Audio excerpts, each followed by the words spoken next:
weird. Alright, so we are live. We do have a delay, so...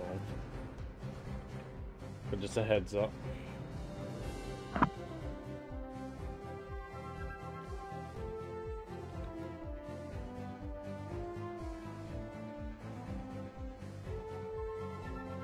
People in the house on Lisa's birthday, so I'm trying to like lock my door so I can Nice.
Putting you on.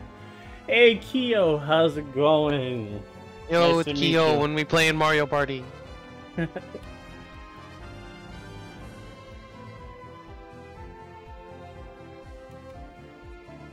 Oh, your game's Phantom Break is done. Is it still? I put it as Pokemon Unite. Oh, it's probably. Oh, there it is. I see. So yes, we do have a delay, just to let you guys know. This guy. Hold but on a yeah, sec, I'll be right back. okay. Yep. But I want to say that thank you to all the players that participated in the Chaos League. You know, it's been a fun 8-week program. You guys had a little break Again, we weren't we didn't know that the map was going to change, but I'm pretty sure it gave you guys enough time to learn the new map, and then all of a sudden we got hit with the new changes. So I hope you guys learned the new changes that literally dropped what, a day ago. But I can't wait to. I think they just like changed Natu, right? Yeah, they just took Natu out. Rest in peace. Rest in peace. And Pika, yo, thank you for the sub again, man. I appreciate it. But yeah, you know, it's gonna be hype. You know, can't wait to see who becomes the Chaos League champion. It's gonna be dope. Yeah, I gotta play some Mario Party again too. Pika, do you have anything you want to let everyone know? Like how you feel about the whole tournament? You know, what was your favorite week or match, stuff like that? I'll let you start off first. I gotta figure that out. I'm not gonna lie, one of my favorite players in the league so far would have to be Kingslayer and Squirtle's Den. Yeah, I was gonna say. Every time I see Team Drip play, my eyes always on those two because those are two really good players that can carry the match by themselves. But when they're together, it just makes it so much better because what happens is that you can actually trust your top laner to do what they need to do without worrying. And you have an amazing jungler in Squirtle's Den where he's just gonna come out and always perform, even though he gets somewhat left behind a little early sometimes in games. He always makes it up when he finally evolves, and then he just starts dominating. Yes. And the good thing about that domination is that it just demoralizes the other team. And usually Kingslayer is up there just, even if it's like 2-1-2, which their new strat is with their new members, is running 2-1-2, is that, sure, they might be in a disadvantage, just a small one, playing against a 1-1-3 for the bot lane, or if they run, you know, I don't know what people want to do with their strats, it's 3-1-1 or invade, whatever. Exactly. The people they're going to be playing against, sure, they might be a little ahead, but they were in a little bit of hiatus with some of the members being swapped out and, you know, they doing what they need to do. Exactly. Came back, played that 2-1-2, found that synergy, and started dominating again.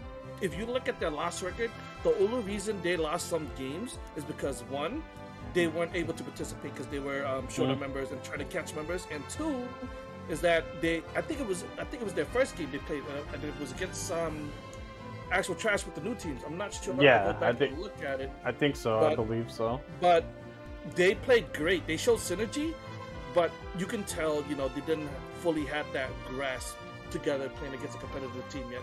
And after that day, they just started dominating. So it's amazing to see how they're progressing with those two players. And I'm not gonna knock any of the other players. You know, they're doing what they need to do, but those two players really do shine on the team. So I just like what Kingslayer does. I every time I've cast their games, I've seen Kingslayer play Serena, and I'm like, look at him doing the Kingslayer things, just slaying everybody like a king. Because he's just stomping people out, and Squirtle's Den is just supporting with that Dragonite, and his Dragonite has been so good. Yeah, they even banned it too. Yes, they ban that Dragonite instantly when they're playing against Team Drip. So, you know, just seeing that happen is out of respect. It's the same thing with Johnny Nams and his Gardevoir. Yes. Once people see Johnny, they order ban Gardevoir or Delphox, because he's just been pumping 100k damage consistently and stealing everything at the end game as those two range attackers. Those are some nice picks. I did wanted to mention Squirtle's Den and of course the Kingslayer, or AKA the Base Slayer. He was going in with that Serena. But one of my favorites that I liked was from the Goomy Goobers. Was it Delta or yeah, it was Delta, right? Or Diamond. He was playing Delphox, and man, like the start of the match, it was like a 1-1-3, and he was going in and he was going back and forth. Like I could call it footsies because I play fighting games, but he was going back and forth. And I said, watch, he's gonna go for an attack. And he goes, as Fennekin takes one down, takes another one down, and takes the third one. Like we thought that he wasn't gonna hit it, me and Ends. We thought that he wasn't gonna aim the thing, but he, like the little pixel, and he got a triple kill. We were like, oh my god, Delta's going ham right now. He's feeling himself.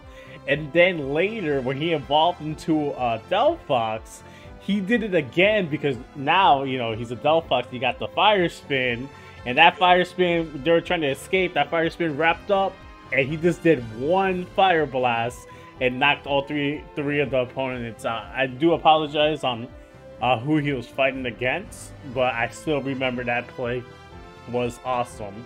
And then, if I'm not mistaken, it was Squirtle's then as Machamp, if I'm not mistaken, and they were fighting Dreadnought, and he just comes in out of nowhere, activates his ult, takes out 4 of the people, gets to Dreadnought, and then they go in and secure their objectives. That was an amazing play. And then Cloud's Bad did some amazing plays as well. I want to say he's a jack of all thieves because he does play different Pokemon time to time. And I know as of lately he's been rocking that Mew, so hopefully we get to see some of his Mew action if it does not get banned.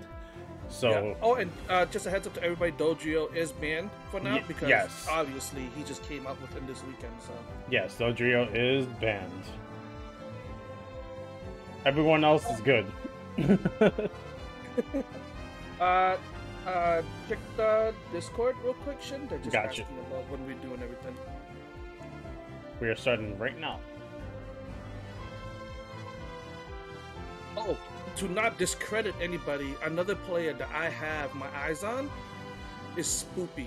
People know that Spoopy is a scary, scary player.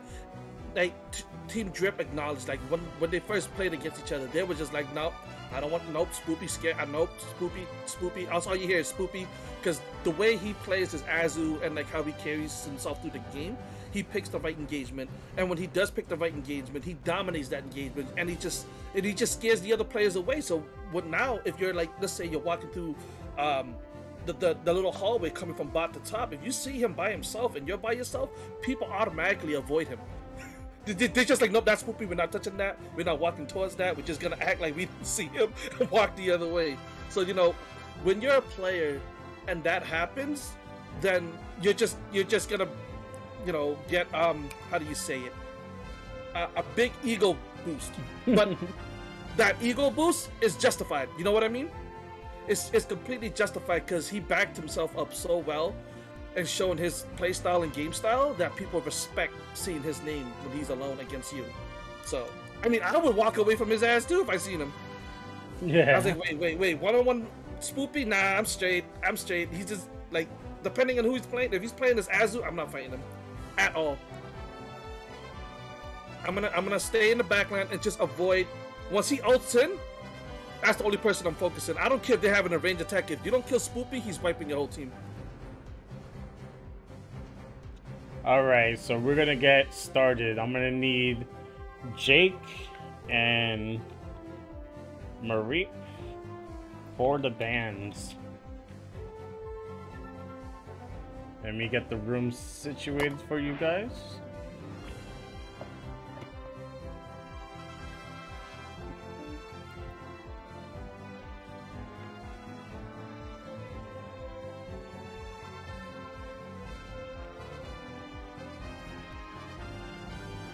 And let me get the scoreboards ready.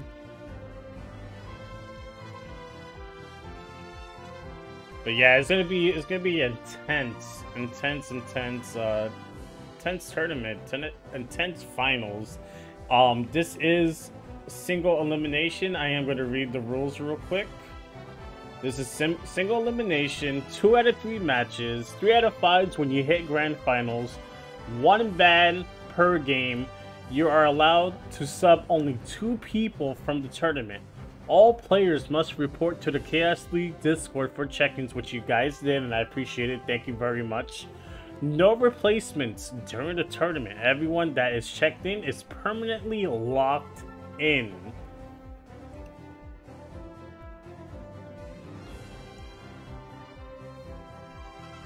Please be respectful to everyone in the Discord, in-game, staff, and Twitch chat. Failure to do so will result in losing your match. The prize pool will be $200 awarded to the winners in the Chaos League via the Matcherino link provided above. We'll post it in a second. And of course, I want to say thank you to everyone that took the time to play in the Chaos League. And let's have a good event. Our first match is going to be Actual Trash versus the Tragic Umbreon. So we'll get that situated right now. We do have, let me invite you, Pika, and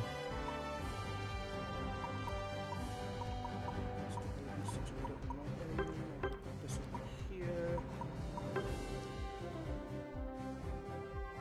I'm just helping the chat. So I'm gonna open this up. Go.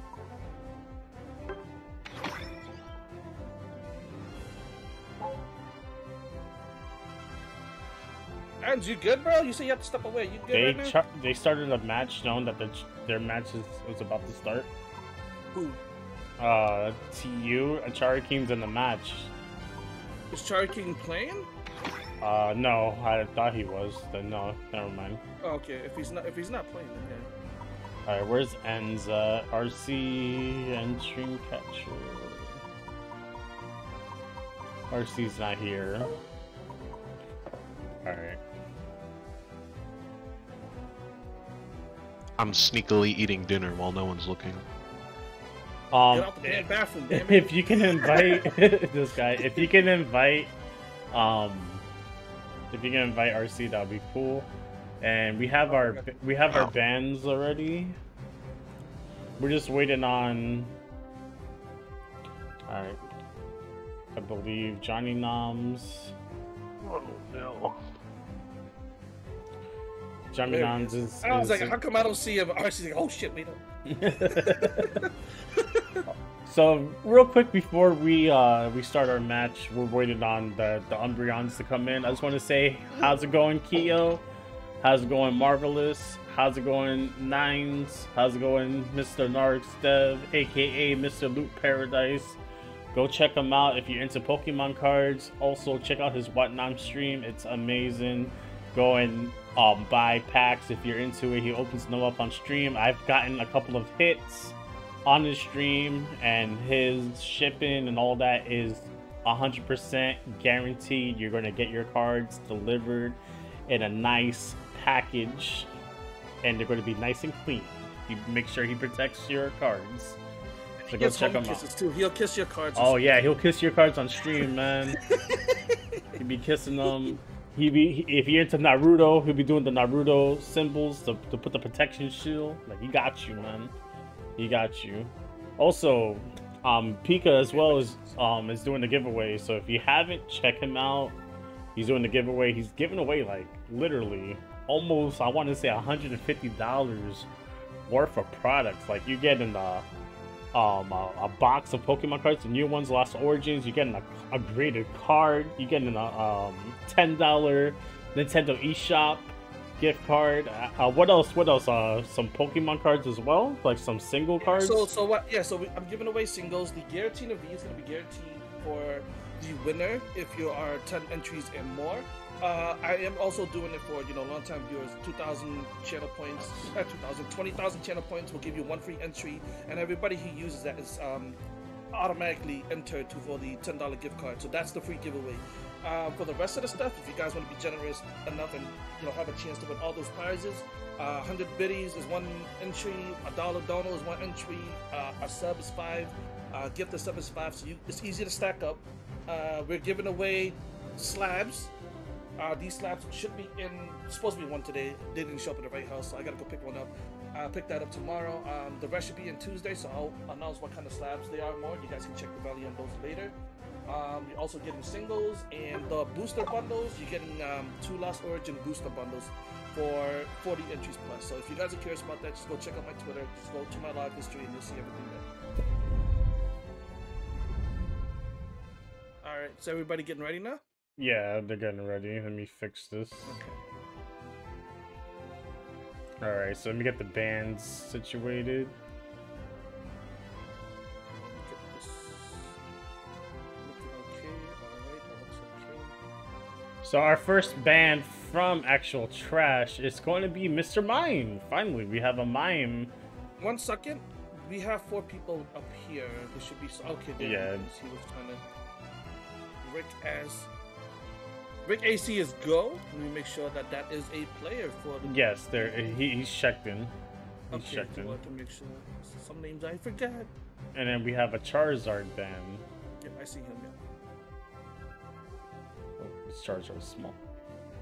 Before we start, we gotta make sure that RC's ready. He's trying to stuff Yeah. down his food before. Yeah, take your That time. could be good. You don't want him choking on his food. And let me just change Somebody the call a names. real ambulance. Medic! quick. Please, help me. I'm dying. Just watching what you eating. I want some of that.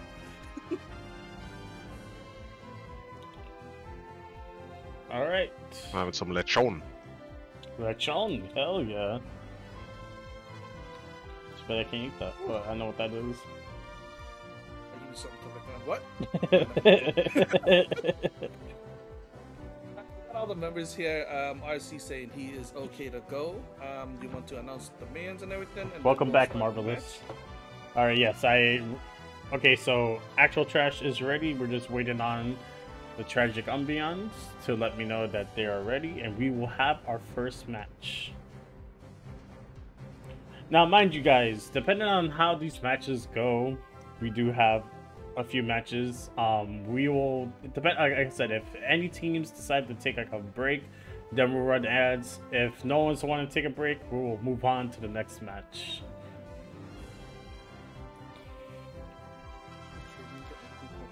I just hear music and they getting ratchet.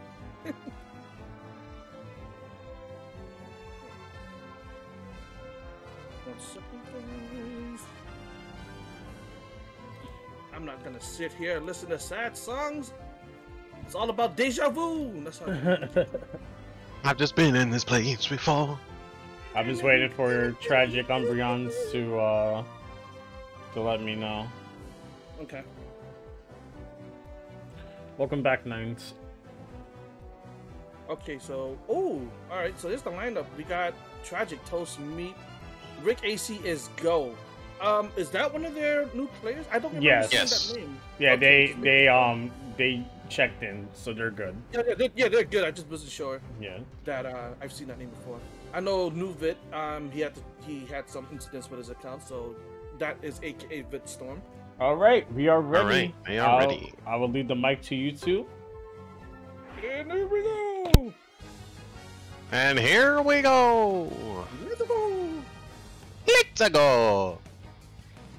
All right, let's see what's gonna be going on. I've been playing a lot of the Decidueye lately, and the way I play the Decidueye is with Razor Leaf, Leaf Storm, and X Attack. If you have Love a it. very good front line, you're just constantly melting everybody around you, and I've proven that as a fact. So people who are Yes, sir. curious, I see Meat hovering Decidueye is the reason why I say that. But we have a Glaceon. Glaceon is actually being played, guys. Ever since she was released, we had to ban her because her moves were broken. They nerfed it in the new update and all that stuff, so everything was good to go for Glaceon. They finally fixed it. Have you ever seen like any really good Glaceons lately playing? Good Glaceons.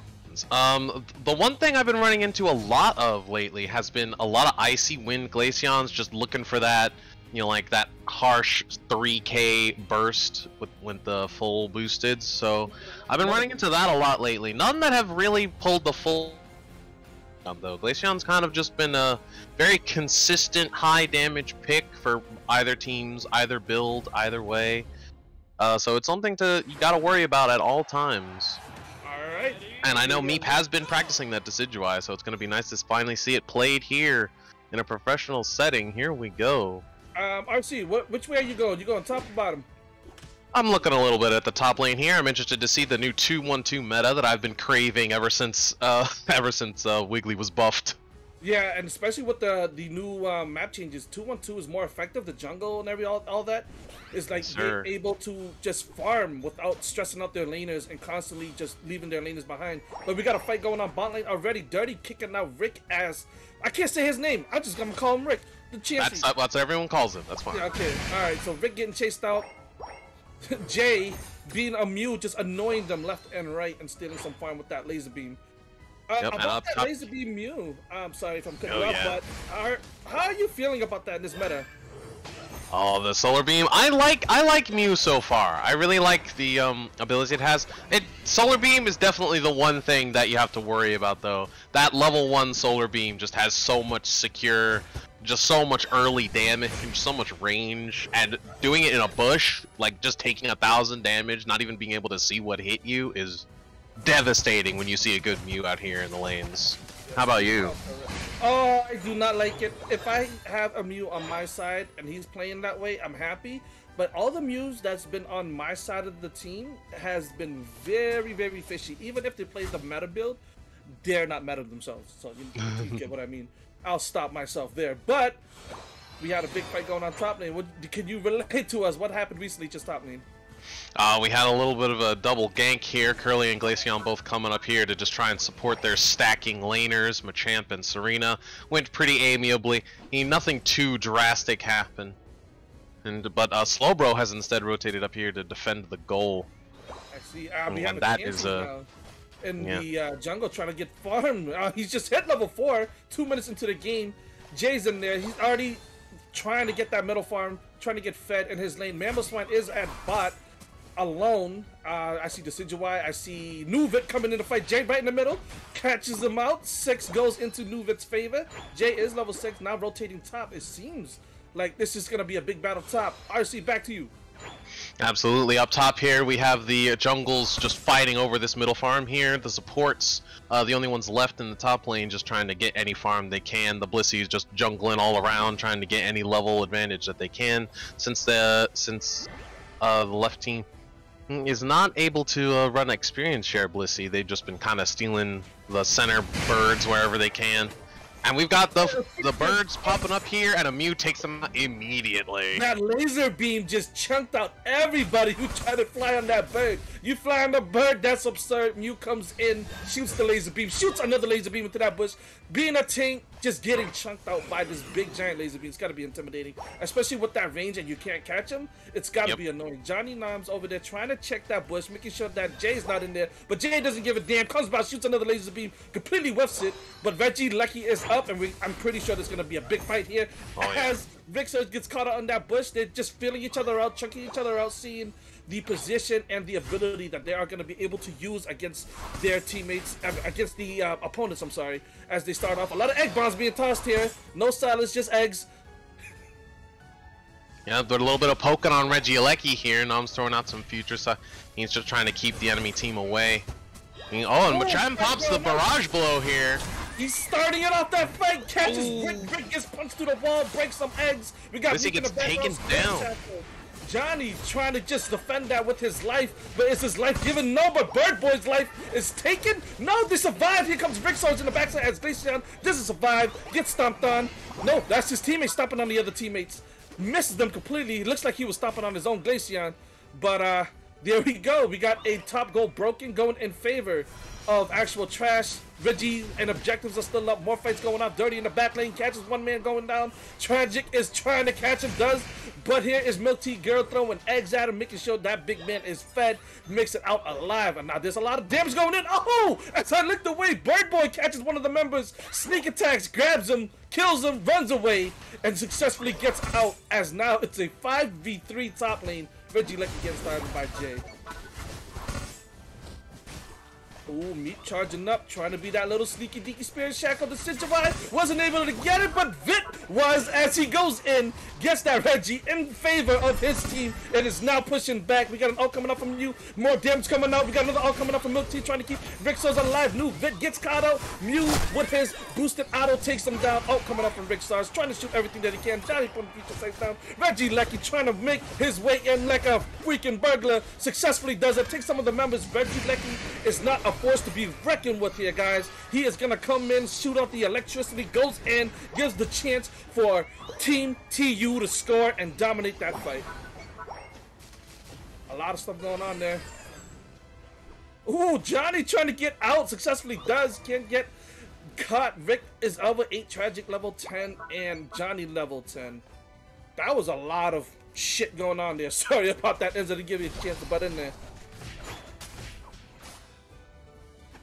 RC, you okay, bud? Or am I okay? I can't hear him. Can anybody hear him? I cannot hear him, so I am here to take over. Okay. Alright. No worries. He's probably eating right now. That was an amazing play, though, I must say. Alright, we got another big fight coming out here. Bot lane, he's coming in. We got 4 members from TU over here. The rest of the members from Actual Trash is on the left side. We have 5 members. Slowbro getting caught up. I think he DC'd right now. I think he's trying to fix the situation. Alright, Tragic Toast fighting Bird Boy. So the Toast versus the Bird. Nothing goes on. Ooh. As we go back into that goal. Rixo's about to score that 28 overcap. It was only 6 points scored. So not much of an overcap. The Tragic Toast gets caught out, gets engaged. Oh my god, that Mew damage. That laser beam and that icy wind, bro. If you are getting melted and shot by bullets, that's what it looks like right there. So, we have 8 seconds for Reggie. Yes, Regieleki is coming up. What was I gonna say? RC, are you okay now? Nope, he is not okay. Don't worry, he's gonna be figuring out his situation. He'll join us momentarily. Alright. Yes, my internet is back. Alright. There we go. There we go. Alright, Regieleki getting started here in favor of Actual Trash. Actual Trash trying to finish it. Johnny goes in with his patented steal. Steals that Regieleki. That team steals it for a second time. Pushes it in. New vet trying to be the veteran that he is. Catches that Glacier with an ult. Laser beams coming out left and right. Meep trying to just be the Spirit Shack of the Decidueye. And trying to snipe one by one as Reggie's getting pushed in slowly. Tragic Toast in front of that Reggie walking in. Reggie is now getting abandoned by the backline. As they see that the team has too many strong defenses and aren't able to push it in. Yes, sir. That knock from Decidueye in the backline, just putting a ton of damage and pressure on the enemy team, was an excellent method to secure, while the rest of the team went in, tried to put some damage in. It was a very good, very solid backline, actually, from Tragic Umbreons that they seem to have gone with. Just having a ton of huge damage way in the back. They have Gardevoir, they have Vit engaging for the frontline damage, and then you just got these 2 unkillable pink creatures, Blissey and Slowbro here, just doing what they need to do and helping the team out. Regirock getting started, another contestant. Did that disappear? Yes, it did disappear. Nobody secured it. Rayquaza is up. Right now, Rayquaza in the new meta is not a must-get. Backdoor scoring is more of a threat now than ever with Zap out of this map. It's very interesting because teams can decide to just forego a big objective and just go for points, and it more often than not is something that can decide entire games. Alright, we got the TU over here trying to set up. They got 3 members in the bot lane poking in the bush. Jay getting found out. Tragic Toast just absorbing all that damage. Like I said, this is not a big requirement for people to take. They're being smart. There's somebody guarding that first tier go right in the bot. Nobody's starting that Rayquaza, because if anybody backdoors, they're just going to engage on that back door. So somebody has to pull the trigger now, or they're going to lose this first match. Alright, everybody. Tragic Toast is trying to bait out a fight, walking up. Meep just sniping everybody up that bush. Dirty gets caught out. Everybody's just hovering. Vit and Machamp just kind of sizing each other out, just making sure they're denying anybody from that backdoor score. They are ahead, they're playing it correctly, but let's see what happens. They are very separated. If anybody gets caught right now and engages in a good fight, which Vit does, gets chased out. Birdboy trying to chase him. Vit knows that he's alone, trying to walk away. Birdboy just gonna not commit. Oh, interesting. He knows what he needs to do. I think his team is calling him back because there's a big team fight bot going on right here. A lot of pressure going on. Birdboy engages the backline. Meep gets caught out. Beautiful escape. Beautiful escape. He whiffs his ult. Birdboy trying to re-engage for his team. That's an ult coming up from Johnny. Doesn't kill nobody. Just chunks out. Here's a little ult coming out from Decidueye. Gets nobody. Everybody whiffing their top lane, getting backdoor scored. That was the perfect distraction for TU to come in right at the last 15 seconds. Scores that 100 points. Now they're putting pressure back on to Actual Trash. With 10 seconds left. That is a good score. 5. Slowbro trying to score, isn't able to score. Got 6 points coming off, extra coming up from TU. Look at that. Look at that. A perfect backdoor covered by the Decidueye knock, keeping everybody pressured down in bot goal. Not able to push their advantage and forcing them to retreat. Not able to recall in time to stop that 100-point goal. A perfect backline push.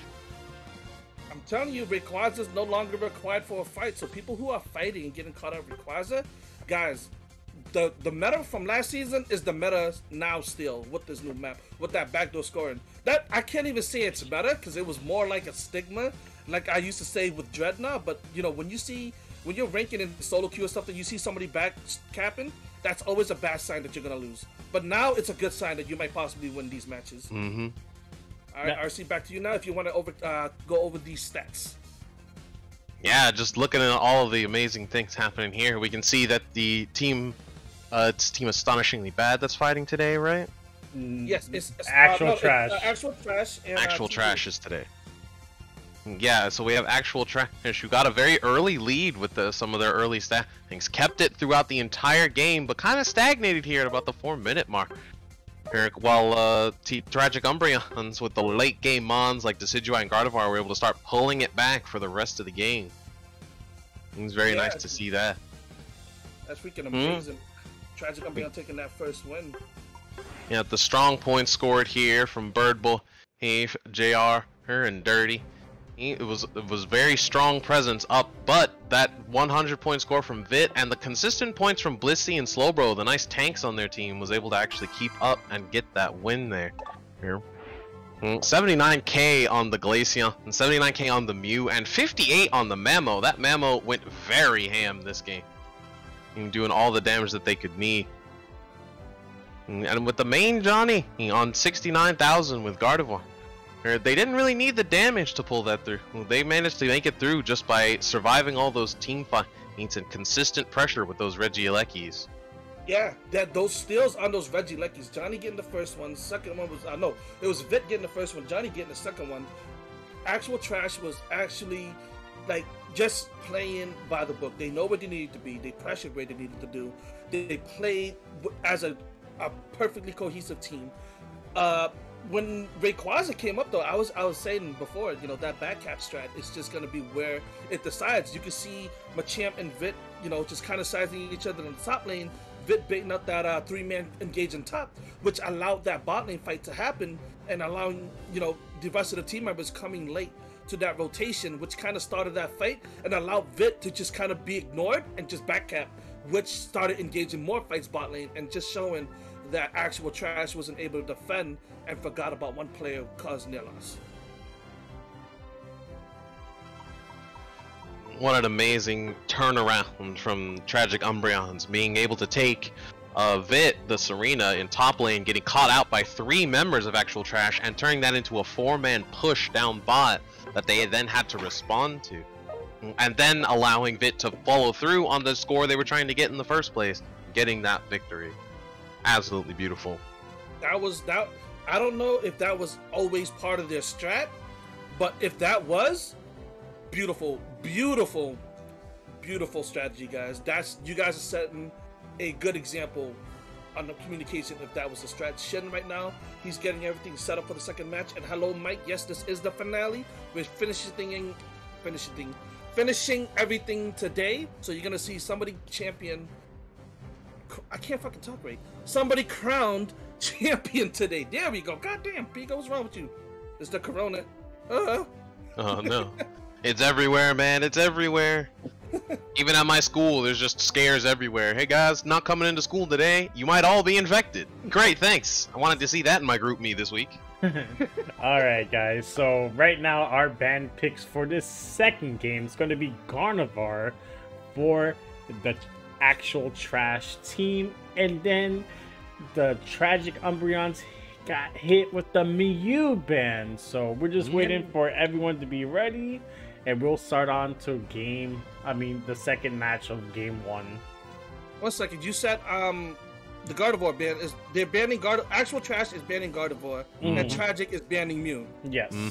Okay, just making sure. All right, understood. Mew was a nuisance to them. We were talking about that laser beam earlier, and I was talking about, you know, if you have a good Mew on your team, it's freaking amazing. That laser beam's gonna chunk. And I was comparing my experience to my solo queue things where there are some Mews who are just excited to be Mew and just kind of throw away the opportunity and the range of damage that Mew has. So seeing how Actual Trash played with Mew, Tragic Umbreon's making an executive decision and banning Mew because that damage from that solo beam is so chunky. And I'm pretty sure you guys know why actual trash is banning Gardevoir right now. We all know. It's Johnny, that early game and that late them? game. What are you doing to them, Johnny? You're scaring everybody. Johnny has made a name for that, and I know you and Johnny play a lot, and you can back up Johnny 100% of the time. When you see Johnny on Gardevoir, it's always a scary time for everybody. Absolutely. It's that late game. Once the Guardy gets that ult, just being able to control such large areas of people, those future sides pop in on characters like Mamo and Blissey over and over. Just you gotta watch out for it. And the same thing with that Mew. When you see a Mew and they hit that level 5, they can just be switching out those moves all the time. High tier, like high level, high skill Mew gameplay is insane to watch. Just watching them switch from like a Solar Beam light screen into like a Surf coaching to just dash in, save one of their teammates into an agility Electro Ball just to get a few little small pecks, run away with agility, and then switch right back to Solar Beam for a big hit right at the end. Just the amount of persistence that Mew has to just be a source of damage constantly. It's unlimited. The potential is limitless. Yeah, it just plays into everybody's play style. You know, if you like range attacker, and just say you play Greninja, and you're like, you know what, I don't kind of like this. He doesn't have a good far range attack. He doesn't have much burst. Mew can accommodate to that. He has that laser beam, and then you're like, wait, I like the CC that Blastoise and Cram and Slowbro has with Surf, with pushing and knocking up. He's gonna be able to do that, and then all of a sudden, you have where Pikachu has a lock on target move. He's like, he can also do that. And then when it comes to supports, he can do all the support moves. So you know what I mean? He's so versatile with the match starting right now. Yep, just everything you need all in one character. Just having 6-7 moves available to you. Just insane. And let's not forget the fact that the basic attack also does 3,000 damage. No big deal. Depending on how far you are from them. So if you lock on the auto attack and just walk away, just know it feels like Glaceon's first, before they nerfed her, what's that move? Icicle Spear. It's just all that in one damage. So it's crazy. All right. Oh, talking about that Greninja, talking about he has no, good range abilities. There's meat with Greninja. No more Decidueye. He's coming in with that Greninja. That Floatstone Greninja coming in hot with a attack. Oh, the double stacking Trevenant, Aeos, and Attack Way. Ooh, Stacking Serena, the classic. Stacking Mime with special attack specs. That's just illegal. If there's gonna be a lot of stacking, you think they're gonna run that 1-1-3 or stay 2-1-2? I don't know, because on this map it is very easy to stack with just the bushes all over the place. Yeah, even when the Natus were around, you could stack with literally anyone. Yeah, you just smack and score. But the good thing about that Natus being gone before is that you would always have to fight correctly, because the Natus can get stolen and give a lot of experience back to the other team. So we'll see how it goes. All right, I'm gonna be going and getting ready for that bot lane fight. Oh, yes, Johnny, sir. Delphox Jungle. Okay. Yep, it's gonna be interesting here because both JR and Noms were called out for their mains here today. Mew and Gardevoir have been banned, and so instead they've decided to take it 1v1. It's personal now. They're both going Delphox to try and see who can be the most useful with their secondaries.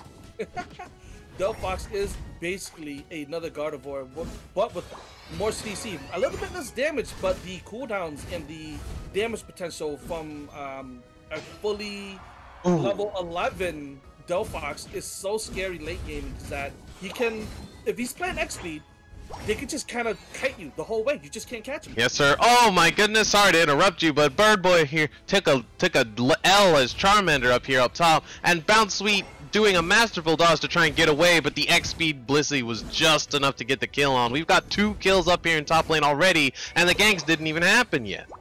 That's a big fight. Now that Charmander's behind, I can see him up there trying to get back ahead there. They still have 3 members up top if you want to relate what's going on there. Nothing special going on in bot lane. Yes, sir. This Trevenant getting some stacks in. That 1 stack has already put it in a place to be a threat in the top lane. And a little bit of a gank here from Braixen as well to get those bees. And actual trash is going to go down and get some of the center farm that's about to spawn here. Yeah, what happened bot lane was that the birds. I almost said bees. I thought I said bees, but the birds came up. Mime got caught out. Tragic Umbreon took advantage of that and killed them, and now Dirty's back in there. Level 4, Jade level 5. with Rick as level 5 and Meek down here as level 5. So Absolutely, the birds and the bees are something important to keep lookout for. It's going to be a while for the next one, though. But in center, it looks like we're going to have a little spawn here, and the Glaceon is staying in center, or staying in top lane. And the Charmander has instead gone to jungle to try and catch up. Bird Boy trying to be living up to his name, trying to get those birds secured. Jay right behind him, able to secure some of it, gets level 6 and fully evolves into a Delphox. Nothing special going on now. Everybody's farming, getting ready for the next fight. Milk Tea going back to her lane, up top lane. Bot lane getting ganked, possibly by Johnny Nam. That's down here now. Another stack by the Steenie, but I don't think they're getting out of that one. Trevenant, Focus Band procs, but they're just slightly too. Oh, a branch poke takes a. Oh, one step away from the Citrus Berry. That Charmander having absolutely no problems catching up to anyone, not having to slow down at all to keep those basic attacks up, is devastating for someone trying to get away. Stacking on that Charmander is a menace. Alright, we got a bit of a mismatch here. We had 3 members bot lane when that was going on, while top lane had 3 members breaking their top goal, overcapping by at least 10-15 points. Regieleki is up, and I'm curious to see what the rotations are. It seems like everybody's hitting top here. Meek is only level 7, but it's a good thing he's level 7 while he was in lane. So now he has his ability to use all of his movesets. We got Johnny here trying to hit level 9 before that Regieleki fight in his jungle, about to secure it now. Ooh, nice moves. Johnny with that little Statue of Liberty dash and shooting that mystical fire. Oh, Bird Boy! Bird Boy, is he in there? What is going on? I don't even know none of the names. People getting slammed. A lot of explosions. You see fireworks. Papa is about to be mama milked. Oh, sir, I lied. He survives with a little bit of his health. Bird Boy's just trying to catch him. Doesn't catch nobody, but he does get caught up and kill somebody by himself. Vic getting caught up himself. Rick's right behind him, trying to pump that damage. Johnny Noms putting out some mystical fire with some dash and takes one down. Doesn't take him. The clone out, or is he not the clone? Because Jay wins that fight, hits level 9, 1 HP, and walks out with a quad, healing on his base, defending his team, and making sure that Regieleki is not starting and waiting for his team to get started. What an insane fight up top there. Just opening up with 2 of the strongest ults in the game. Charizard ulting into all of the squishies in the back line, and Delphox just throwing an ult out on all 5 members. If Charizard hadn't ulted, that would have been a terrible engage for actual trash, but that perfectly timed ult, turning all the squishy he's into mincemeat and getting all that damage in, and saved his entire team and allowed them to just barely squeak out a victory in that team fight, having just a smidge left. Oh! Sorry to Regieleki's secured by New, but yes, what's going on? Sorry to interrupt, but if someone can clip that, that is the highlight of this match right now. Yeah, oh baby. Delphox just doing that quad as Tragic Umbreon successfully gets that Regieleki, pushes in top. It goes in. They got some scores. Catches Jay out in the back line in front of his own goal. Scores on his body and destroys their top 2-tier goal, establishing their dominance up 220 to 136. Tragic Umbreon slowly steamrolling that top lane. Yes, sir. That is a lot of work in here. It is a lot of work. They're doing a lot of things. Papa trying to be dirty. I'm dirty. Pushing him off his goal, but he sees Delphox behind him as he engages, but he catches Mime perfectly. The rest of the team engages, starting to catch that Mr. Mime. Mr. Mime ults, dances his Microwave Jackson out, successfully lives on that goal. Jay backlining, ulting coming out. I don't know which Delphox put that all down, but it is down. Mime goes down, and so does Jay with that little egg bomb, and Johnny finishing off. And while all that is going on, actual trash over here putting in a solid roughly 50 points into that top, no 70 points on that top goal going in, making it real dangerous for that next Aleki fight that's going to be popping up. Yes. Umbreons are going to have to respond to that. They wasn't able to respond to that because what they did for that response actually, I'm sorry, is that they broke bottom goal first tier and overcapped by another 20. At least another 20. So it still holds the lead 293 to 206. And oh, Mr. Mime being a little cheeky, putting some more points in that first tier goal. Not only 4 points left for Tragic Umbreon's first tier goal. That second tier goal is still up for Tragic Umbreon's. They did reply by destroying their goals, but the game is still pretty close. Don't look at the goals as a sign of dominance right now because the point is only 60-point difference. And we still have 3 minutes left in this match. Ooh, offensivul fireworks and a Mime showtime. With Blissey, with a Bliss assistance onto the Mime, trying to keep him alive, just barely keeps him alive because Mime cannot be killed easily. And a double kill with one Mystic Fire from Johnny now. This is Delphox. Oh my gosh, everyone is dead! New vet engaging on that backline. He dived in, started stomping, and once he started stomping, people started dropping. New vet being that Serena he needs to be. I was saying that before, that Serena is scary. I was complimenting who was it from Kingslayer, and that reminds me of a very good Serena player, and Vitstorm's showing that he's a very good Serena player also, going in, killing that backline, and just making sure that his team kills everybody, gets that Regieleki as they slowly march it in. Are they gonna march it in? No, they're not. If I was them, I would have done it, just for the fact that now if it goes in, it's automatically a good time for your team, because you're gonna be in the big league if you're able to score, push that in, and you wouldn't really have to worry about the Rayquaza fight as much. Yeah, but there's something else to consider, is the fact that you know that their goals are gone. All 5 of them are going to have to defend this Regieleki. They have the whole map to themselves right now, and they have been using that very well. Well, Serena taking a hit to push in the Aleki, but yes, I was about to say that when I was mentioning that they should be pushing in, it seems like New Vit had the same idea, but his team was like, you can do your own thing, went in, died, but he is now up again and back with his ready. Whoa! There it is, we got a bush fight going on over here, bush fire coming up left and right, Jay getting caught up, that's an O coming up from me, lands on Delphox, Delphox goes down, Milk Tea trying to escape with her life, successfully does it. I do not know. I have never seen a Trevenant die that fast in my entire life. Oh my god. There was a lot of fire. If you want to say Smokey the Bear wasn't in that fight, you were right. Because that was deadly and a big forest fire coming out and making sure Trevenant was completely demolished. Even with that fight going on, this fight is still stalled out. Rayquaza halfway through, about to be a quarter. It seems like they know that they need this Rayquaza, starting to engage on it, but wasn't able to successfully take that Rayquaza as Vit and Rick and Johnny Knoxville engaging in this big fight. Goes in favor of Tragic Umbreons. Dirty trying to just do 30 things with his hand as a mime, trying to survive, touching Papa over here, but Papa does not give a damn as his team was behind him, putting in that damage, and now it's 293 to 231. 4 kill, quad kill, going back to Johnny, as who was it earlier? Jay doing that earlier, and now the Delphox and Tragic Umbreons, Johnny Noms, making a big effort, killing all those players with that big quad. 393 to 231, and it seems like we have Tragic Umbreons moving on to the semis. Absolutely, what a devastating fight. Yeah, I was really surprised. I went to go look, and you were completely correct. He's like, I've never seen a tree die that fast. While I was talking all that smack, I didn't even see the tree in the first place. I just see Jay getting caught up by Greninja, ulting over that wall near Rayquaza and hitting him where that big tornado is while Delphox was standing and instantly taking him out. Yes, I don't think I've ever seen a Trevenant die before their leech, Horned Leech ever went finished. That was the fastest I've ever seen a tree die in the history of this character. Yes, yeah, and he's known as one of the longest surviving defenders. It's him, Slowbro, and Snorlax. If he probably has Crustle. Oh, Crustle too, but it depends if Crustle's going crit. So the only way that Crustle can survive so long is that his 6 legs carry him so fast that he's like basically an F1 car running around and just getting away from fights. Well, there's that, and also his ult just doubling his health bar with shield is just so much damage you have to get through. You can pump 15,000 damage into a Crustle, and they could walk away like it's nothing. Yeah, you see why Crustle had those beady eyes? It's because you ain't doing no work to him. Nothing. Alright, if you want to go over these stats, congratulations, Tragic Umbreons. Semifinals advancement.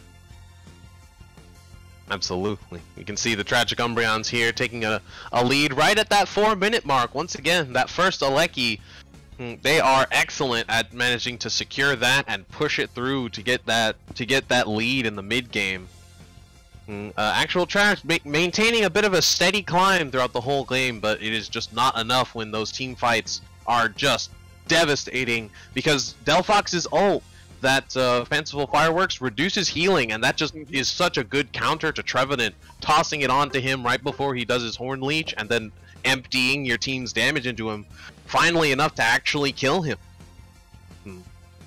Having that healing strategy on the Trevenant, it just does not work so well against it. Oh my goodness. On the side of the stats though, Trevenant, in spite of that, still gets 149 points scored over the course of the game. 69 and 75 from the Blissey and Delphox respectively. For actual trash, 61 points on the Blissey, 76 on the Mime. Lots of points scored there, trying to keep it as even as possible. And on the damage side of things, look at it. It's disgusting. 69,000 on a Trevenant. Look at that. Look at that. 100,000 damage taken. Look at 69, the meme score, baby. Let's go. It's beautiful. And also infuriating. 50k damage healed, 96k damage healed on the Blissey.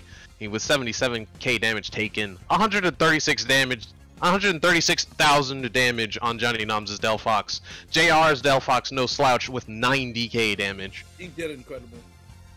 Absolutely, all the players did. And Bird Boy with that 65,000 damage, and I wouldn't be surprised if a third of that came from just that first ult in the first Regieleki. He was in there like swimwear. He did not care.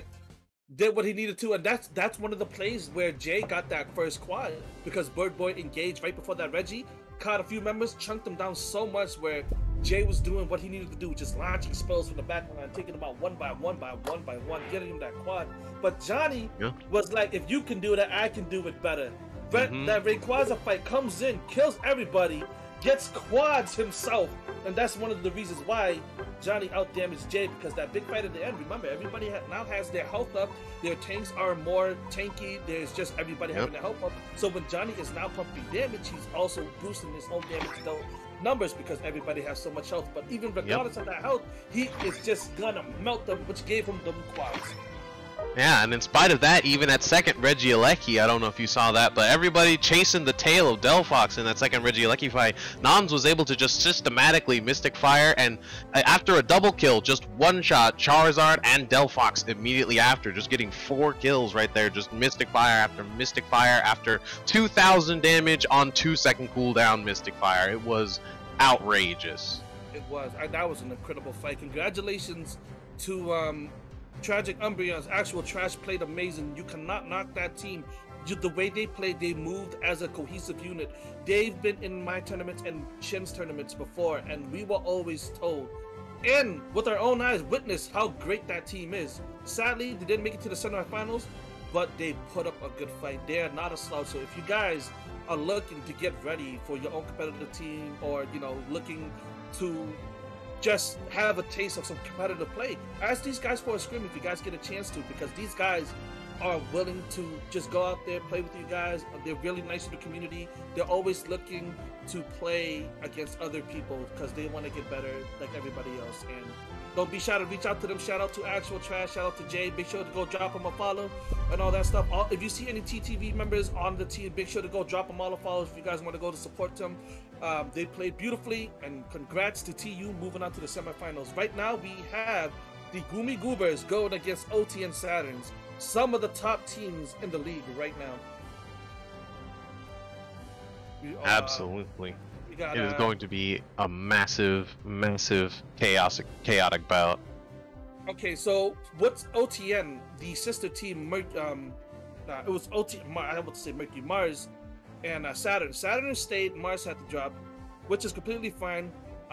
Still have a representative from Autonauts here, and the Autonauts, Saturn, they had a chance to be the top team in the league. It's astonishingly bad, did take that spot, but they are also not a slouch. Like, this is like what, break second, third team going against each other right now. So it's gonna be a bloodbath. If you want to see more competitive play, be sure to keep your eye on this match right here. There's a lot of really good players. When I was mentioning Spoopy earlier, Spoopy's playing for the Gumi Goobers. As you can see his name on the screen right now, on the left side, really great player. We got Vaporeon, Midnight, and Bing starting with the Gumi Goobers' first match. We are waiting for the rest of OTN Saturn to come on in. We got TC plus bag. I thought it was TCT bags before, but yeah, same here. I thought it was Team bags. So we got TC bags, we got Slim, we got Moshi. These guys are also in chat earlier. They were paying attention to see how everybody was playing. So I'm sure both of these teams know what to expect now if they see certain players pick certain mons. So it's gonna be even better because now it's all about the mind game. You seen how Tragic Umbreon did that backdoor scoring? They are now more alert now because now if anybody wins this match and ends up fighting Tragic Umbreons later, they know what the strat is now. So now if I was Tragic Umbreon, I would also pay attention to this match because Backdoor you don't know meta. what you're gonna be running into. The backdoor meta is crazy, and I'm sure both of these teams know what to do. All right, we got everybody loaded in. We got right there, Gecko MPTTV. Be sure to go check that out too. I think doesn't who was it? TC Bags also stream? Yes. So Yeah, if so we're we should go gonna check them mention the streamers on this match right now, we know that Spooby streams. We know that Vaporeon streams. I know that TC Bag streams. Of course, Gecko, and also I believe Slimp as well streams. Correct me if I'm wrong in chat, but that's what I've seen right now via Twitter. Nice. All right, all the teams are loaded in. We're gonna be waiting. Shin's handling all the stuff in the background right now. He's gonna give us the go when everybody's ready to go. What are the bands? Have you seen any of the bands yet, Shin? Yes, we have Mr. Mime and we have Gengar for the band. Gengar band. Yes, Gengar is really, I like it. really good this meta, this season. Incredible, bro. I've seen Gengar in like about 80% of my matches as a jungler. And what's sad is that when I jungle, I like playing the Decidueye jungle. Like I was mentioned before, I'm a big Razor Leaf, Leaf Storm, X Attack kind of guy. Because I know with Gengar, even if you could snipe him, he can dodge it easily if he just engages on you. You know what I mean? So that's one of my counters, because the way he has to engage, if you guys ever played him or played against him, there's one move called Hex where, he has to teleport to you. Once he lands one of his abilities onto you, he can repeatedly use Hex. So as a Decidueye, if you know he's gonna jump right on you, Leaf Storm is so good because you can cause him to miss the initial burst of damage, and then his Hex will get canceled. And now Hex is reset, and if you're playing Razor Leaf, you can burst him faster than he can burst you. So, but he is very scary. Once he catches you and he's slumping, you're slumping yourself. So, good band. Mr. Mime, another big new meta Pokemon. Like, how do you feel about Mime so far? Oh man, I use Mime. Oh, sorry. Go ahead. No, yeah. No, go ahead, Archie. Let me answer this question real quick in the Discord, so go ahead. Yeah, Mime is the most common Pokemon to be taken right now in the game, and understandably so. The most accurate description I have seen of him lately is he is every class at once, and it's just very accurate because he has enough health that he just will not die. His defense and special defense is insane. You can pump so much damage into him. He can win 3v1s without even breaking a sweat. He has enough with his ult. He has enough speed to just dive into the back line easily. He cannot be stunned. Cannot pray to any deity before your squishies are obliterated. Because the amount of damage he puts out is the same as a speedster or an attacker. Psychic putting out like 2,000 damage every 4 seconds is insane. Is that power swap link with both that? Teams are ready, by the way. Explosion. Both teams are ready. Okay, nice. What were you trying to say about my mission? Oh, I was just saying that I've been using him like no tomorrow, and I love that champion left and right. I take back what I said about him earlier when the game came out. I thought he was the worst support ever, but he wasn't a support, and he still isn't. He was the worst support ever because he wasn't a support. So he was a low-key attacker. But yeah, I love that. He was a speedster. That confusion damage was insane, and now psychic damage is just as bad. Yep. But the mic is yours. The match is now starting. We have players spamming that Mew and Glaceon on both teams. Yes, sir. And we've got the Oceania meta Venusaur here with Assault Vest and Focus Sash. Interesting. I don't blame that Assault Vest because you have Glaceons and Mews and Delphox and Gardevoirs just obliterating people. So I no longer want to, make fun of that Assault Vest anymore because it's actually going to come into handy, like really handy. Before it was the Cinderace, Greninja, the Decidueye meta where all the attack damage is where you need defense, so people didn't care about the Assault Vest. But now they're, just buffing all these special attackers that now it's more of a thing to play on your defender. Yes, sir. And not to mention that, but look at that. We've got a return of the Tree Bags Trevenant carry with Elgasash, Attack Weight, and Aeos Cookie just trying to survive and obliterate during those team fights. And we've got three total experience shares on this map. Yeah, one on Blissey.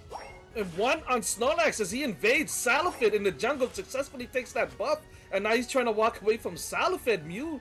Moshi coming in, Moshi saying hi to Bing over here, and just Bing just trying to survive and just cog block as much as he can against the other team, trying to make sure that the other team are busy, not getting farmed, and just focusing on him while the rest of the team is handicapped and now no longer have their players in the map.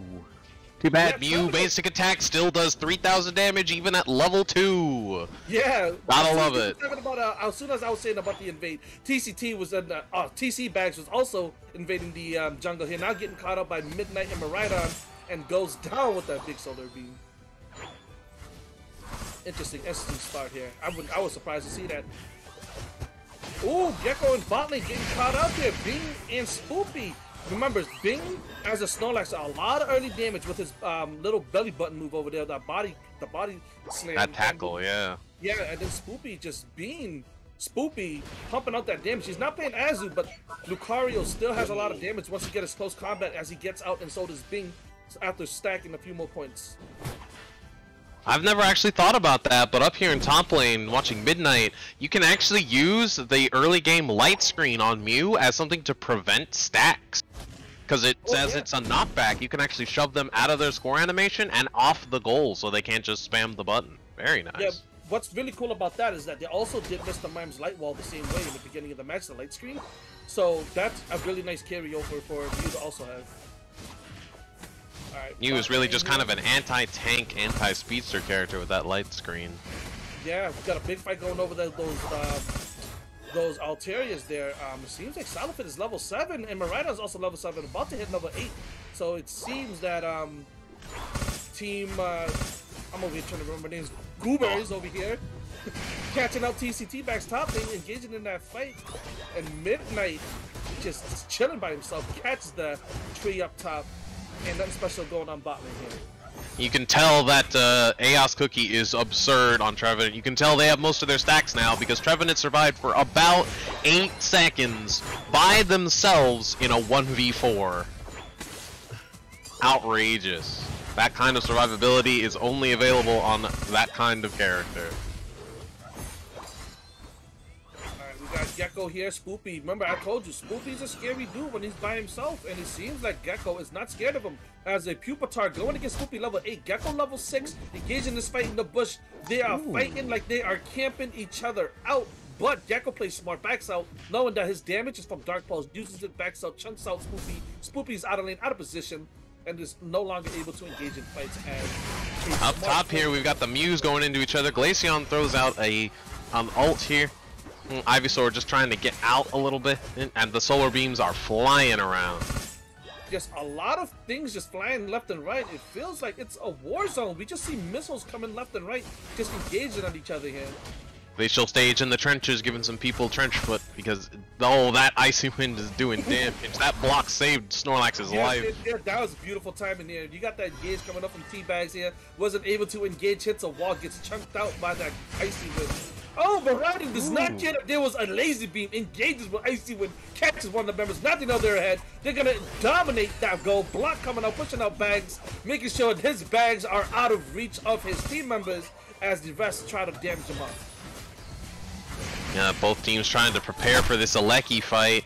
Well, another glacial stage from Saturn. Just trying to push in on the Altaria farm. I'm just trying to get some stage control over here.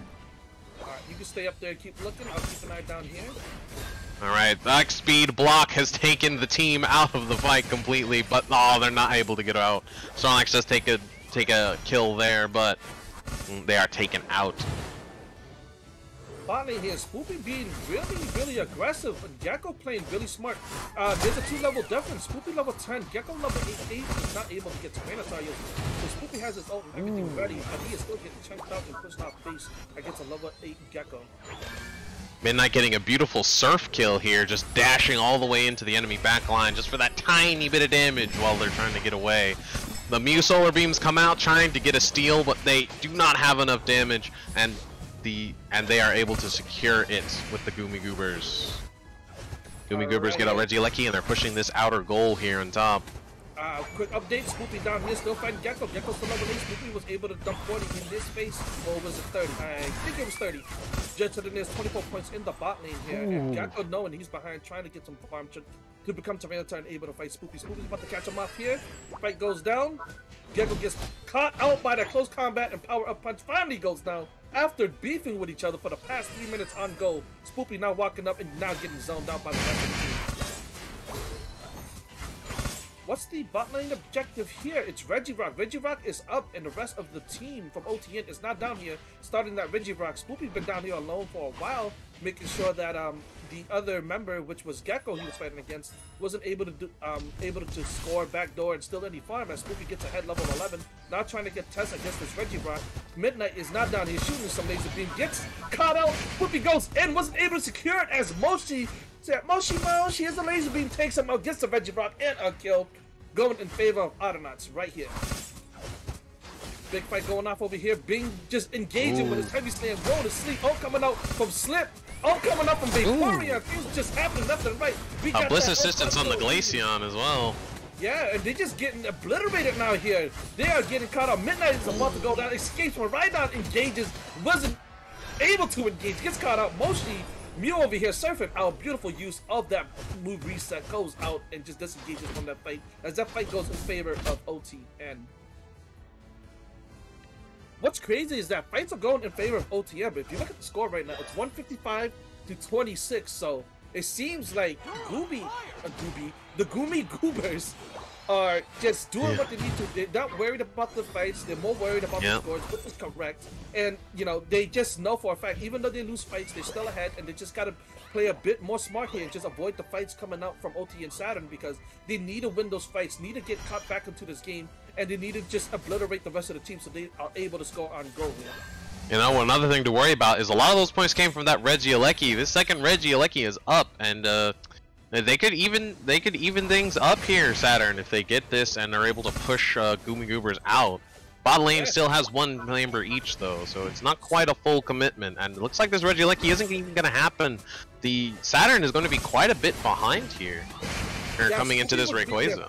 Yeah, Spoopy was a bit aggressive there. He went in alone against 3 members and got shot out by Mew Solar Beam. So I don't think they understood that Mew was really good with Solar Beam. If he lands his move, it doesn't matter who you are. You are just going to get melted, so you got to watch out for that. Now they're just going to be getting ready for this Rayquaza. Remember, guys, Gooby does not need this Rayquaza. Backdoors are a thing, and they still have their first tier goals up. It is very, very hard to defend first tier goals right now if you don't play correctly. Yep, speaking of which, Trevenant in a perfect position to score 52 here. They don't, though. They want this Rayquaza, and they want to get this team fight in. Goes down as soon as you said team fight. A beautiful Bliss assistance. Catches one of the members, goes down, gets another member down. We still have 5 members up from OT and Saturn. Rayquaza is started. Vaporeon is zoned out from this fight, and T-Bags is trying to zone out Midnight. He's getting chunked out, but it seems like Rayquaza goes in favor of OTN. Now let's see if they can actually capitalize on these scores here. And I'm pretty sure the members are up, but they're not. I don't think they're going to be able to stop this first tier score here because it's going to take them too long to stop here. As I said, that T-Bags on that first tier goal, bot lane, second tier goal on top. Tyranitar destroys that, putting them 155 to 326. And another 50 goes onto Glaceon, taking advantage of the Rayquaza. 155 to 426 now. Salopin gets caught up with Rhydon and Bing catching them. And now they are putting their back on the ropes. They got to retaliate and score at least 300 points to win this freaking match here. We got 3 members here on the first tier goal, trying to just block and defend with Rhydon, just engaging the Mew. Mew ults, becomes invincible and invisible. Getting this team out of that first tier goal, allowing that to happen, knowing that they're ahead. 255 to 426, nice. 20 seconds left in the match. They're going to have to defend this. Still pushing this second tier goal, they're going to have to defend it. Do they successfully do? Going back. A lot of damage coming out there. Oh yeah, you were right. I did not see that, but Vaporeon. Ooh, very close. Almost able to score. Glaceon wasn't able to score. Sorry, I said Vaporeon. Glaceon wasn't able to score. With If Glaceon had maybe 2 less points, they would have scored because their Snow Cloak procced and kept them from getting picked up. Yeah. Beautiful, beautiful comeback from Saturn. 155 was all that Gumi Goobers could score, as Saturn just won that Rayquaza fight, just flipped the back on them, picking them off one by one, zoning beautifully, gets a Rayquaza, and come back with that beautiful score. If you want to read those stats off, RC, now's your turn. For sure. We got Midnight scoring 100 hit for the Gumi Goobers here. And 8 kills on the Miraidon Glaceon. And they may not have been winning those team fights, but they were putting in that work. They're trying to keep them all out. Outside of that Rayquaza, they didn't get a lot of points here. They really just got 22 off of the Trevenant. And Gumi Goobers had a good job walling them out, but that final team fight they fell prey to. They were a little too worried about Rayquaza. And they ended up getting caught up in there. Because OTN Saturn actually fully committed to that Rayquaza. You saw Trevenant even sacrificing a free score to try and push in on it. Which was a good thing, because if he scored then, I don't think that he would be able to move in time to help zone and like catch those back members, because he was already in the back. He was getting ready to score on that top goal. But as he was rotating down, they started that fight right in front of the Rayquaza pit. Venusaur ulted, killing one of the members, and you know how Venusaur ults, it spreads and explodes around it. So as they were in the club, the rest of the team also got chunked, and they just kind of walked in from the back. You know, Trevenant is very scary when you see when you're low and you see Trevenant coming, you know you're not going to win that fight, because he's just going to heal and pump up a massive amount of damage while just CCing you and zoning out. So they had to get pushed out so they can't get caught up by Trevenant, and they took advantage of that. Big play, big play. Yep, just getting caught in that bad position just a little bit. And the Gumi Goobers looking for some backdoor scores probably would have been more effective. Well, since they already had that advantageous position. They did, but they also didn't want to get backdoor themselves. So that's what I mean. It's going to be a mind game now, because that backdoor meta is now back, and people are going to be like, well, how do we defend this? How do we spread out here? While they're thinking about that, they just got caught out in a big fight and successfully going in favor of Saturn. They took advantage of that fight and won that first match.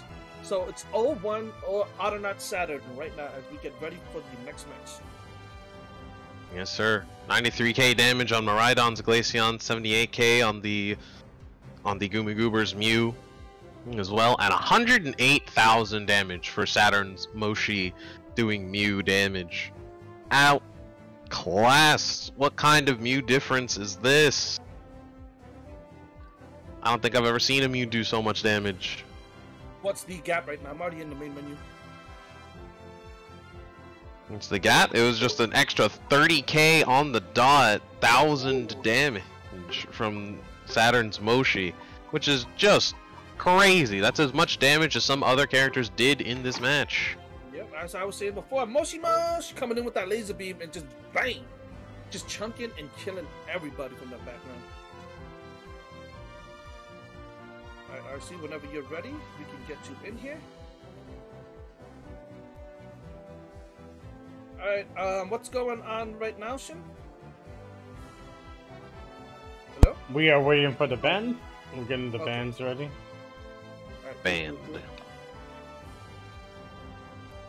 How did you feel about that last match? Like, did you see? Yes, I like, saw. some of the meta, That was some of the metas and stuff that people were playing, and how do you feel about like all those plays that you saw just there? It was very intense. Like, to be honest, like I was trying to go back and forth to try to get enough footage of Spooby and Gecko going at it. They're having their own little fight going on. They were in a boxing ring down there. Yeah, shout out to Canelo fight tonight. I hope he wins, but but that was basically what was going on, and it was mainly that fight was just to be honest, it was a 4v4 for like a good 8 minutes of that match, and then all of a sudden, like, that backdoor came in. Not sure what was going on. I know that Spooby at one point was just going in. Yes, he was putting in work, but he also got caught out at the same time. So I don't know what their strategy is for this matchup, but we do have our bands and the tea bags. Sorry, the Otternauts go with the with the Gengar band. So with the Gengar band, interesting. So let's get that underway. And Tyranitar will be the next band for the Goomies. Tyranitar wasn't played in that last match. I didn't see Tyranitar at all, but I guess that's an interesting band. I guess Tyranitar was giving Spoopy trouble. Oh right, he was. I'm sorry, because I still I'm in my head. I remember Pupitar. I don't remember seeing Tyranitar, because I was watching that bot fight go off, and I was like, wait, Tyranitar? I was like, oh yeah, that's obviously that's what freaking Spoopy was fighting bot lane. I apologize, guys. My brain is everywhere. I'm trying to remember plays from last match, but yeah, you are right. There was a Tyranitar because Spoopy was fighting Tyranitar bot lane in that boxing match, as I mentioned it, and I just had short-term memory. But the way, back to that fight. I know it wasn't a big highlight fight going on down there, but the way Gecko was playing it was beautiful because he had a big disadvantage against Spoopy, who was already 2 levels above him.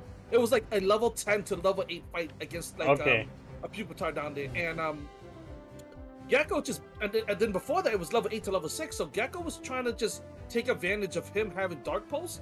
He will stay on base, and Spoopy wasn't able to pump enough damage to him while he was on base. So he'll fight Spoopy on base, and then Spoopy will lure him out to that bush, and Gecko will come out to that bush, knowing that he just can't sustain a long fight.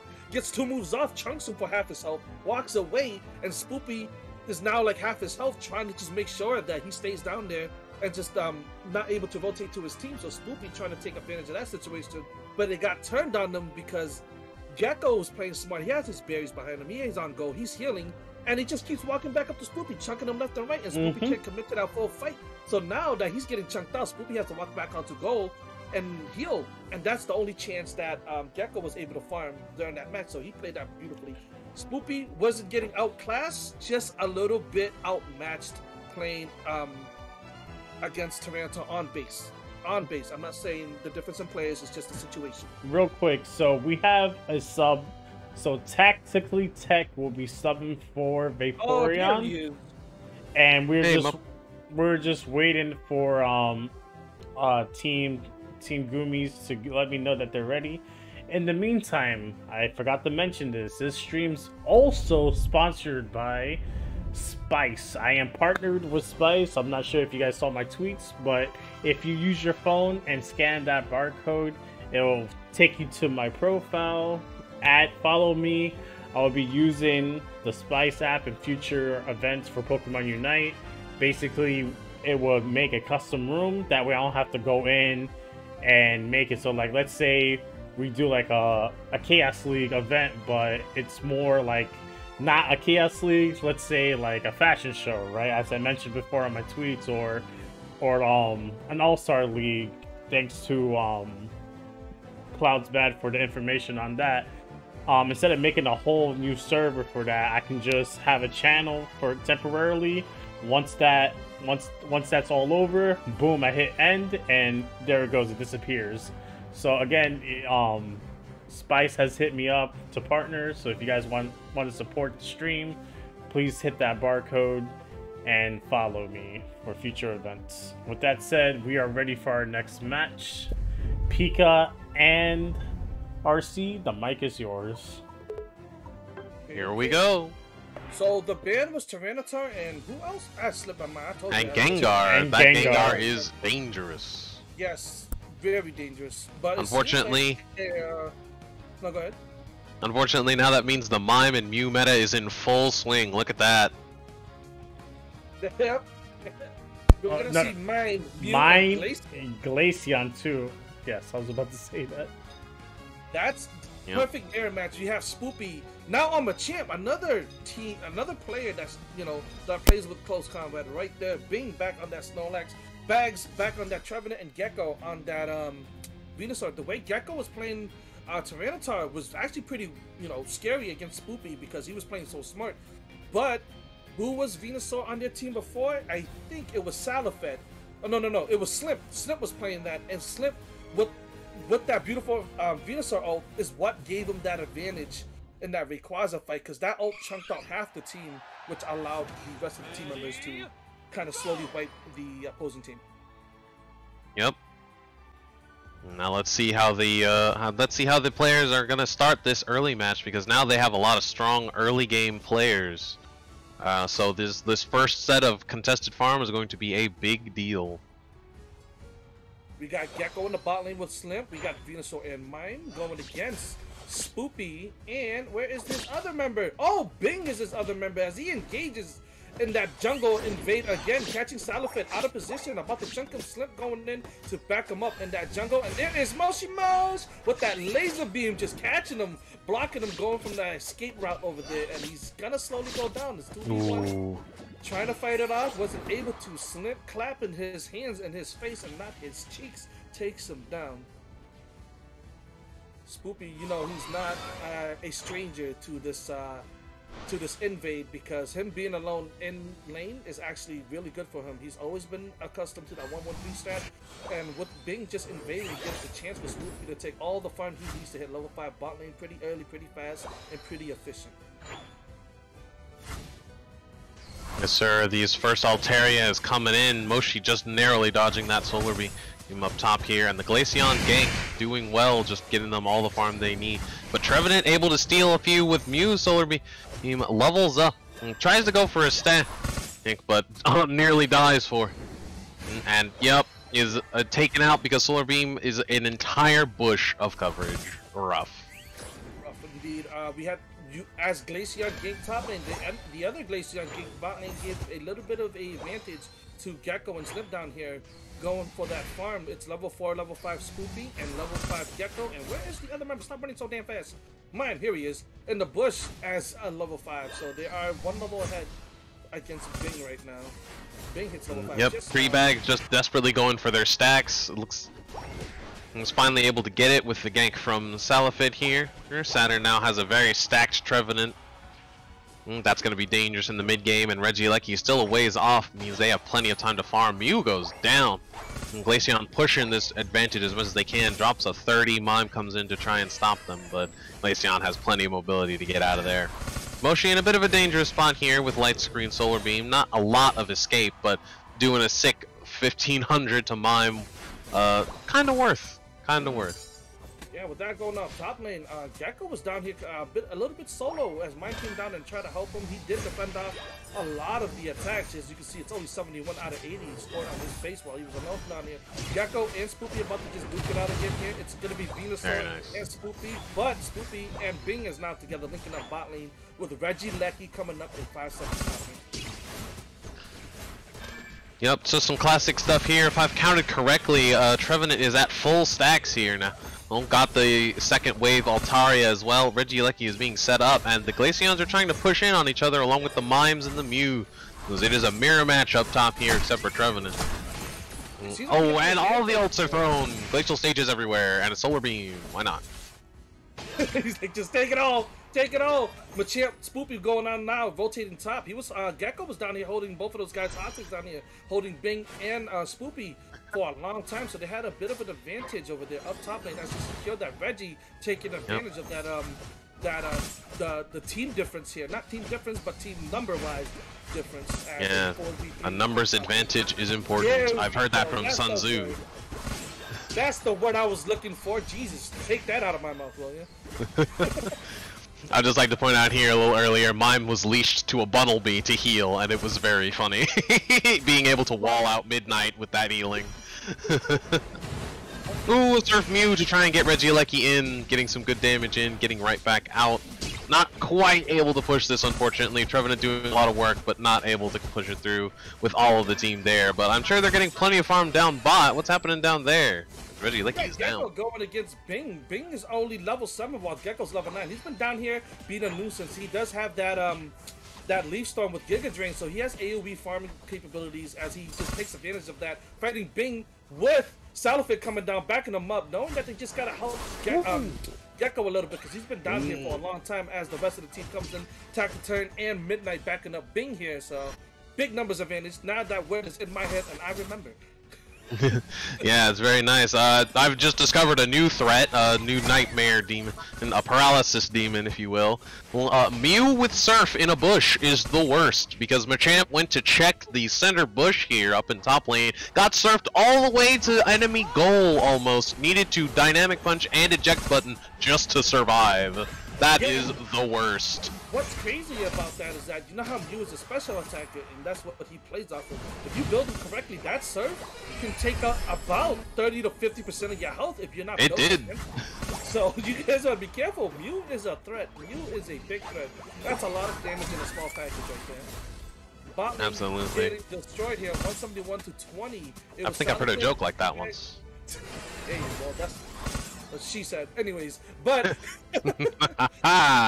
what was going on there? We have an advantage. I'm sorry, 171 to 20. Bot lane being broken in favor of OTN, and top lane being in favor of OTN. Regieleki is back up. Slim getting caught out here.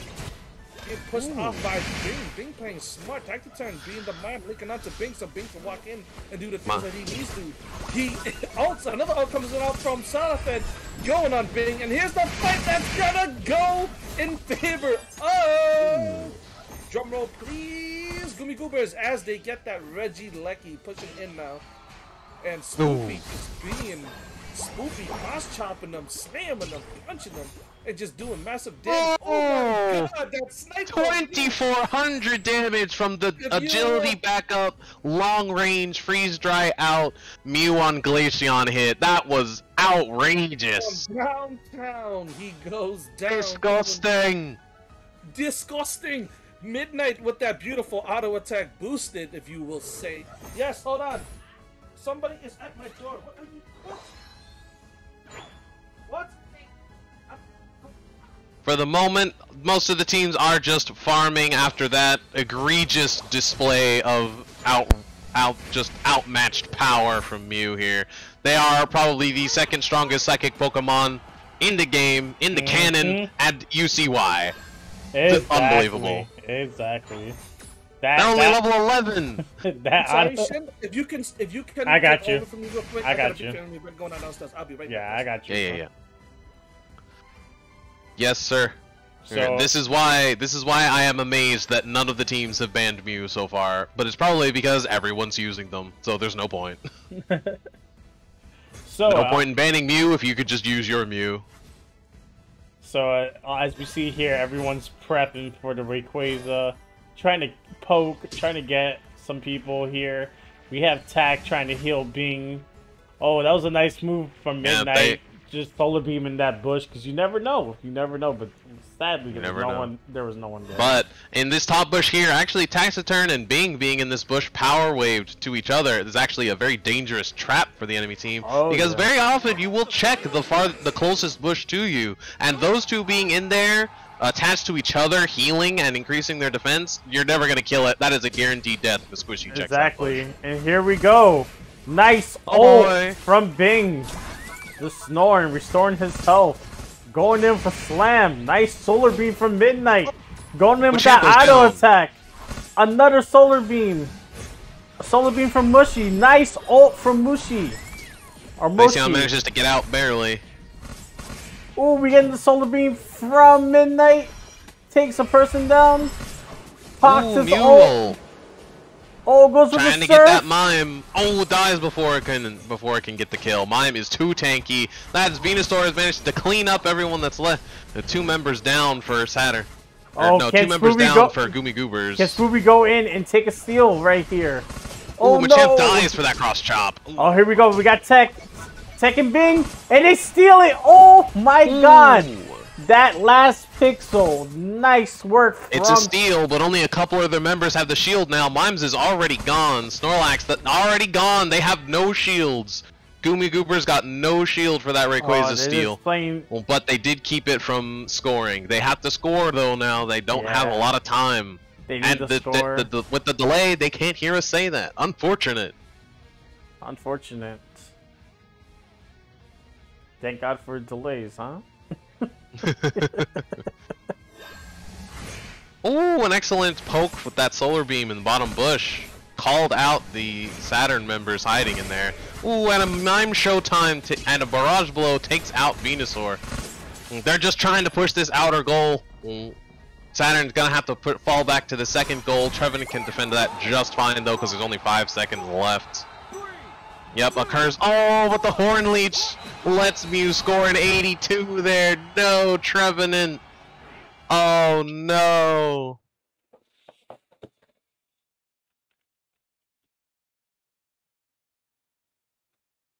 Was it enough? I think that was enough. Oh, they had it beforehand, but my goodness, what a final moment! What a final moment. That 82 wasn't enough to win the game, but insanity. And crazy that they were able to get that off on the last second.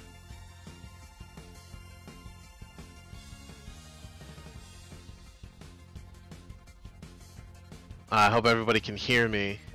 Yes, they can hear you. Okay, cool. But what a push at that last second. And just committing to that Rayquaza fight, every team going for it, pushing in, pushing out. And just making the entire difference of the game in the final moments. It was almost like a Zapdos game. That was incredible. Tactily Tech with 151 points scored. They're half of the team's points by themselves. My goodness. Just a heads up. Do the next match without me. Gotcha. So I'm gonna be gone for just like about 15 minutes. Gotcha. Yeah, alright. And as for the rest of the stats, 5 kills for the Mime Slimp for the Saturn, 6 kills for the Glaceon. 6 kills for Goomy Goober's Midnight Mew, and 4 kills on Spoopy's Machamp. Ow. Incredible, incredible game. Alright, now we are waiting for this match to start. This is the most anticipated match everybody's been waiting for. We are having Extremely Bad versus Team Drift. So we're gonna get that situated. Let me just invite you real quick.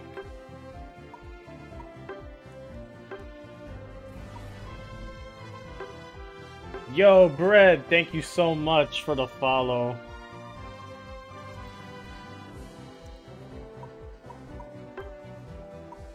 Yeah, I do apologize for the ads, guys. I did do pre-rolls before I started. Really not much I can do. I mean, I'm not gonna sit here and say blame Twitch, but blame Twitch. Blame Twitch.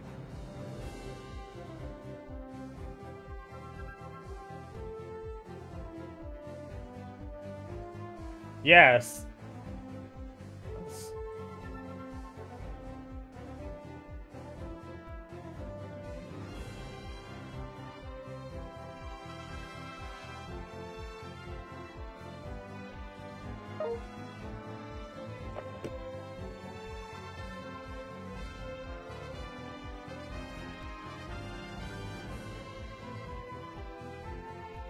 What's going on?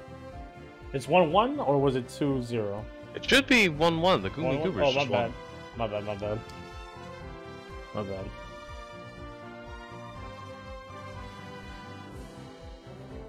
Let me fix that real quick.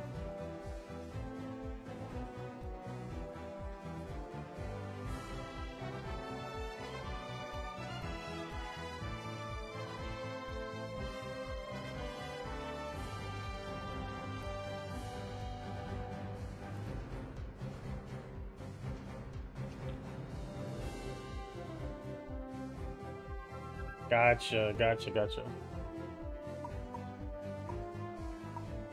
I'll go on ahead and go to the commentators poll.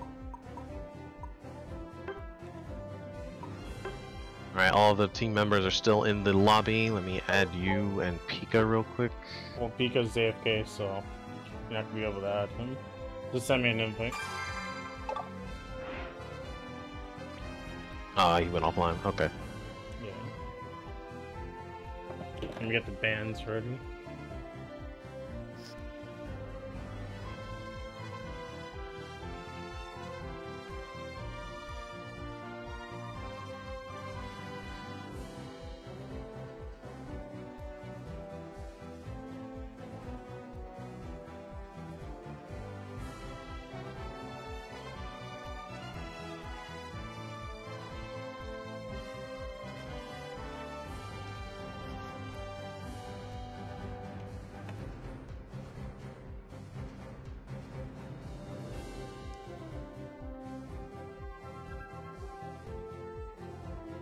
It was a simple mistake. There was a lot of stuff going on in chat, and I was also looking at other stuff too, making sure that everything's good. So it was a small mistake. You guys are making a really big deal out of it. So relax, please. All right, are both teams ready? Oh, we need the bands. Right. Need some bands from Gumi Goobers and from Saturn.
Just a minute here while we wait for the teams.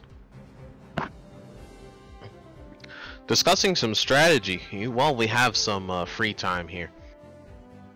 It's an interesting to see how the meta is changing with all of these with all of the damage that has been put out by some of these special attackers lately. Just seeing Assault Vest actually being able to be used on some of these tankier Pokemon. Slimp's Mime having Assault Vest in that last game, just allowing them so much survivability against the huge damage numbers of Mew Solar Beam, Mime Psychic and Confusion, or Glaceon's Icy Wind.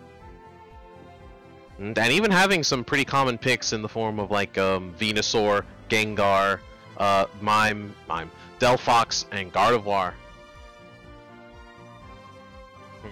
Just Assault Vest actually being useful now, even without a buff, is very nice to see. It was useful in some other metas.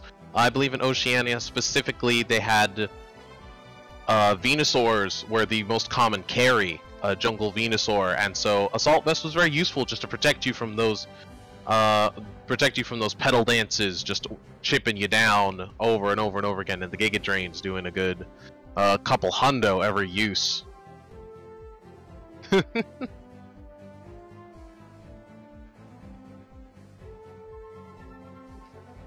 This is your, just in case if anyone was wondering, this is going to be a long tournament, so here's your bathroom break warning. Now's your chance.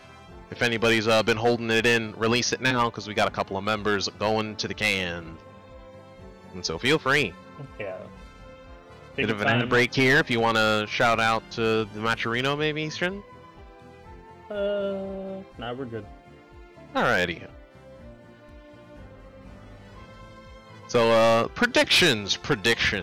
So we have one ban on Tyranitar, so we'll take that one out for now, but what I would consider the next teams having out there. Obviously, with the My Mew not banned, I'm willing to bet we're probably going to see those, as well as Glaceon, we're probably going to see those three on both teams, but out of curiosity, the other two slots on both teams are available. Well, I'm thinking Treebags is pretty committed to Trevenant. It's putting in some big work here, and it seems like they've gotten the macro down pat, down to even just stacking at the appropriate times, and just using that focus sat as a resource to get in there. So I bet Trevenant's probably going to stay the same, but I wonder who else is going to come in here. Now, some big counters to Mew and Mime are probably the biggest things to consider. Just being able to wall Mime out a bit with Snorlax and the like, or get away from them, as well as Mew just being able to dive on them. If I had to guess, I think we're probably going to see a Speedster here in the next game. Dodrio unfortunately banned right now. But I would not be surprised seeing a Mew and Glaceon in the back there with Trevenant out front.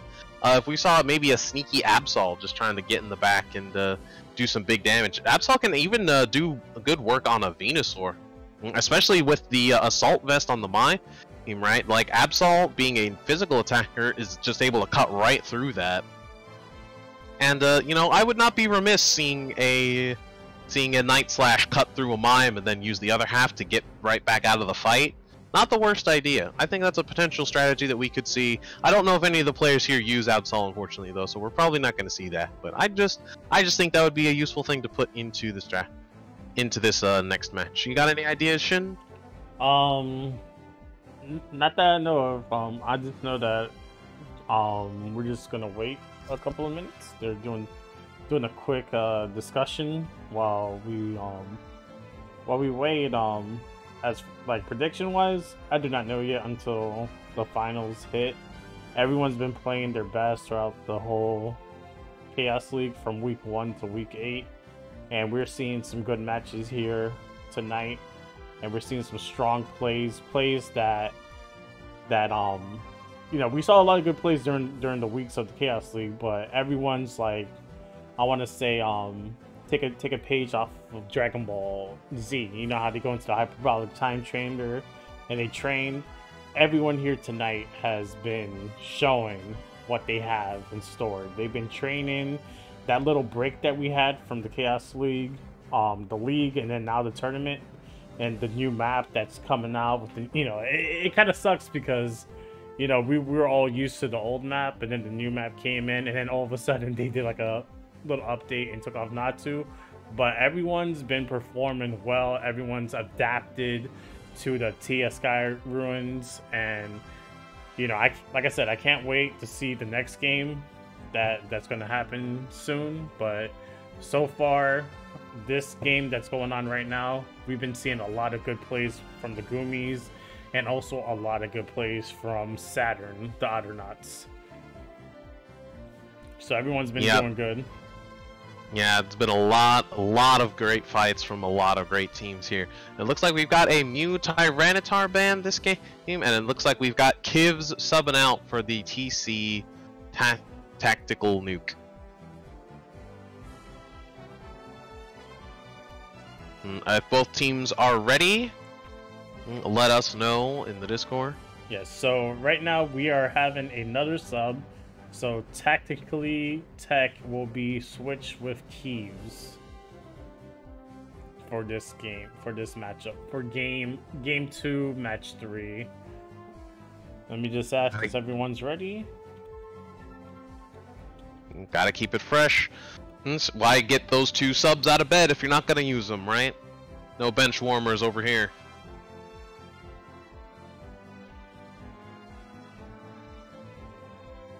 Or maybe that bathroom break was even worse than we thought, and they needed to go to the emergency room real quick, which, hey, you know, appreciate you coming out here, even with the stomach issues. Nah, man, I don't think anyone's sick or anything. I'll say a bit nervous, but other than that, I don't think no one's sick. I don't know, man. I've heard Taco Bell's coming out with some new products again. We might have some product testers on their team. Nah, I don't think so.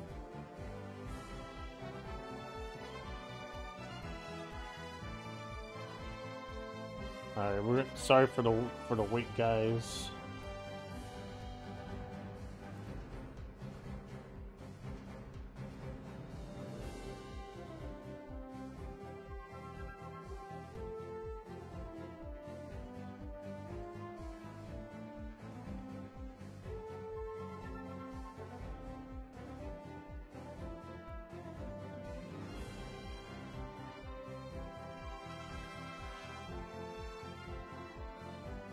Alright, so we do have the Mew ban.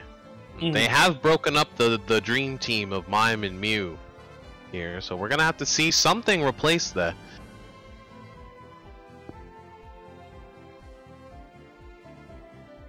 And just after I finished saying in the last match that why ban Mew when you can both just have Mew.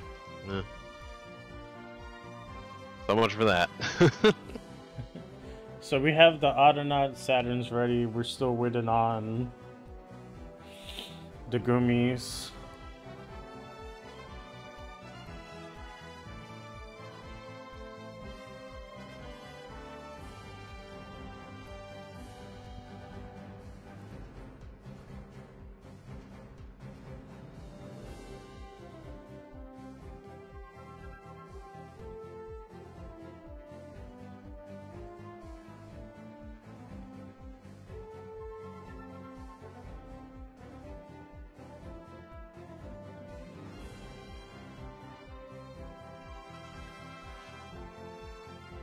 Just give them a few minutes.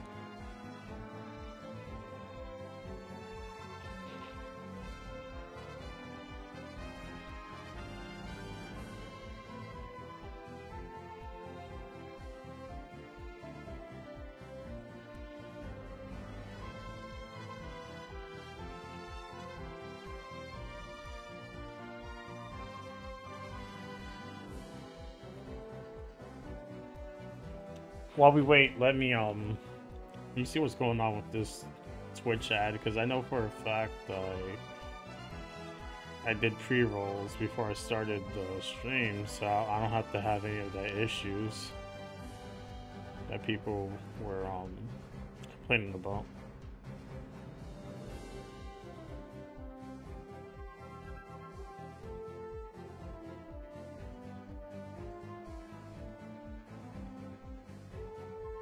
So let me fix that real quick and see what the problem is.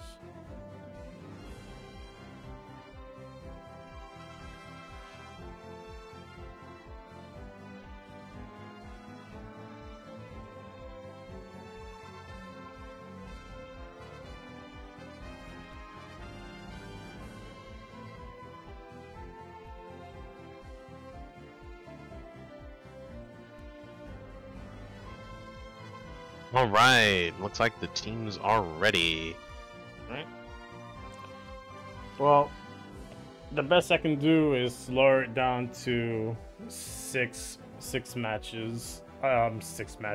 ads. So let's see if that helps anything. Hold on. TC Bags is writing.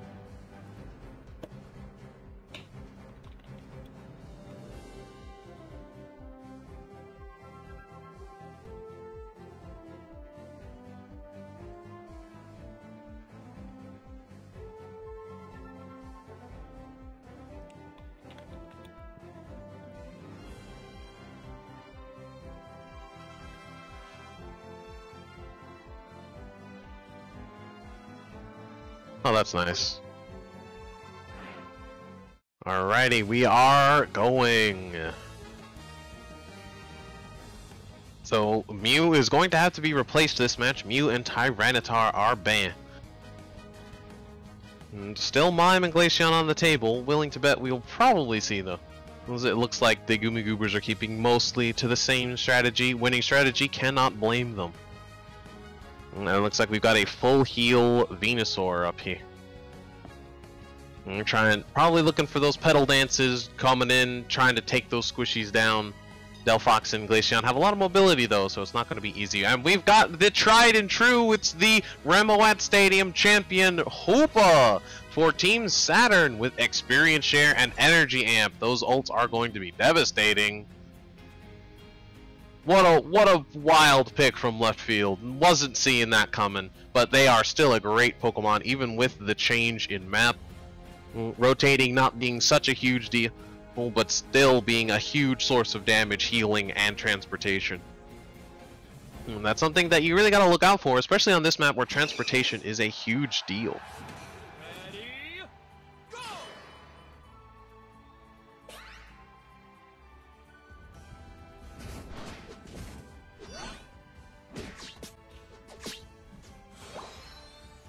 Alright.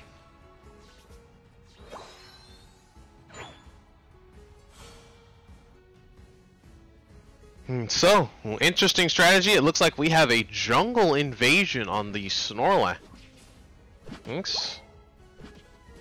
Going in deep, trying to see what they can steal. Red buff maybe? Not quite.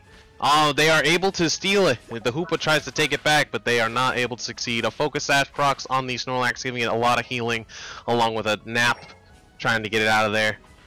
Unfortunately, not able to escape with the pressure from Glaceon. It's taken down with Hoopa, but Fennekin and Mime do have a very good start now because of that.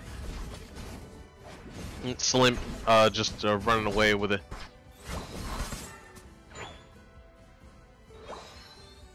Or Midnight, rather, sorry.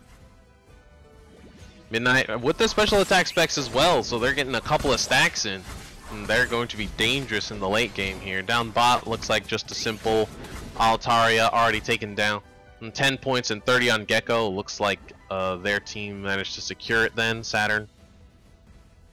And Saturn is now pushing into the middle area to try and get some of the farm here. Jungle Glaceon worried about their jungles going back in before Snorlax can pressure it. I'm getting another stack on those special attack specs too. Focus Sash procs might get them out, but Trev has some sticking power and is not so easily gotten rid of. And Hoopa with that muscle band gets some good damage. It's just like they said way back. Hoopa with that muscle band actually has pretty dangerous basic attack and is actually able to put in a decent amount of damage in the early game. And Tree Bags countering the Mime special attack specs with their attack away Aeos Cookie, getting some stacks in there, trying to get out. Icy Wind, a lot of damage though. Focus Sashes are gonna save them. Nope, it lets them die just like it let Mime die.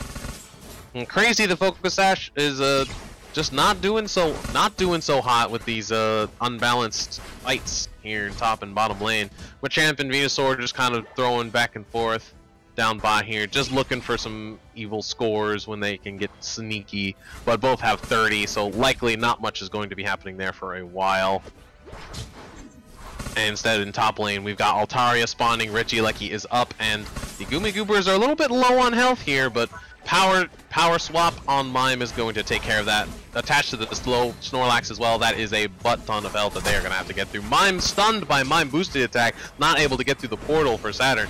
And that is a devastating loss, but Mime will be back up here in a second. Trev comes back, tries to get some revenge, able to kill the enemy Mime. No, Midnight is able to get right back out. No issue. Was XP getting them clean out of danger. Ooh, Icy Wind doing a big damage to Mime again, but not able to finish the job. But Snorlax caught in a bad position, takes another defeat, and takes Trevenant with them with just one Delphox and Mime hit. Regieleki back up to neutral. 3 members for Saturn, 2 members for the Gumi Goobers. This is going on for a while, and if I check back down here, 30 points, looks like Spoopy and Gecko just farming, not able to get any stacks. It's gonna be like that for a while, don't worry about that. It is a 4-on-4 up top here though, power swapping the Regieleki to take some chip damage and heal the Mime, allowing them to keep close at all times. Take that Psychic for 2k damage, not able to steal it. The enemy Mime, Slimp, somehow able to take it. With that confusion from long range, I didn't even see them throw it. Perfectly timed, and they're going to be able to push this in as well with some of those defeats taken. The level 7 Snorlax not having a great time trying to keep up. That first jungle invasion cost them. They got the XP, but immediately died afterwards, giving Glaceon the early XP, and that is dangerous. This Glaceon is already doing very well. 2 kills under their belt. Along with some other members of the team. It looks like Trevenant and Hoopa here both have 2 kills. Delphox with 3 though. And Delphox is a bit of a mid-game player here. As soon as they unlock ult, they are just a force to be reckoned with. And they're not far off as it is. Machamp throws out a barrage blow to counter Mime Showtime, able to survive it as well. Kills 2 of their members. Hoopa takes Venusaur out of the equation. He teleports back though because Petal Dance is so much speed, but it was a mistake. Even with that Petal Dance speed, they are taken down with Delphox Fire Spin stunning them in place long enough for just tons of damage to be emptied into them. Delphox able to defend Regice as well with a Fire Spin. Not a super important objective, but it does give room for a better objective to come back in a second, and it gives them a chance to try and push this goal with a little bit of healing on top, you know, just in case, you know. However, Mime's Power Swap heals infinitely more than Regice, so, you know, it's wishful thinking, but it really is not that helpful. Hoopa rotating everybody to top lane because Regieleki is about to start. Bad vape. Come on now. Quiet in the crowd, please. Please now. We've got Mime running in, Midnight running in with a power swap psychic trying to get plenty of damage, and runs in with a Mime Showtime into the back line, takes out Glaceon, pressures Mime, keeps them out. Hoopa throws out an ult to try and counter, do tons of damage from the Gooby Goobers, but the damage is done. Delphox is able to throw in tons of damage and stun into their team. Mime throws out their own Showtime. Venusaur comes back to support the team, takes a punch out, Snorlax goes down. Delphox and Machamp are able to take down the Mime, but not with their own losses. Venusaur runs in, is able to kill the Delphox before Fire Spin can stun. And now Saturn is in a good place for this Regieleki. Goomy Goobers are just going to have to defend against this Regieleki now because Mime's the only one that's there. They do not have Confusion, they have Psychic, and they are taken out trying to get vision on that Regieleki's health bar, but one on five is something even Mime struggles with. Moshi looking for some jungle invasion because they know most of the team is looking to defend against this Regieleki. Very smart. Mime getting the center Altaria, Venusaur getting the bottom Altaria. All the farm on the map is controlled by OTN Saturn right now. But Goomy Goober is able to take Hoopa down Moshi for doing that jungle invade. Didn't really pay off in the end. But Venusaur able to get a kill on Mime and get all the buffs back. They are in a good position once again. Registeel, that's why you take Regice out of the equation. Registeel is now back in bot lane. An objective arguably worth contending for. The attack up can be brutal on characters like Mime, Machamp, Venusaur, even Trevenant and Glaceon. Delphox throwing in some strong hits, Goomy Goobers keeping each other alive with the power swap, and Machamp going deep with that barrage blow to try and take Mime out, but unfortunately, as you can see, you could really just dump 8,000 into Mime, and he does not care, because he is a defender and a support at the same time, and it is just not fair. TC Treebags gives up on the 40, not entirely sure why, waiting for that 2-minute, clever, waiting for that 2-minute to double the amount of points. And it's just passing the time with some animation canceling. Glaceon goes down from a Verdant Anger by Venusaur, but a Fanciful Fireworks from Delphox cleans up 3 members of OTN Saturn. This is a good time for some backdoor scores as Bing goes in. EC Treebags just hiding in the bush trying to defend the goal, but it is too little too late. There is 100 from Delpha. And Scoomy Goobers are in a strong position, don't even need to go for Rayquaza, and can be looking for some backdoor scores for the rest of this game. Constantly pressuring the top and bottom goals will be devastating here. Snorlax blocks Hoopa into the Delpha, but they throw out an ult to try and get everyone into middle. Snorlax dies for it. That is a big ult that Goomy Goobers no longer has to contend with. Oh, Trevenant throws out an ult and takes out the Delphox as well. Well, a lot of the ults down for OTN Saturn. This is their last stand. Mine throws out a Showtime as well. For the Goomy Goobers, it looked like. And trying to deal with the Trevenant, they are able to take the Trevenant out. The biggest issue on their team, even more so than the Mime, I would argue. Power swap on the Machamp and some Psychics take out some damage, but they're still able to go in on the Glaceon. The Machamp misses the barrage blow, still able to get a kill though, 2 kills. Trevenant is still dead with that much health, that much carry on their team. Mime, barely alive with Focus Sash, goes down in the end. And Goomy Goobers are more than free to take out this Rayquaza as 3 members of Saturn are dead. And Goomy Goobers looking in a good position here, able to take out the Hoopa as well. 3 members down, 2 in base. He's trying to stop this Mime scoring 100, but they have the Rayquaza shield, no knockback and no stun. Are able to score shield right through it, gets the 100. And a Mime Showtime comes out on Midnight to take down another member. What a game. Finished.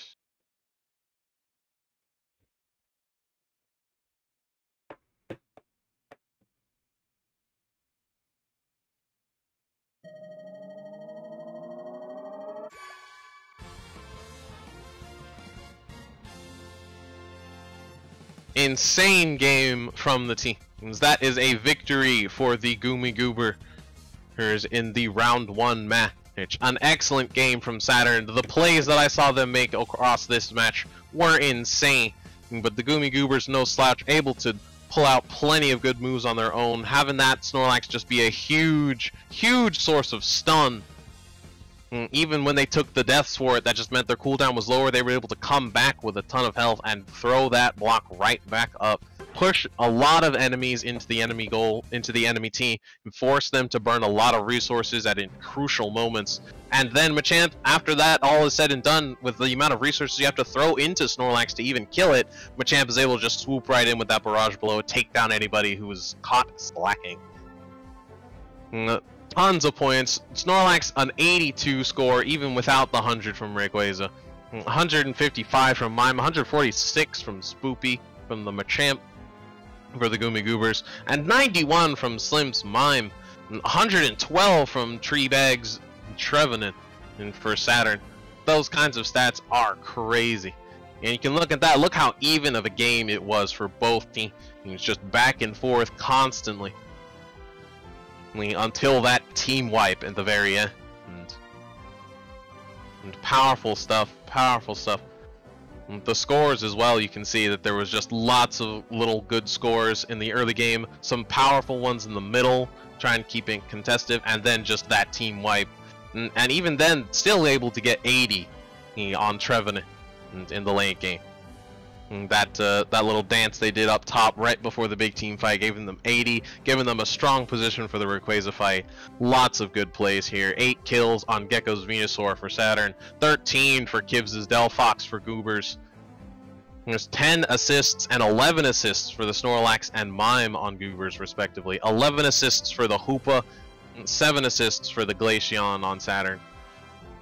All kinds of stuff being done here. Absurd amounts of damage for everybody. Venusaur, both Glaceon, Mime, Machamp, Delpha. It's just lots of characters doing a big work in all of the team fights. And not to mention Snorlax and Mime taking 71k, and Trevenant taking 92, and the Saturn's Mime and Hoopa taking 68 and 62,000 respectively. And just all the teams were putting everything they could on the battlefield to try and get even the slightest advantage for their team. Alright, RC, I'm back, sorry. Welcome back, Pika. I had to step away. My niece is having a party at the house. I had to go say hi to the family and get the cake stuff. Happy birthday. Shen, if you are still there, are you good? Yeah, I'm here. I'm just fixing something real quick. Yeah, great. Just try to keep the camera moving, bro. I was confused too. I was watching. I was downstairs like, yo, what's going on? Yeah, no worries. There was a lot of action happening all over the map. But those Regieleki fights, big deal. Big fights there. A couple of big fights at Registeel and Regice too. These competitors were all over the map trying to just get farm. Alright, Not to mention double juggle invade. Sorry, what was that? I turned off the ads. I tried. Just a heads up to everybody. Ads and all that stuff. Ads is something that's gonna happen no matter what stream you go to. If they are an affiliate or a partner, you are gonna get ads if you are not subscribed. What happens is that ads are gonna run at a set amount of time every time, even if you move the ads around. If we start a match, the ads are supposed to play at certain times throughout the stream. We cannot control that. Just a warning, so please, we're doing our best and understand that. Also, just a word of warning that Twitch does have the most control over ads. We do not have much. Yeah, I'm doing my best for you guys, but like. Relax. I'm good. I'm good. We're not gonna get into anything, but we are gonna just do our best. So please understand. I know there were some people in chat being a little bit choicy with their words. I'm gonna ask you guys just relax. We're trying to do what we can. So if you guys understand, if you don't like what you see, you are more than welcome to leave. We are doing our best. And just understand that. That's all I'm saying. Alright, cool. And with that, the Goomy Goobers did win 2-1. Congratulations, Goomy Goobers. We are gonna. Who is a? Sorry, I just came back. Now I'm trying to catch up with everything. 1 second. Now we have. Congratulations to the amazing fight from Saturn as well. Yeah, that was a good fight. Okay, let's see. That's that. Okay, da. Shin, who is the next match? Once again, congratulations to the Goombie Goobers. We have Astonishingly Bad and Team Drip going on. Okay. Alright, 1 sec. I just want to go to the challenge website to make sure I see everything correctly. Yeah, we do have Astonishingly Bad against Team Drip. Astonishingly Bad is our third match. See, I was too busy going up. Freaking brain scattered. Is the third match of the day. Team Drip and Astonishingly Bad. Astonishingly Bad has the best record in our league right now. They are 8-0. Team Drip was near the bottom. They had a bit of roster change, a little bit of a mix-up, had a bit of a hiatus of 2 weeks, came back, started getting back in. They did lose their first match, as I mentioned earlier in the stream, and they are now back fully and ready to go, because after that little mishap they had in a beautiful run. I was saying before, 2 players that I have my eyes on was Squirtle's Den and Kingslayer, so you guys are going to be seeing that today. Nice. Coming up in the next match, and top 2 in that stream and not 2. What do you mean? What's going on? But what we are gonna go with is that Wait, hey, what's up, Kaluni? What's up? My brain is all over the place. What was I gonna say? I'm lost. Anyways, we are just gonna be waiting for them to get into the Discord lobby, right, to announce their stuff and check in and all that good stuff.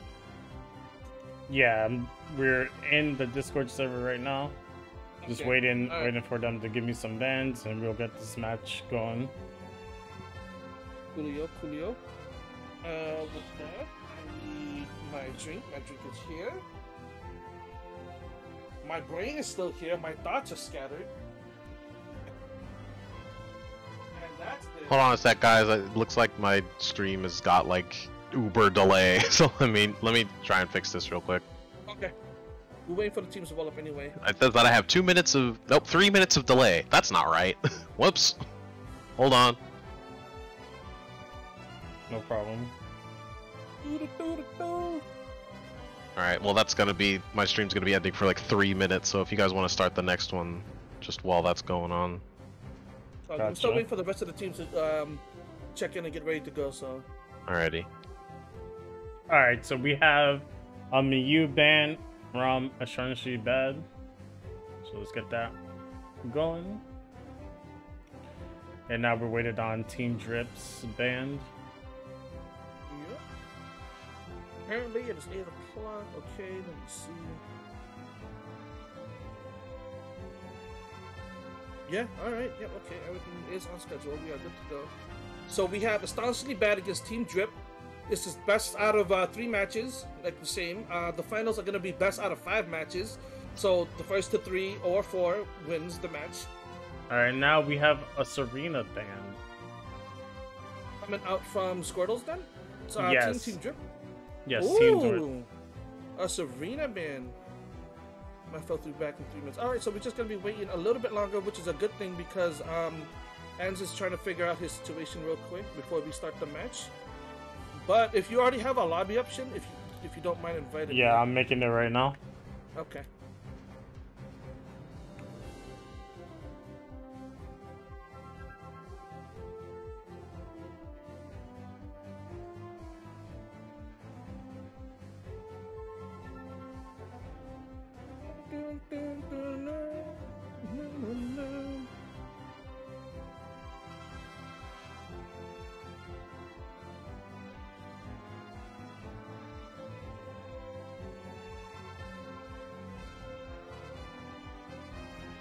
Second, guys, like I said, we are going to be waiting for the teams to get together and get ready. We are making the lobby now.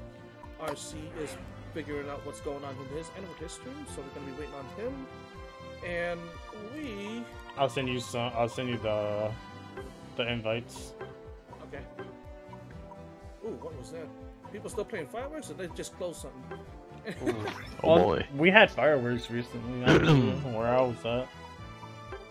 Oh, That's- that's I think the last time I had fireworks was in August because people were burning the leftover fireworks, which was illegal in my state. But you know, people gonna do what they want to do. exactly. Why not, right? You good, RC? Yes, sir. Okay, cool. So now we're just waiting on teams to come in. One of the players from Team Drip is currently in the bathroom, which I don't blame him because I gotta go too. I'll be Yeah, right take your back. time. Take your time. We're taking take as much time as needed.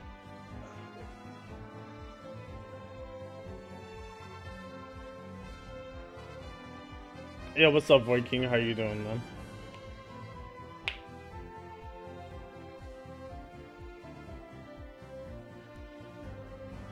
With that said, let me.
That's why,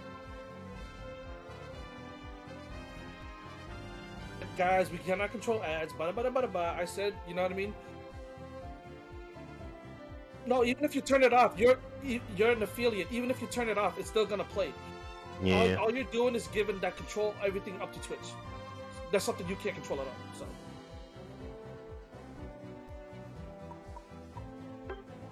Okay.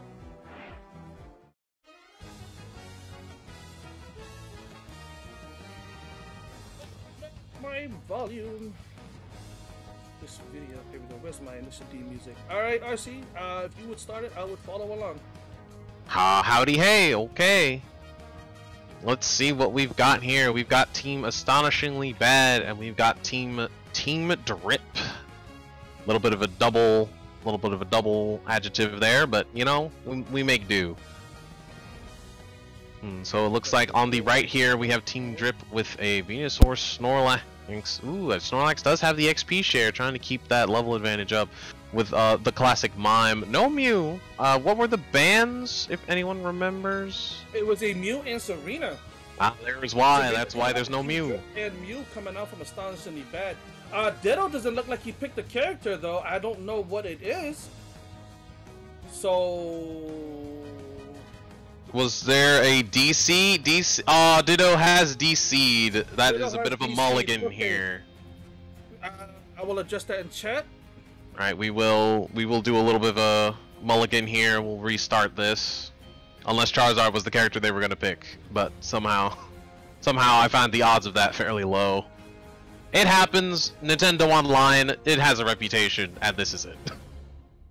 Yeah, it does. So while we get this fixed up here, we'll just wait a second. We should be able to cancel it immediately. It seems like nobody from Astonishingly Bad is moving, for they know that Diddy is DC'd. Yes, sir. Okay, we were able. Oh, did they give us the option to end the match right away? Yeah, I ended it. It should nice. end the battle for everybody. Okay, that's good stuff. We don't have to wait. Yep. Alright, so we were able to end the match right away without anybody kind of revealing their hands besides. And that's a victory for Astonishingly Bad. No, I'm kidding. I'm kidding. It's not true. It's not true. Nobody heard that. It's fine. It's joke. It's funny joke. It's okay. Why are you mad? It's just internet joke. It's just game. We need to make sure that one of the members are back from Astonishingly Bad though. Same items, no change. Okay.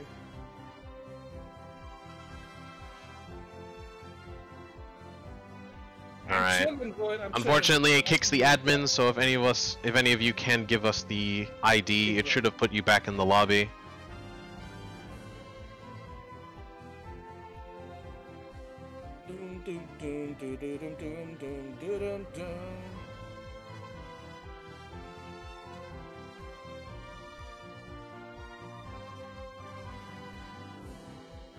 Why did it tag twice? It's all good. You can tag me all day, baby. Yeah, it's sometimes the game will DC like that. Right. We fixed that issue. Thank God that they added that feature that you can quit the game now instead of waiting 5 minutes. That's a lot better. That's why I was so confused. I was like, oh my God. I was like, wait, the match ended, and he's like, yeah, I ended it. I was like, oh, thank God. I did it on my end, but yeah. Oh, well, I mean, yeah. She did it too. Okay, cool. Someone did it. It happened. That's what matters. Admins have control over that, which is good. Too bad it still kicks us. Yeah. They need to fix that. They really need to fix that. But it's all good. No worries. All good. Just a heads up. Pika is a substitute for Astonishingly Bad now, so this is going to be an interesting fight. Just a heads up. I did my best to take out the ads. Just a heads up. There are no ads, so throw that out there. So Ditto is back. We are confirming that he is live and ready to go, right? All right. Jinjay has the power. All right. I'm just making sure that is everybody ready. Okay, they are ready. The mic is yours. And also with the cam thing, we had a little issue, but it's fixed now, so you won't have that going on anymore. Anyway, back to you guys. Okay, we are back to their picks. Yes, sir. Oh, so Ditto wanted Glaceon too, so that was what was going on. Very nice. He was like, I want the Glaceon, I want it now. This Ditto is cloning a Glaceon. Alright, so we've got same teams, same picks for everybody. Very nice, same places for everyone. But we've got the Glaceon instead of the Charizard. What a shame we haven't seen Charizard in this tourney yet so far. Well, no, that's right. We did have a Charizard earlier. And the ult was mind-blowing from Team Actual Trash. That was when they quite had the that sight. quad going over to Jay and then Johnny retaliating. Yes, sir. Talking about Johnny, and they are going to be in the next match after this. Not after this, but after this series. Tragic Umbreons are gonna be playing after Yes, this. the If you next guys have round fun with of that match, next sure to round of stick around fights and will watch be that. interesting. All right, so A lot of mirror matches today. Snorlax, Glaceon, Mime, and the only changes is that who you want to be your melee and your attacker. So it's crazy. yes, it's the new map meta. And characters that are fast have a lot of potential. But we've got our first Pikachu here. This is our first Pikachu of the tourney. Yeah, Clouds is actually known for his Pikachu. He says he likes Pikachu. He's a pretty good Pikachu player. And we'll see how that goes. We got a Glaceon Jungle coming off from Ditto. Ditto's now really connected. He doesn't look like he's lagging, and he is doing what he needs to do. Very nice, very nice. It is a Pika with Muscle Man, surprisingly. He getting those basic attacks some extra damage and a little bit more attack speed. Interesting to see how they're gonna plan on using that. Might be something to just kind of stop early game stacks, maybe. Sorry to interrupt. Is that the Lily that we know? No. No. Okay. So that's I don't know who exactly that is, but they've been with the team for a bit now. Well, since they reacquired, reestablished their team. But we got Squirtles then coming in up top for that gank. He's playing Icy with also Miyoto goes down and immediate Ego in front of that line. Squirtles then getting that kill, but he might get caught up, but he has rest. AP Rinkaku is about to just engage on that, but Ditto coming in, doing the same thing that Squirtles did earlier, and just gets that kill with that Icy Wind up top. Yep, absolute pain here for those early Altaria. Because it looks like bot lane was pretty amiable. Well, nothing too exciting happening with the Sylveon v Pikachu and the couple of mimes in the front line. It seems like Lily is level 5 up top, Rinkaku level 4, Miyoto level 4, so you got a double melee lane, 2 tank. It seems like Rinkaku might be playing Flail, because that would be the most, to me, smartest decision, because you're going to need damage. You can't just live forever and not do damage. So let's see how that goes when he hits level 5, and it looks like he is. Is he playing Flail? I do not see a move coming out yet. I am not sure. Interesting. Yeah, it looks like Pikachu has gone with the Electro Ball build so far, and the Mime for Squirrel's Den has taken Psychic. Could be dangerous. Really dangerous. That Power Swap and Psychic combo linking to anybody, and it's just basically a walking landmine. Especially since they are going to have to be a bit of a front line here with Snorlax. Machamp can go in, but they can't stay in. King Slayer with that beautiful hyper voice taking one of the members down here. They are playing really, how do you say this? Aggressive, but smart. I think I just said it. Okay, there you go. Advantage, yeah. Yeah, there you go. And at top lane, they were just being, they weren't able to rotate. Top lane getting into a fight. Miyoto just getting caught out. Farm going over to Squirtles Den. Squirtles Den is level 9. Icy Wind hitting Miyoto. Miyoto getting chunked out. We got Regieleki coming in like 5 seconds from now. As the fight goes on, there's another member dying from that side of the field here, on the left side of the field here. If I can remember names, my head is Astonishingly Bad. There it is. One of the members from Astonishingly Bad goes down. Animated Ego, Snorlax and Snorlax Crime, Heavy Slam getting out of that fight. That Regieleki is going down, and Squirtles then confirms it with his Icy Wind. Gets it. Rinkaku getting attacked with them spears. Sleeps in the middle of a battlefield and mistakenly sleeps in the wrong place and gets annihilated. Ooh, double glacial stage from the Glaceon. And it's trying to take down the Monk. Yep. Taking down the Regieleki as well, able to push them off. He did push him off. Mine did not go down. I thought he was going to go down. A lot of ults coming out. Icy Wind flying out left and right, and I thought somebody was going to die for that fight, but they both survived. Reggie is just being held hostage here by somebody cute and somebody big. Ooh, Kunai just walking up, not giving a damn, taking all that damage and engaging in that fight, getting walled off by Snorlax as they back off. It seems like there was a bit of a miscommunication. He walked up and Lily was just going to be farming behind him. I think Kunai walked up just for that zoning potential and farming, as the top lane, Lily, just get caught up by Cloud's Bad with that Volt Tackle, just stunning Machamp in place. As the fight goes down, Kunai gets caught, slammed, and push smack. There it is. That's a beautiful lead short smack combo right there. Oh. Yep, there it goes. bot lane. That was in favor of Team Drip there, getting that Reggie steal. Yep, the Reggie steal. They were able to have 3 members kind of just put some pressure on it, while the other team just was taking some farm. And it looks like it's a good buff too, because they're able to get 2 kills off of it straight away. Nice. We got 4 members against 3. Battle going on. Oh, coming out left and right. That Snorlax ulted earlier. That other Snorlax ulted. The tree ulted now. Animated Eagle is level 9. Gets away from that fight. Still pushing that goal and is now able to score while Kunai is just zoning from the front. Yeah, it's getting some, the Indeedee is helping them get some effective scores there, making sure they overdunk by as much as possible, keeping Sylveon from scoring. Very nice. Very nice. Regieleki is back up. We were just talking about Regieleki, and now he's already back up. Literally, the goddess gets caught out. Even though you are a goddess, you are not invulnerable to Snorlax's slap and the rest of the damage for the team.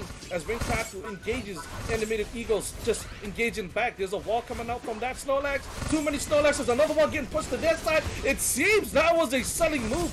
Animated Eagle tried to push the team of Regieleki, but it turns out he pushed Regieleki and denied his own team from securing that by pushing Regieleki to the blue side, and they secured it more effectively. Rinkaku going back in, getting chunked out. Kingslayer trying to slay some kings, but the Chad TTV gets slayed by Squirtle's Den instead, as Squirtle's Den and Lily the Goddess is about to overcap top, but Miyoto say, oh hell no, comes in with the tree, tries to zone him out, but gets destroyed. Squirtle's Den with the quad, Ditto trying to defend top, now gets another kill. So much going on over here. That Regieleki did go in, and nobody took advantage of it. Because Kingslayer and Squirtle's Den getting a freaking penta in a highly competitive match with that Reggie going in, but Snorlax in time, dumping that 40, 20 points left on that goal. Beautiful fight coming out up top, 109 to 172.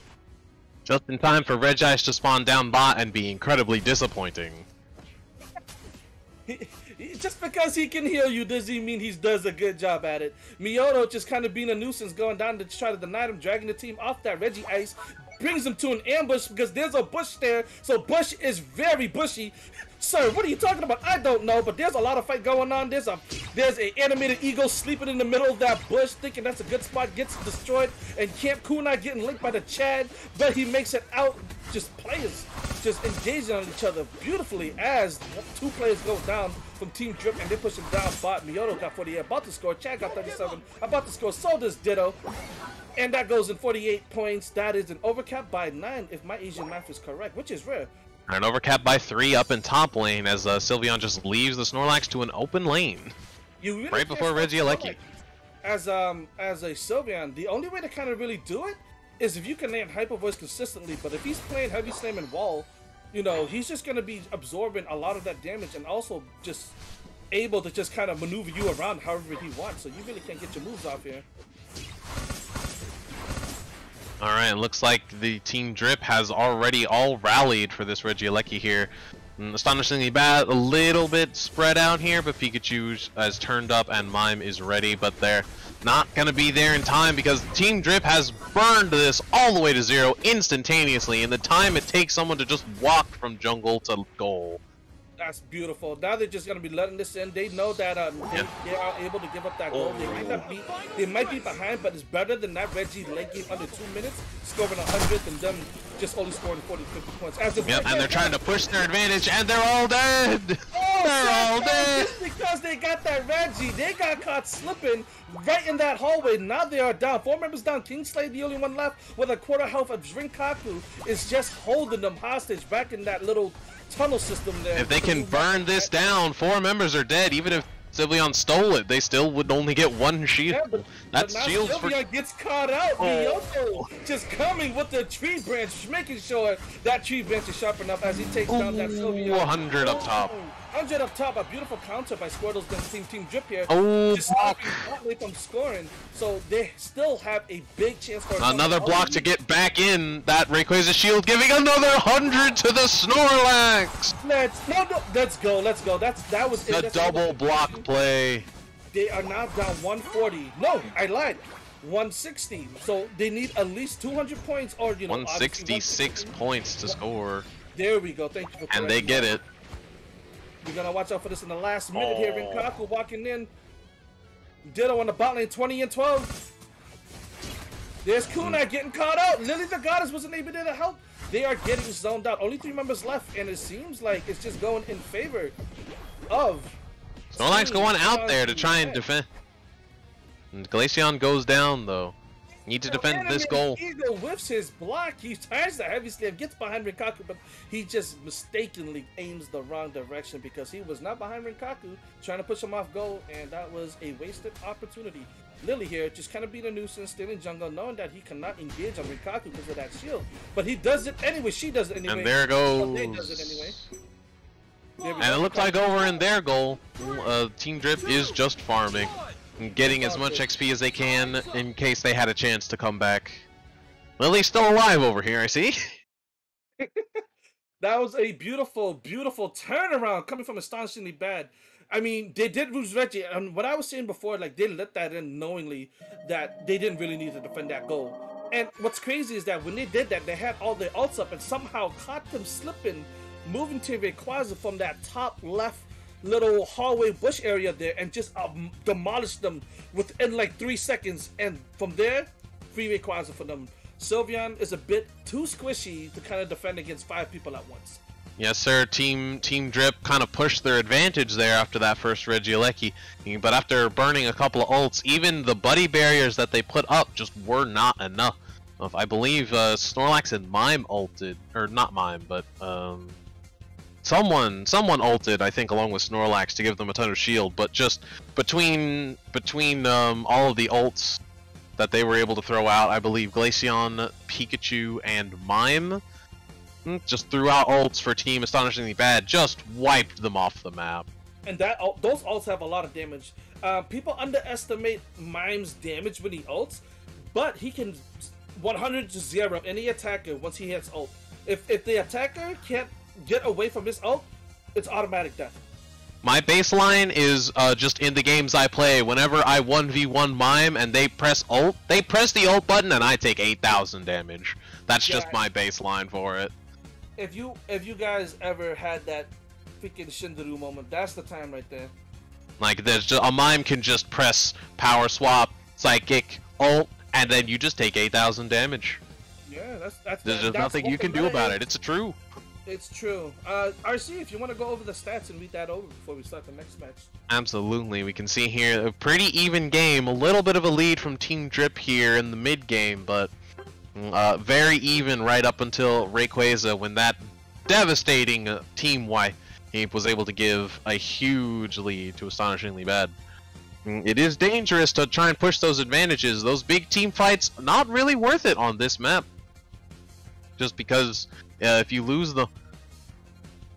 it's dangerous, and if you just lose a couple, then you can still pressure both goals, or you can pressure Rayquaza and their jungle, or whatever. But if all 5 of you get wiped, there's just nothing you can do. There's nobody there to do anything, so exactly correct.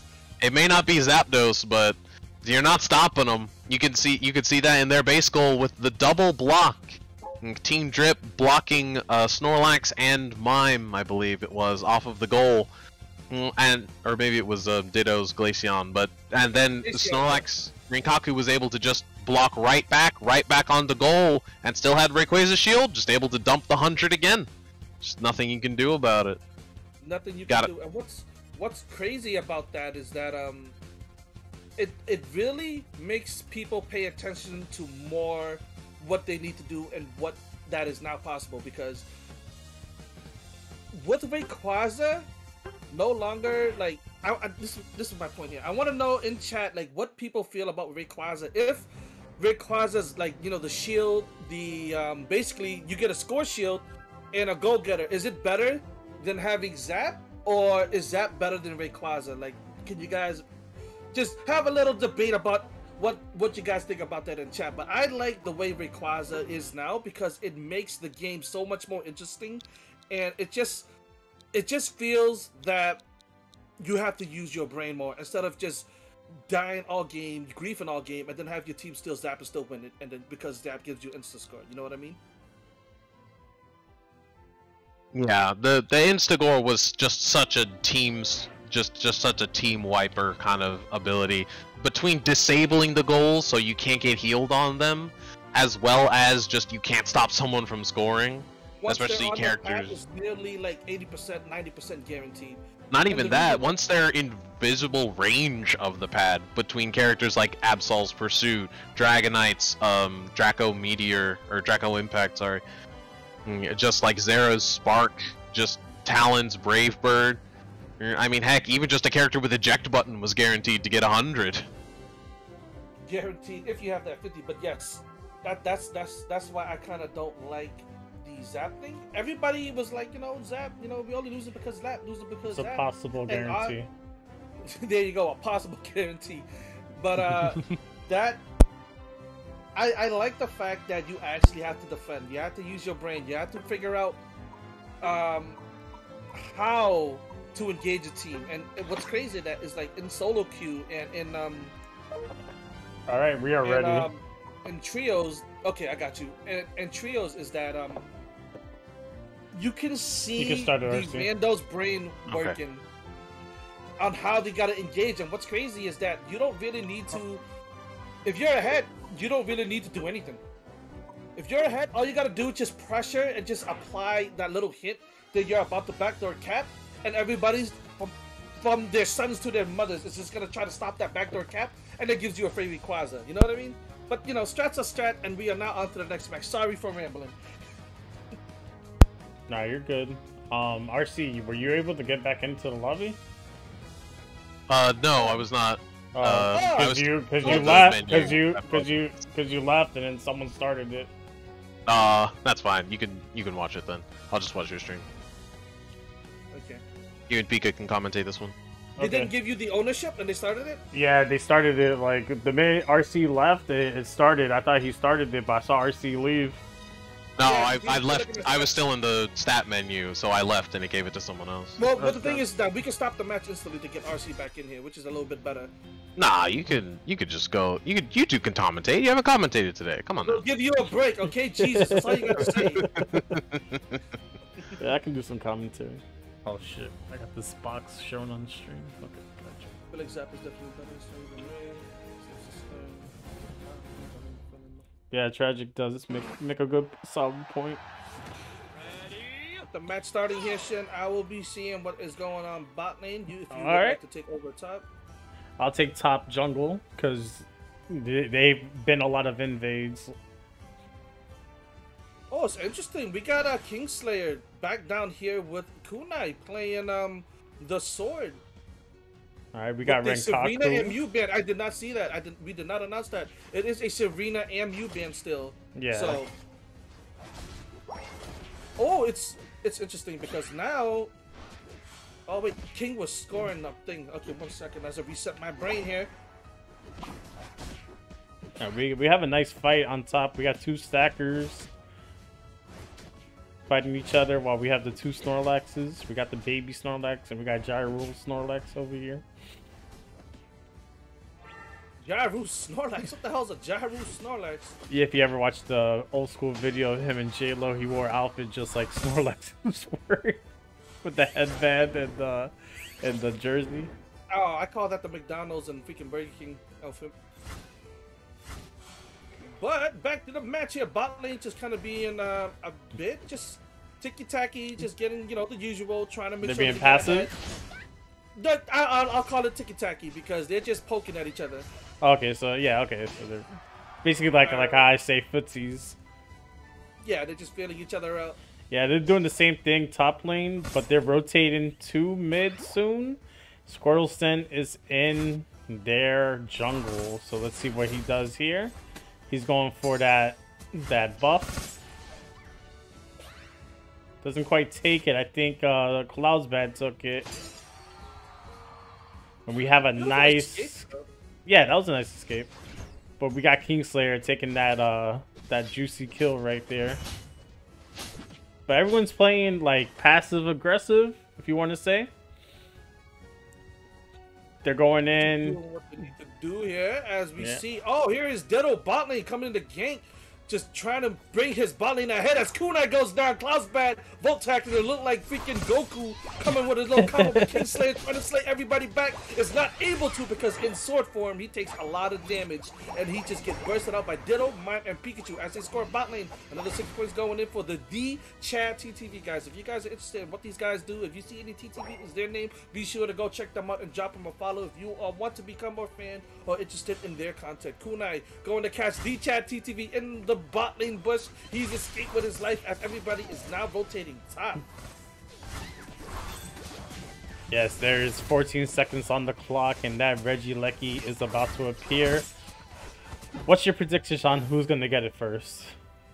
Predictions. I want to see what the hell's going on right now because we got Animated Eagle coming in, getting set on, and we got Miyoto just standing there frontlining. We got 3 players against 4 players right now. They are rotating top. Mime is still bot for the orange team here. Regieleki getting started. Literally Goddess is now starting to throw some hands as Kunai is frontlining, and now they're just gonna engage in that fight. He gets destroyed. Lily the Goddess gets destroyed, engaging too early. A lot of CC and damage coming out here with Snorlax. Animated Eagle just sleeping the day away as Cloud's back shoot a little lightning ball to no avail.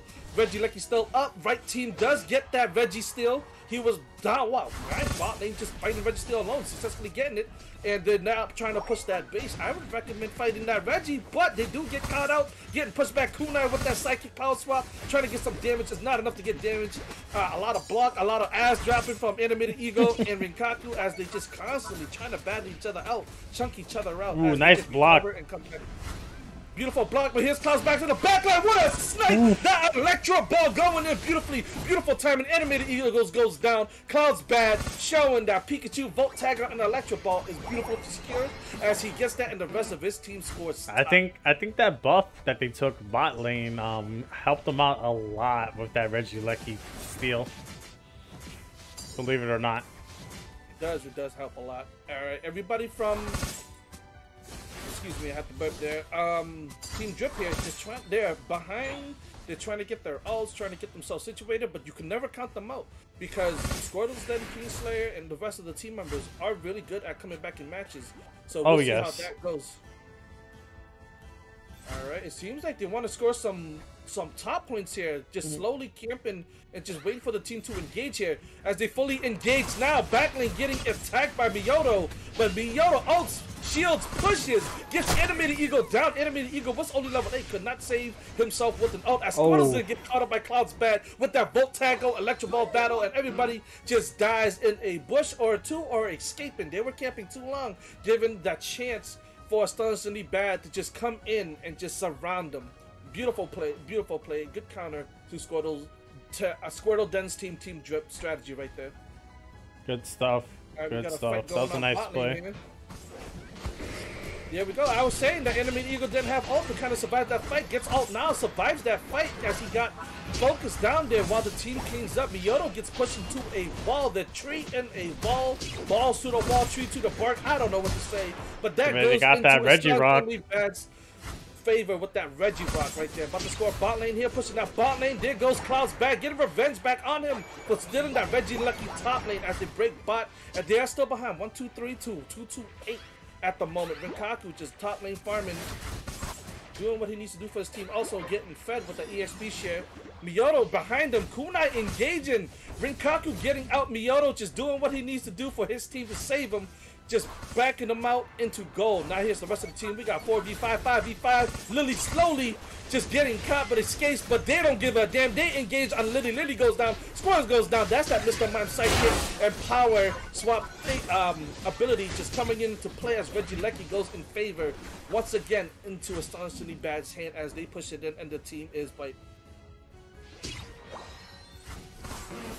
Got a bit of a push here top here. Rinkaku just moving in circles, waiting for the rest of the team to come in here. Regieleki is gonna go in, or is he not? No, they're pushing it back, but this does not look good for Team Drip here because they are just getting demolished on their own goal, and they just burst damage after burst damage, CC after CC, and the whole team goes down. They did what they had to push that in, and so did Team Drip trying to defend that, but to no avail. That goes in. It's 1-2-3 to 2-9-5 with Rayquaza coming up in the next minute.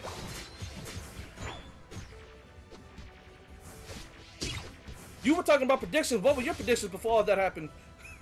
Oh, but I was already looking at Astonishingly Bad. They had the setup going. Once I saw, because you were saying like, oh hey, I don't know why they're down there getting that Reggie. I already knew the setup. They got the Reggie buff so that they can go and get that Reggie Lucky right after. So that was but I said I was surprised that mine was able to get Reggie Rock by himself. Oh yeah, you can get that by yourself with mine. You can solo any of these Reggies in the bot lane. Not Reggie Lucky because you'll get killed, but these, as long as you have your that move, what's it called, with the line? I forgot what it was called. The power swap. There we go. Power swap and psychic. You're good, man. You're good to go. If you have the right builds too and the right metals, you're just gonna heal for days. Coolio. We got a fight going on out there after that. Reggie was taking Reggie Ice down there. They did take 2 of the members from Astonishingly Bad down there. Nice steal. That Rayquaza is going in favor of Team Drip. They just gotta wipe their team, score as much as they can, and that is gonna be a 1-1 match if they can successfully do this right now. Miyato is the only one alive right there in the middle, but they don't give a damn about him. As Squirtle's down move top, Glaceon up there defending. There is Kingslayer trying to slay as many kings as he can, but can he kill a Ditto? With Squirtle's then behind his back successfully does it. Somebody's gonna have to score. The Squirtle's then, they no longer have that that Go-Getter from that Rayquaza buff, but they do get that 100 off. They do got a backup Kingslayer here, standing on that goal, getting another 100 off. 3-1-3, 2-3, 3-2-3. 10 points coming from Mr. Mime from the bot lane. This is a very close game. Nobody else is going to be able to score if they defend well enough here. Squirtle's then getting caught out. Let's see if he survives that. He does not. 3 members taken down, 2 members there. Oh, they're gonna go. They're gonna go back cap now. Oh, we gotta go back cap. They are rushing there, but we do have a Machamp and Mime up. Mime is keeping the other 2 members busy bot lane. Machamp is defending that first tier goal, well, second tier goal, as he... Oh no, Lily, why would you jump off base for that? Here comes the rest of the team. Lily getting ulted by 2 players, is alone. Here comes another jump, stops them. This is a nail biter. They need to win this to drag it to a game 3, but we got 20 seconds left. A lot of people still jumping. A lot of staggered ults, a lot of staggered death timers now. Only Glaceon is up. Glaceon is coming. Snorlax trying to do what he can. Gets pushed off base. And a beautiful... Wow, what a comeback. It was constantly bad. 337 to 435. This is a big turnaround. Astonishingly bad. Showing what they can do when they work together, as they just won that fight and making a beautiful comeback after losing Rayquaza. Beautiful fight, beautiful fight. That was a beautiful fight.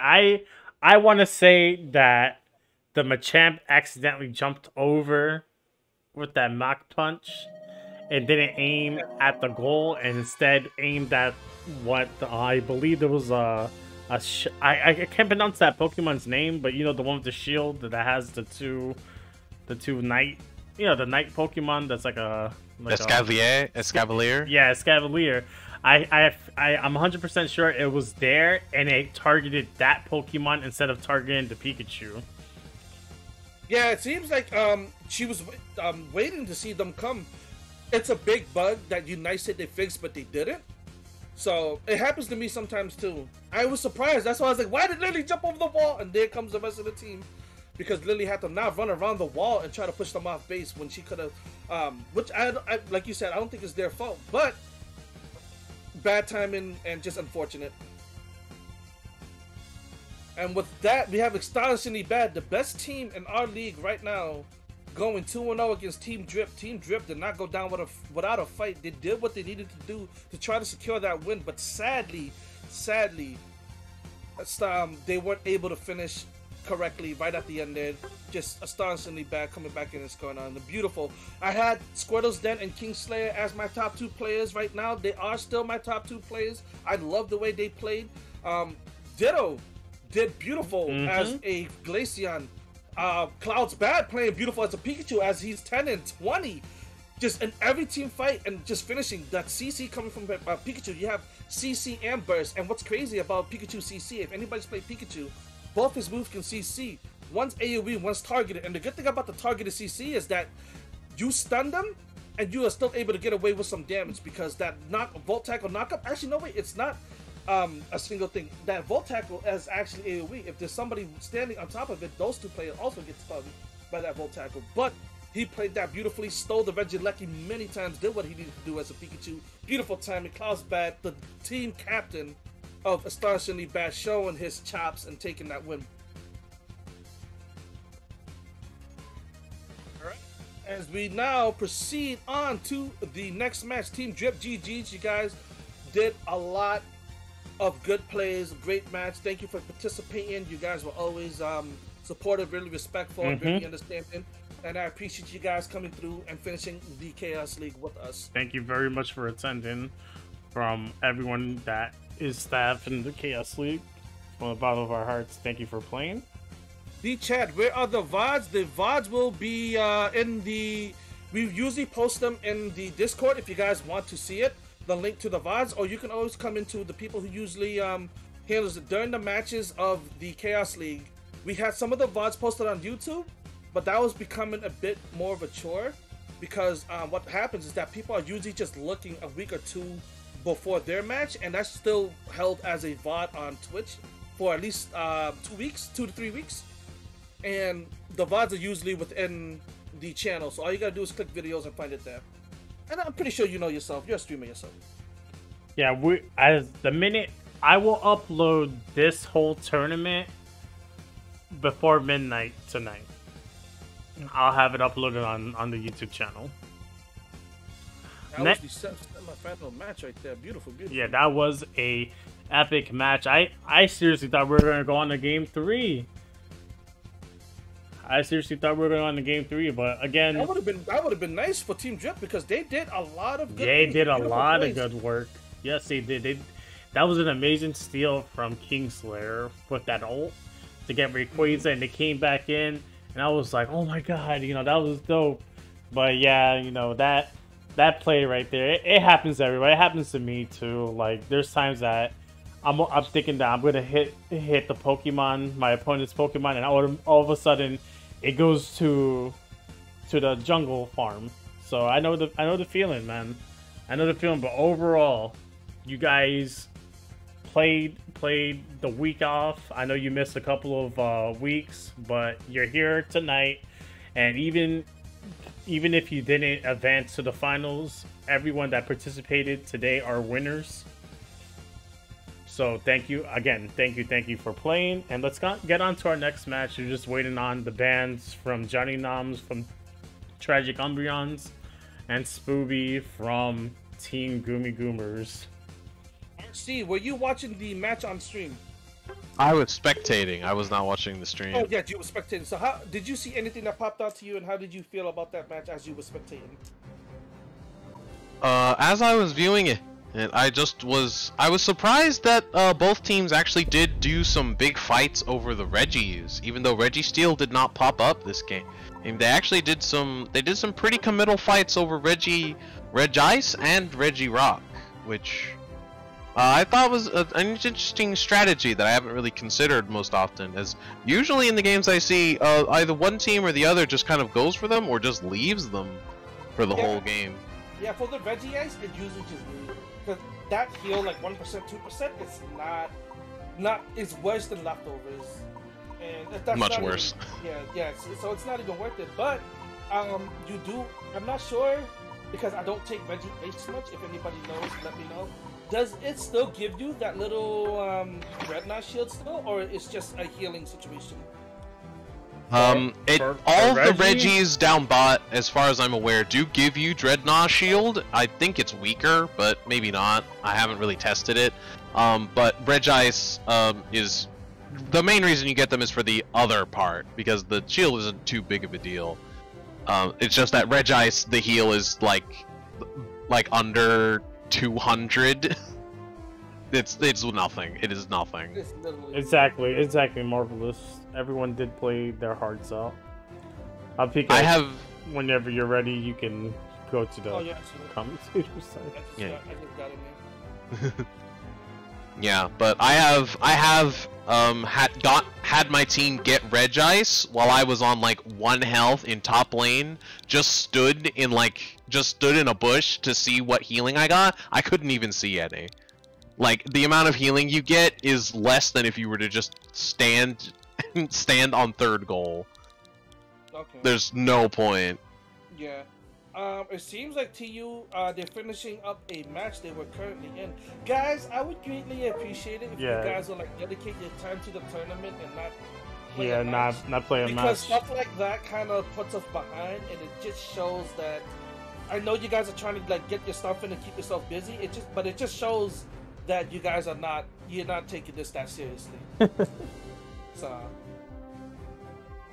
All I can do is just laugh, but it's whatever. I blame me. Nah. it is what it is. But I'll it address it as that because now we're stuck waiting on you when we need to get the show moving. So please do not do that. But if you guys are like an hour away from your match, I understand. But nah, they're like 2 minutes. They're like I saw Johnny Noms playing, but I was like, oh, maybe he's getting substituted by someone else. That's what I thought. So it didn't really click in my head about that.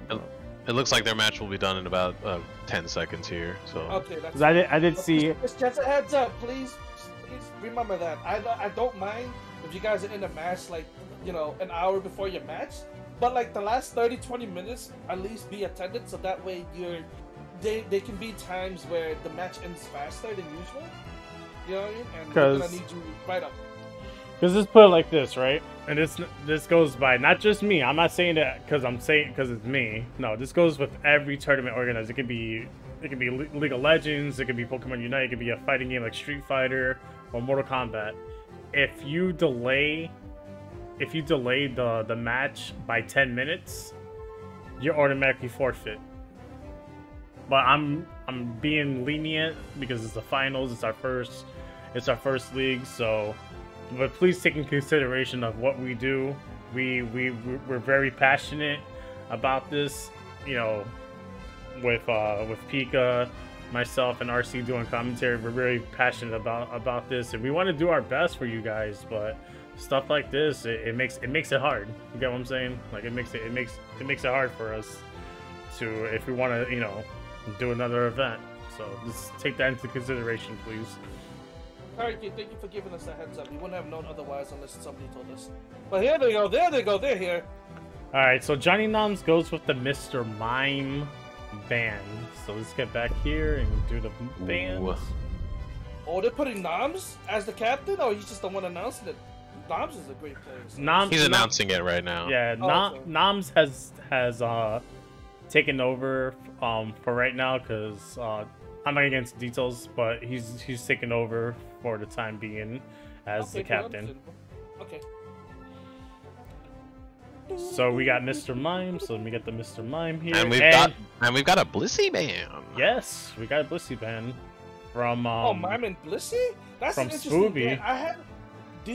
band. In today's matches, have you seen Blissey's making a really big difference for anybody? To me, they make a difference, but not as a super big splash as like like a Mime or a Mew or something. But they are support, so I think that's what's expected, right? Yeah, Vaporeon and I think Milk Tea Girl were playing Blissey, and they're playing Blissey really well, but ranked meta, Blissey isn't played that much unless you are a straight up Blissey main. If that's your go-to Pokemon, of course, go ahead and play it. Because I've seen people that aren't following the tier list. Now, mind you, I'm a tier whore, so I just go with the tier list. But there's people that are dedicated to their Pokemon, and they win. They win if you put the time and effort into a Pokemon or a character, you will win. It doesn't matter if they're below in the tier list. If you know how to deal with like, hey, this person's stronger than me, but if I time the attack right, I have an advantage. So as long as you put in dedication to your Pokemon, you'll overcome it. And they've been playing really good, both players, Milk Tea Girl and Vaporeon. Just there was a part that I saw when Rayquaza popped up, and Vaporeon did her best to try to steal Rayquaza with the Egg Bomb, but she was literally, I kid you not, a pixel short. If that Egg Bomb would have hit, they would have gotten that Rayquaza the first game. Yeah, and some examples of where Blissey's make a big difference, you have to consider as when Mime is available, or a character like Machamp, or a character like just Dive in general, like an Aegislash. When they dive in like that, and Blissey throws out a Bliss Assistance ult, that's like 4k damage on like 3 or 4 members of the team. That's like 15k damage that just gets thrown out there. And the person who just dived like a Mime Forbid, that thing is unkillable for like the next 20 seconds. That is true. You are these are all good points. Yeah, a Mime throwing out Power Swap, Psychic with a Mime Showtime, and Blissey ults into that. Those two are unkillable, and they're in the middle of your back line. Alright. It's the worst. So, we have some news. So, Spooby is being subbed by Keeves. And Meep's connection isn't working that great. But, no worries, ladies and gentlemen. We still have time. Because we're getting Kivs in here. We're getting Kivs. There they are. We're just waiting on Meep to come in. I too have had some internet problems today. I feel this. Yeah, I know how it is, especially because I live in Florida and it's been raining like constantly, like crazy. And our own local Florida man. Yeah, so you know if you're on Wi-Fi, that's your worst nightmare. So it's best to be wired or have a hardline adapter. If you guys want to know more about that, DM me and I'll help you guys out. There we go. We got Meep here. Make sure everybody's here before we start. RC, are you in the lobby? I am in the lobby, yes sir. Okay. Because we are ready whenever they are. But when the match starts, just take one real quick. I gotta use the bathroom. I didn't use it earlier because somebody was in it. It's downstairs, so I gotta wait down there. This guy. Alright. I'll be right back. No problem. I'm just waiting on both people if they're ready. I'm there, and that's Umbreons are ready. Alright, Umbreons are ready. And I believe the Goomies are ready too, but let me write in the game. The Goomies are goobin right now.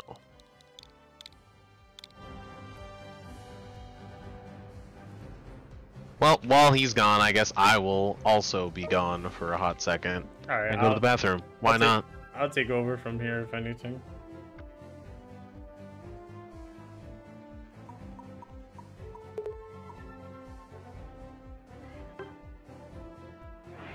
Alright, so here we go.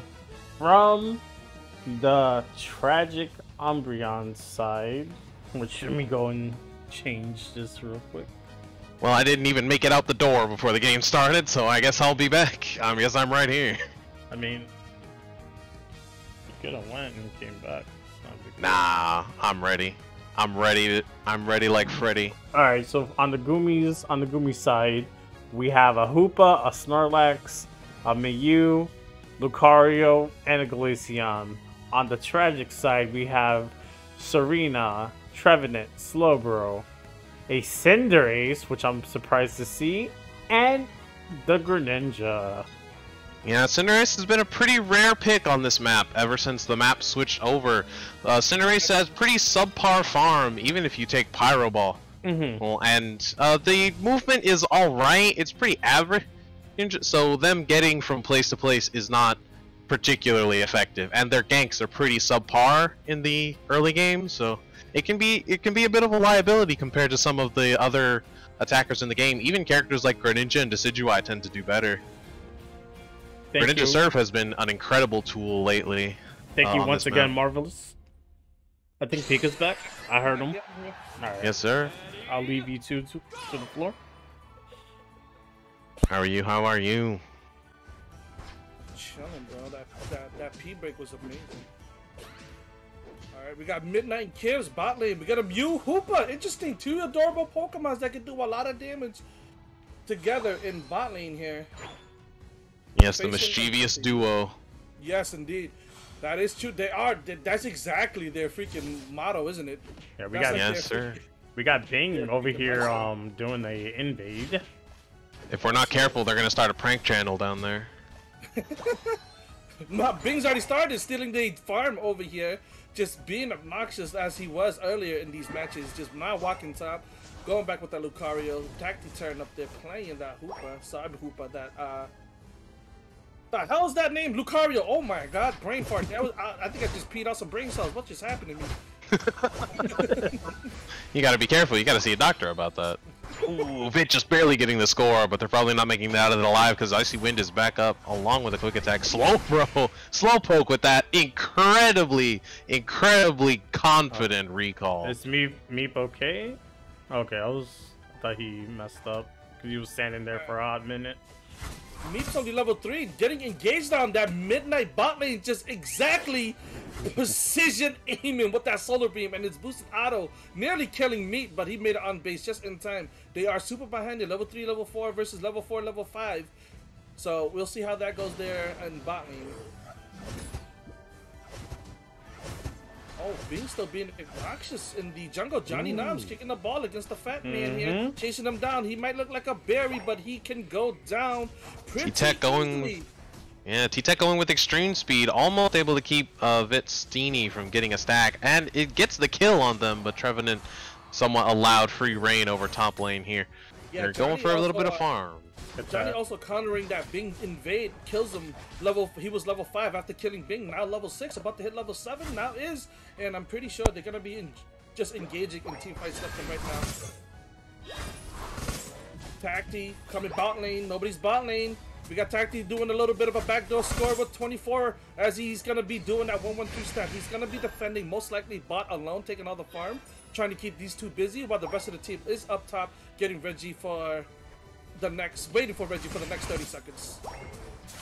Yeah, it's a good cap, it's a good strat, especially getting King 2 down there when Regieleki is about to start. He could probably keep them down there for a while, but it looks like he's going for some damage instead, trying to get them off goal. Oh, and a crit takes them down. That damage was getting out damaged by somebody who soaks beautiful damage, which is Slowbro, just taking all that hit while he wasn't aiming for Meep. Meep in the range, just finally getting that kill, getting some farm. Is about to hit level 7 after scoring those beautiful points bot lane, and now top lane is a big fight going on here. And you gotta be careful with that with Lucario, because extreme speed does a lot more damage to a lot of targets. So not being in that team fight, your damage is a little bit gimped. Alright, we got 4 members already up here. We got Midnight, Miraidon, we have Kivs and Bing already up here. We have Rick As, I was about to say racist, but it's Rick As is go. I don't Rick Astley? Is that you? I don't. They were gonna give you. Anyways, we're gonna there it is. A fight. Tacti turn going. Extreme speed bone rush, almost killing new Vit. Vit flashes out, and that damage wasn't able to kill him. But here we go. We got this Regieleki getting started. Tacti and Miraidon on it as they zone out, fighting the rest of Tragic Umbreons on that base. Meep coming in. There's an ult coming up from Johnny. Johnny wasn't able to secure it. Vit goes in. Vit gets stomped out. The rest, oh, beautiful block by Bing, blocking that Regieleki back to its own goal. I'm pretty sure that was a mistake there, as he goes in and sits on that beautiful Cinderace there, breaking her face with that ass. Oh my god. As we go now, Rick is about to get caught up now by Bing. Bing level 9. Reggie goes in, 30 points goes in. What goes in is a breaking goal, that's what goes in, which is 40. Miraidon ults, gets some damage out as he escapes with that boosted speed coming off that ult. Still fighting up here. Still fighting up here. Rick is about to get Rick rolled as he goes down. Papa T is now alone. Level 8 cannot ult and escape as he uses that leech out to escape. Icy Wind taking that beautiful auto attack boosted by those shards he has. Oh, we got a little fight going on now down here. We got New Vit and Tacti Tech here. Let's go. Feet versus hands. Oh, and they back off. Oh, it's Regice. I don't think they're excited about this Regice, but more about the goal here. Yeah, they only have Lucario to defend here, so just one little bit of stun would be enough to keep him out. But Snorlax comes in. There's the slow beam from Slowbro, trying to get that score in, but no good. Mew is able to. All 5 members are able to come down here to defend that because Hoopa can bring them right back up whenever they need it. Serena throws a Queen Ascendant down and kills the Hoopa though. No chance for comeback here. And Trevenant gets pushed with an next speed block down into the back lines, and then a Mew Surf keeps them in there. Here, still able to get back out. There's no killing Slowbro so easy, or Trev. There goes Tacti! And there goes the goal. A lot of ults, a lot of damage, a lot of fighting going on down there, getting that goal, going in favor of Tragic Umbreons. There was some ults coming out from Meep, just landing on that goal, doing all that damage. Hoopa, as you said earlier, can just get anybody anywhere at any time, puts that portal down, getting the rest of his team up here ready for that Regieleki as they started by Kibs here. Yes, sir. That was 3 kills for the Tragic Umbreons there. Only 1 death for them. That's a pretty good. That's a pretty good bout of experience. It's pretty even right now, in scores, in levels, in numbers advantage in top lane. I mean, there's 2 people down bot though, so it's gonna be a bit. Yeah, it's gonna be a bit rough for them. If Tragic Umbreons can get this Eleki, he Hoopa those an ult down to try and get as much damage as possible, and get the other 2 members up top, which is gonna leave Vit for a free 40-point score unless Mew can jump down there to stop it. Trevenant tries to get a little bit of re-damage there with Hornly. They all recall. Well, Mew instead went top to stop the Regieleki, left Serena for that free 40 down bot. Yeah, Serena, new bitches down there securing that Regice alone, breaking goals left and, well, not breaking goals, scoring left and right, and doing the dirty work of being alone. And as the rest of the team was focused on that Regieleki, taking beautiful advantage of that, pushing that goal, scoring that 40, taking the Regice, and doing everything he needs to get fed, and now is ahead. Yeah, with that, the fact, even though the team Goomy Goobers were able to get the team wipe in that means that now the team the Tragic Umbreons are actually pretty ahead now, with a sick 40-point score while they were even. Yeah, New Vet being a bit aggressive there, fighting in that jungle, engages, get away successfully, but that was a bait as the rest of the team engages on them and chases freaking, my head, Goomy Goobers back out from that battle with that bait from New Vet. Alright, seems like they're just trying to put some pressure on this bot lane here. They're defending. We got 5 men coming from the left side, the blue side. Tragic Umbreons got some members on the top side. Look like they're rotating bot. Rayquaza coming in 30. What's going to be interesting is that, what do you think they're going to do? Because right now it looks pretty even without knowing the score. It looks pretty even on the map. How are you going to think they're going to set this up? If I were in this scenario, I would probably just go with split push. Have 2 people on, 1 on each goal. Have 2 people try and push their goal, see where their weaknesses are, and just be ready to push any given Reggie at any given time. Yeah, which Reggie on rock? Yeah, not worth it. Yeah, as you said that, we had Greninja on the top lane defending and just Hoopa defending the bot lane. Nobody fighting, but now they're getting engaged as they regroup with that ult coming from Hoopa from the bot side. And Rick is gonna go down because he was caught in the wall. Rayquaza not getting started yet, but the team fight is more of a priority as there goes Papa. We got 3 members down. Another member in the back line from Tac. That was Tactiton going down. New, but still full health. Fighting Rick. Kills the porter down, going back home, making sure he comes back in time to help his team. Misses a midnight solar beam there. Vit goes down, but they did buy a lot of time for the rest of the other members to come back. Rayquaza went to full health there. Yeah, full health. And, a pixel of health on that Hoopa. But he makes it back. Johnny getting a push here, 50 points. Oh, and Hoopa jumps middle. That's a hundo. That's a hundo. Beautiful comeback, 229 to 275. They are not in the lead, knowing that they are behind. Hopefully they know they're behind. Getting caught out. There is Cavs, cannot save himself. Puts a portal down. This he does. This man is a Houdini magician, making it out by a little bit of his health. Papa goes down. Johnny open. There we go. Another ult. Double ult from the attackers. Greninja goes down. Cinderace on the Glaceon. Oh, Icy Wind just barely able to do enough damage. Right on with that beautiful auto going with that Icy Wind. So I thought Cinderace Johnny Nam was gonna dominate. He had half his. No, level 14 Glaceon. That was a level advantage on the Greninja, which was just enough. Beautiful, beautiful. Rick is just like, I needed to stall. I just need to stall. Trying to get away. Trying to recall.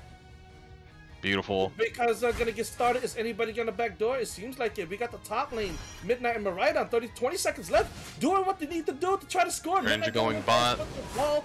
Mew scoring past the goal. Not going for a score. I think he preemptively put that wall in surf, thinking they were gonna jump instantly on him, but wasn't able to. They timed that perfectly, but now they are behind. They are gonna just die slowly top lane, sadly. Sonic scores 24, trying to put some points on the board, but it is not going to be enough. Oh, it's going to be a close match, but not enough. Not enough, sir. What an amazing push. The Cinderace ult onto the Hoopa. Yeah, They got 253 to 275. Beautiful, beautiful. the Hoopa just barely managing to get out with their life, not able to jump because the portals have been nerfed. That portal nerf actually was enough on Hoopa to get them the win.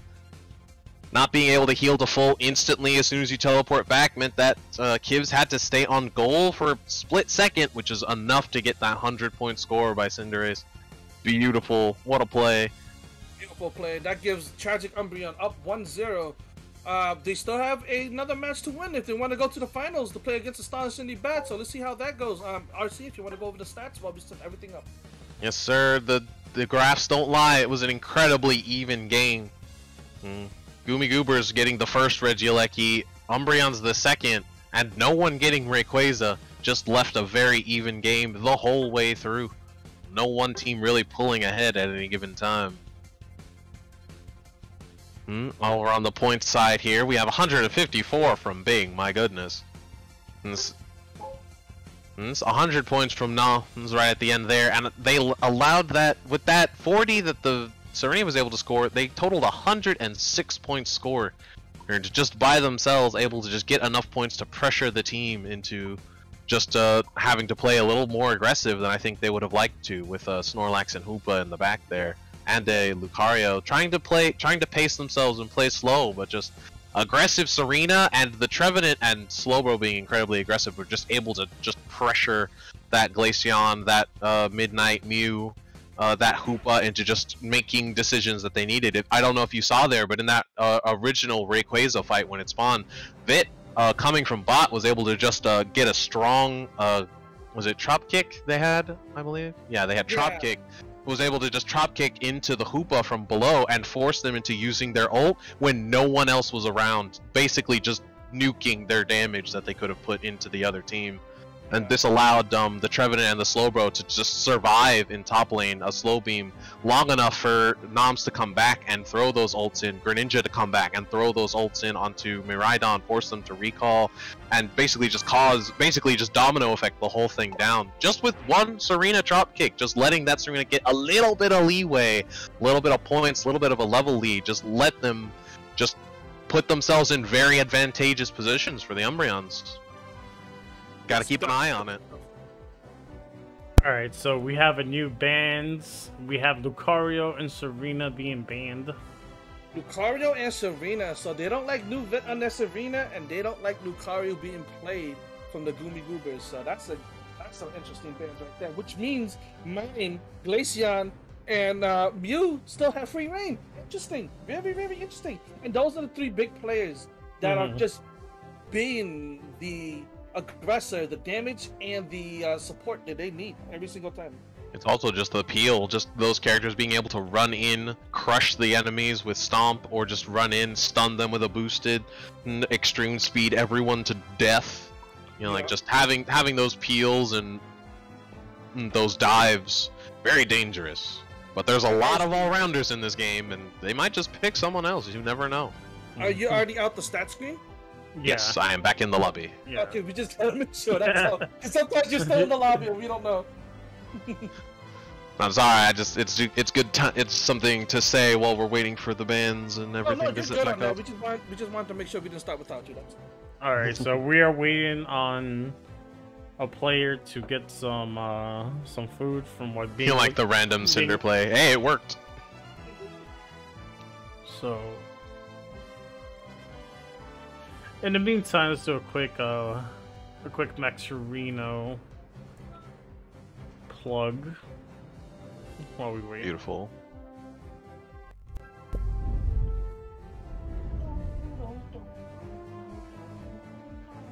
I gotta log in again.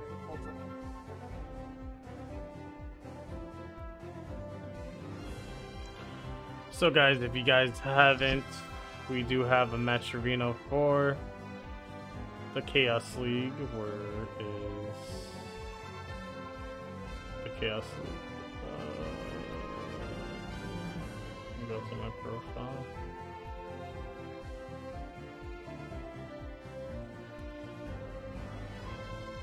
There we go. Our prize pool right now is at 250. $4, $200 will be going towards the winners of this tournament. If you like to contribute to increase the prize pot even more, you click on contribute here, you click on complete sponsor quest, and you do all the free sponsor quests that you see here. Now there's going to be some sponsor quests that you cannot have access to. It's because it's from another region. I do have friends from different regions, so that partakes them if they want to help out as well. But again, they are free. We are sponsored by TextNow, Powerade, and G Fuel Formula. Also, if you want to buy cool merch, we have some t-shirts available to buy. Mr. Oddpika has purchased a t-shirt and it automatically adds $12 into the prize pool. We also have some nice Enrage and Disenrage starter packs that comes with a nice shaker cup. You know, if you go to the gym, you know what that is, with the protein, shake it up. Tumbler, Yeah. And also we have another Metrorino shirt as well. So there you go. If you're looking into Metrorino gear, we'll have more features available in the marketplace soon for the next event. But yes, if you guys want to contribute, or if you guys want to do the free quest, just type in !Metrorino and the link right there, click on it, and you can do all that. Also, we are partnered with Spice. Spice is a mobile app for gaming. If you scan that barcode right now with your mobile phone and download the app, it will help this stream out a lot, and it'll take you to my profile.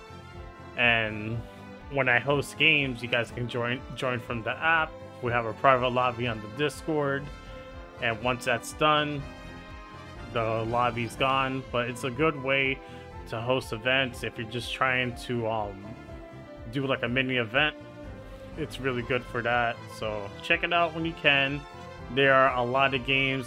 They just added Pokemon Unite as we speak, but if you're into Fortnite, CSGO, just to name a few, they have a game for your liking. Even Valorant. So I know pretty much everyone here plays Valorant, so if you're into Valorant and there's a streamer that you watch that happens to be on Spice, there's a couple of streamers that I know that are big and that are on Spice, so yeah, check them out. I am partnered with them, and they do sponsor this stream. So again, if you want to support, copy that barcode right there and download the app. Now let's get back to the game. Alright, it seems like everybody's here, ready to go. Is the hands all set? Yep, everyone is ready. What did you say, RC? How was that? I don't remember. It's already left my mind. What the fuck is that? Alright, so now we have another substitution, and we are taking Keeves out and adding Spooby in. Welcome back, Spooby. And I believe everyone is ready from what I'm seeing, so let's get this match on the road. And I'll leave it to you. Tell us the bands. Oh yes, I told you guys, it was Serena and Lucario. Yes. Oh, Serena Yes, and sir. Lucario's, okay. I just The all-rounders, baby. Yeah. Yeah, I said excellent like Wario. That's what it was. Excellent. I was like, what the hell was that? There's a bit of a throwaway line there. I apologize. So we got a pretty solid pick. This is Serena, a Trevenant, a Slowbro, a Delphox, and Greninja. Alright, we got Serena banned here. So Vit's gonna be changing off of that soon, hopefully. And Lucario is gone. Spoopy playing Machamp again. What do you think? Why do you think he's not playing Azu though? I don't know. What has something happened? Tierless was, I guess. I mean, I want to say this. I'm just speaking for myself. I'm not speaking for everyone else in the chat or anything like that. But when I play rank, I see maybe Azumarill like every 5 games. Once every 5 games. Yeah, I feel the same way. But I think. Oh, okay. Wait. We have to cancel this match because Vit accidentally picked. Gosh, Serena. dang it, Vit. Serena. So it's okay? No worries? Yeah, we can instant stop it. No worries. Thank God we had that feature. If not, we would have waited 5 minutes. I know, right? I ain't gonna sit here for 5 minutes watching them dance in circles. I got shit to do. Yeah, and it's getting late, but that's how it is with tournaments and streaming every match. After this match, we have one more match, so just bear with us. We'll be done within the next hour or so. But noted for the next finals, we're gonna have a two-parter stream, and then we'll convert to one stream for finals. What are you talking about, Vit? Your Serena always gets banned. Everyone knows that you only play Serena. Is it okay if I get an invite? Okay, yeah. Okay, cool. Johnny Noms invited me. I mean, get you guys. Yeah, I got spoopied. I got binged. We all got a different invite. That's beautiful. We appreciate you guys. Thank you very much. Thank you very much.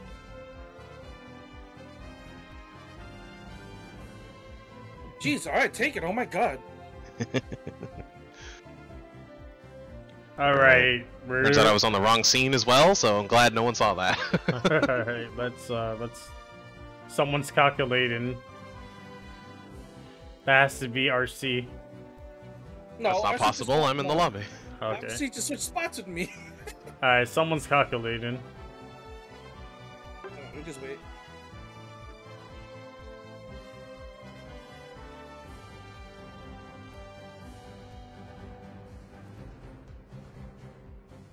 See, everyone's fucking up today. Not just me. Oh, trust me, it's all of us.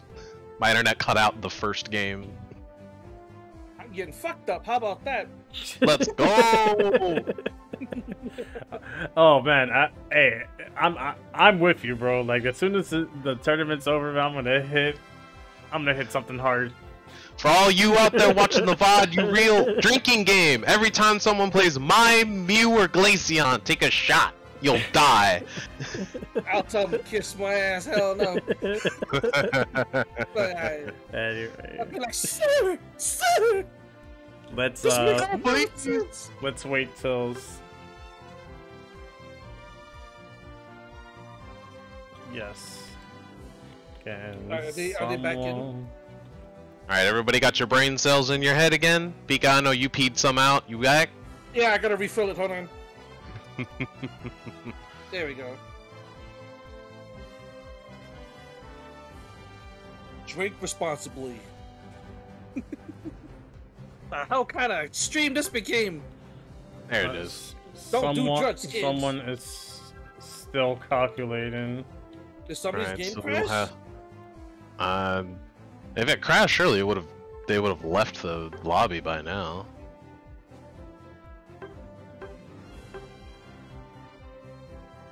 Okay. Somebody is still in the menu.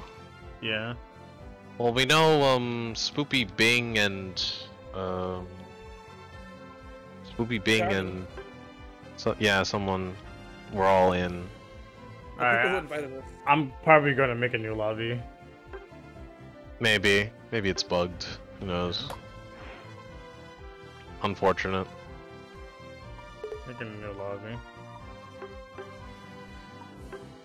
Not us. Well, somebody is. Yeah. I think I know Just who tell them it we'll is. make a new lobby and just join that lobby. Yep.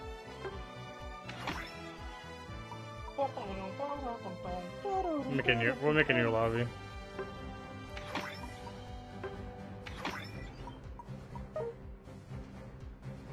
Here we go. Apologies for the delay.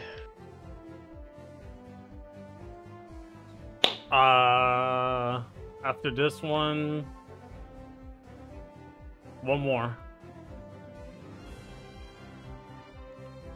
Yeah, after this is one more match. That's gonna be 3 out of 5. Yeah, and that's grand finals, 3 out of 5s. Grand finals. Alright, let's get the gooms in here. Imagine if we did double elimination.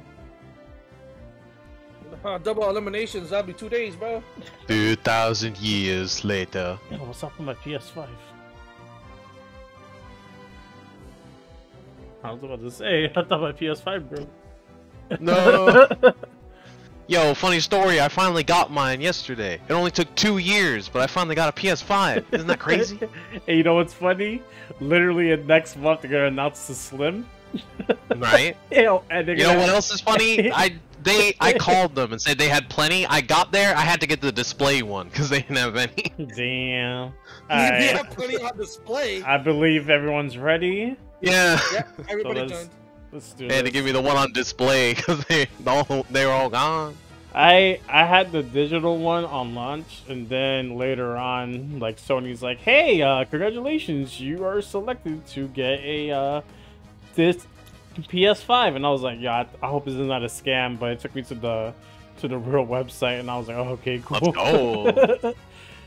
And I ended up selling the digital one, which I regret Nice. because every game I own is digital that they give me because I get free games and it's all digital. So I was like, That's crazy because I totally would have bought the disc one off you.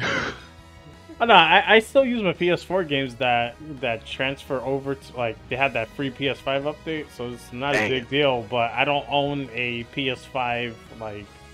Why are y'all talking about PS5 when there's a Switch Unite match in front of you guys? Come on now.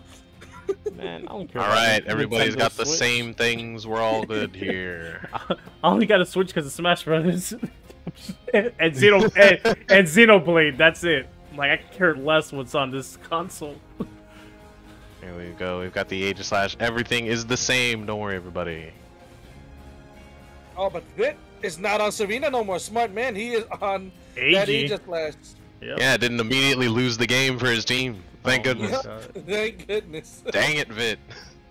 It's all good. No worries. All right, I'll leave the mic to you guys. All right, we've got special attack specs slow, bro. I don't know if we noticed that before, but He special wants to attack get slow, bro, is Lazio. not something I see often. Is he gonna be playing that Scald? That Scald Amnesia? They no, had Scald last game. You know, you want to see why? Look on the map, right in the middle. You'll see why they play that special attack lens. Bang, and just like that, Bing gets caught up. Look by at the Rick Rick counter level 2. jungle invade. What is Look at this? Look at this. Put They some look like damage. he's Put some gonna damage invade. on that thick boy. Come on. Oh, Ooh, beautiful! the Level steal. 4 from Johnny Noms. He get that. Johnny Noms secured it. Now he's a bit behind.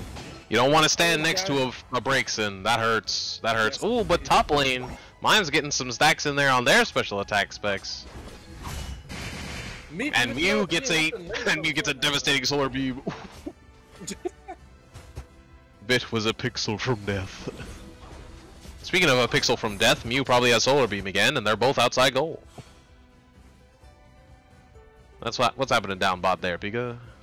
We got Rick going down because he just got rolled by Bing after that kill. He in jungle. Bing coming back with some fury, showing why his belly is so big. And slow bro is just a slow bro. So taking that down, Meep's level 4, trying to hit level 5 bot lane. Spoopy's already level 5, taking that farm, securing that, and now Meep is alone and afraid. But does he defend? He does.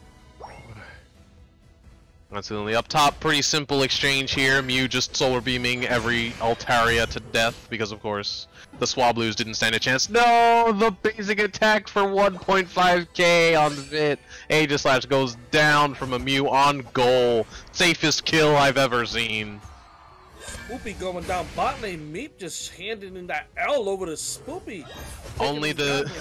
only the new legendary Pokemon gets to kill with a basic attack while they're on goal. Unbelievable. Alright, match is 15-22. Nothing special all going on bot lane besides Meep killing Spoopy earlier, getting him level 6. Bing engages Spoopy coming back into that fight, trying to get that farm and just chasing off Meep from that farm, making sure that they are securing what they need to bot lane and getting ahead of that match. You know, Yes, these sir. birds are up now in the middle, and Johnny's there alone with my Rhydon and Bing there. Does Johnny steal it? Yeah. He does. Does he make it out? He does. What the help Yes, of Rick? sir. Oh, Ooh, that yep. freaking extra mystical fire, Statue of Liberty dash. Yeah.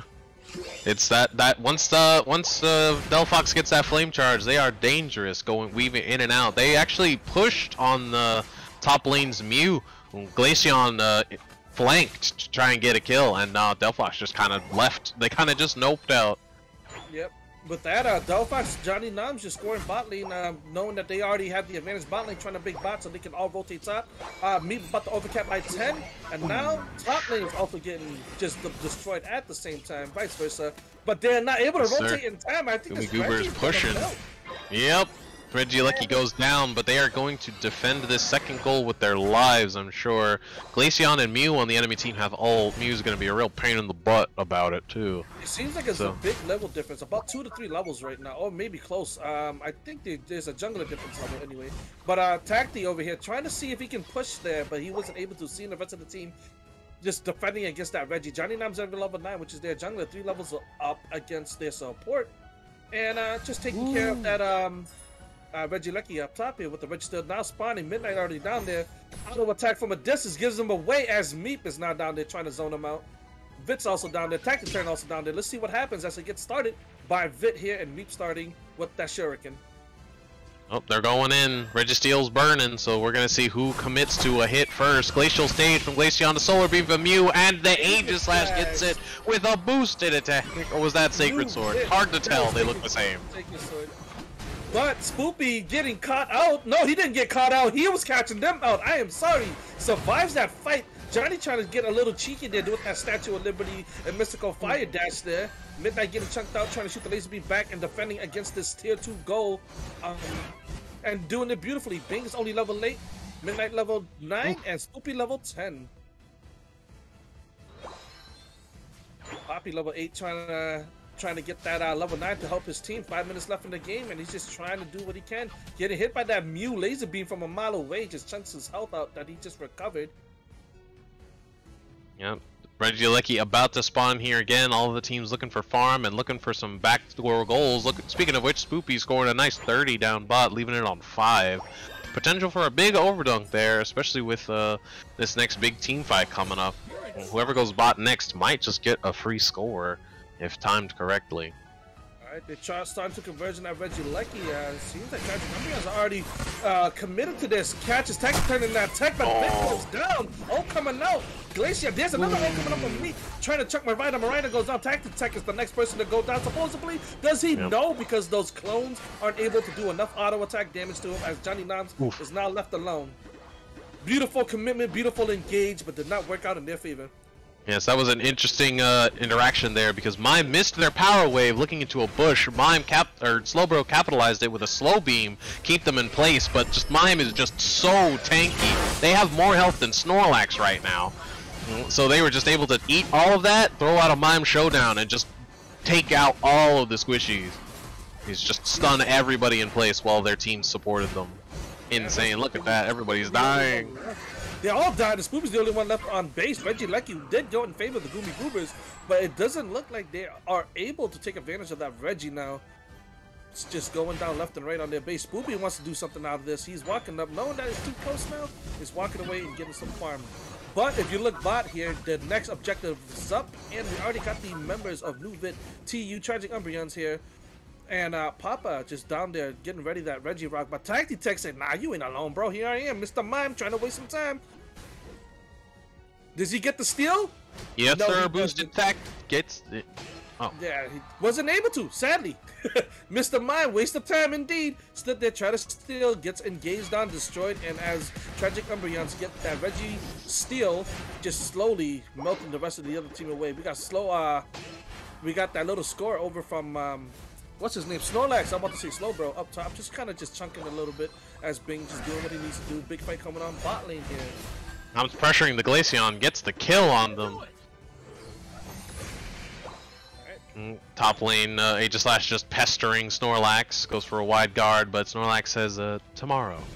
Not tomorrow today. as Papa, trying to be a sneaky Papa, gets that 40 in, giving them 145 to 211, but does he successfully bait the rest of the team to engage it? He does, and they are coming ahead now. Tragic Umbreons is just gonna start fighting that New Vit, just engaging the backline, getting chunked out though, but survives, giving him a chance to just escape. Oh, do they get this point? Do they get this point? Johnny Noms over to half of 25, 195 to 211, still behind, but not by much. But does go down. Rick is trying to, yeah, he's playing the Amnesia Skull. Gets exploded by Tacti Tech. He said, ah! All right, this is a bit of an interesting Aleki because they're gonna get it right before Rayquaza spawns, and that is an unfortunate position to be have in. To see if they're gonna be willing to push this in, because if they do push this in, you know, they have the advantage. If they don't, that's completely fine. Rayquaza is spawned up. They can rush that Rayquaza, but that Reggie going in can put a big dent into Tragic Umbreon's plan and just possibly losing the game. So we'll see how this goes. Papa Revenant pushes them all the way back out. Noms with another ult on Delphox. Fanciful Fireworks doing plenty of damage, stopping the healing on Mime.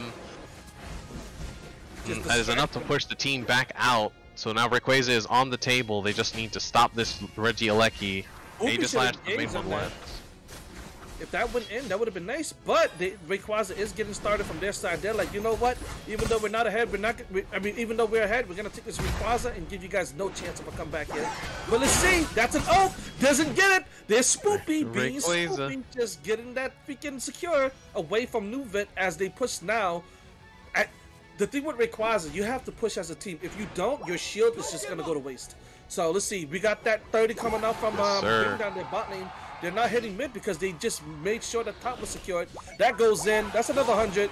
195 to 521. There goes another 100. That's 621 to 195. And this is going to go in favor of Goomy Goobers. And we're going to have a third match. 1-2-1 right now. Another nail biter coming up. And that was beautiful because they, after getting Reggie, putting all that pressure on the top kind of discombobulated Tragic Umbreons to where they needed to be and just getting picked off left and right and gave the right to Goomy Goobers to just kind of enjoy that Rayquaza. Nuvit did try to steal it. They seen him come in and they knew he was going to outweight it. He made him miss his ult, and then Spoopy just secured it and just gave his team the lead and a guaranteed win right there. It's a little pity patter. Everybody just kind of saying hi to each other here, doing some damage or just standing with each other. As the game comes to an end, 1-1. Goomy Goobers with that win.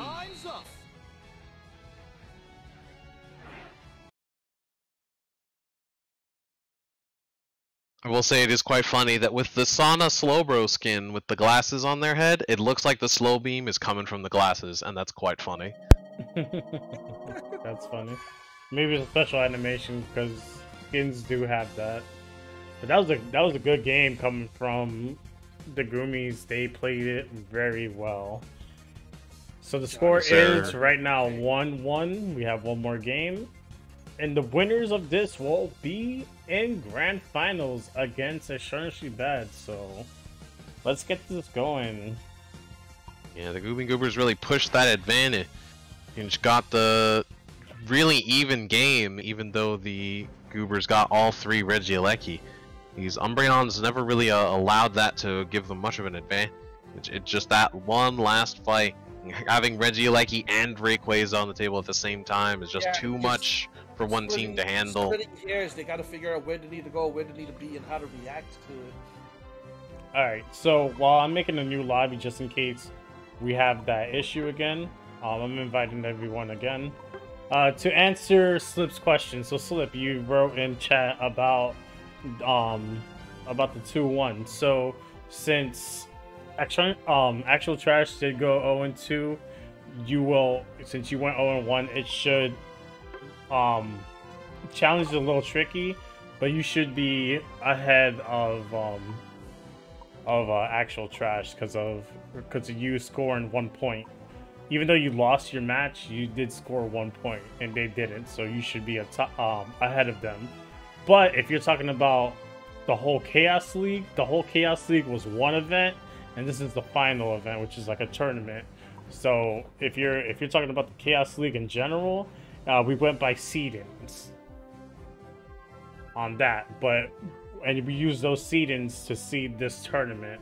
If you're talking about that, but if you're talking about this event in general, then you have the upper hand because you scored a point in your match. You started a new lobby. Bing invited me back to their lobby, so just let them know. Yeah, I'm sending them the invite right now.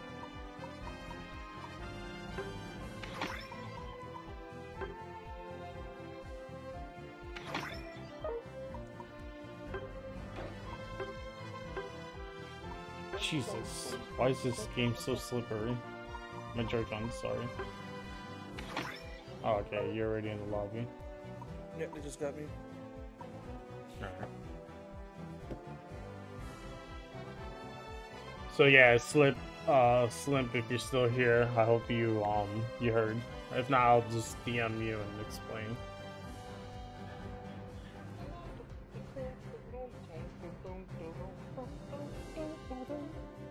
But again, everyone that participated today and throughout the whole Chaos League are winners. That doesn't matter where you placed at, you guys are winners because you took the time to participate in what Pika and myself provide for you guys.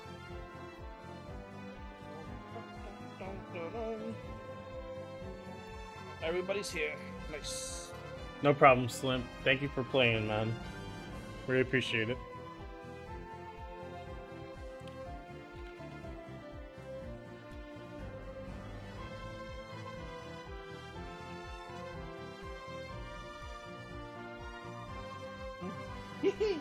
Anyways, let's see if that works.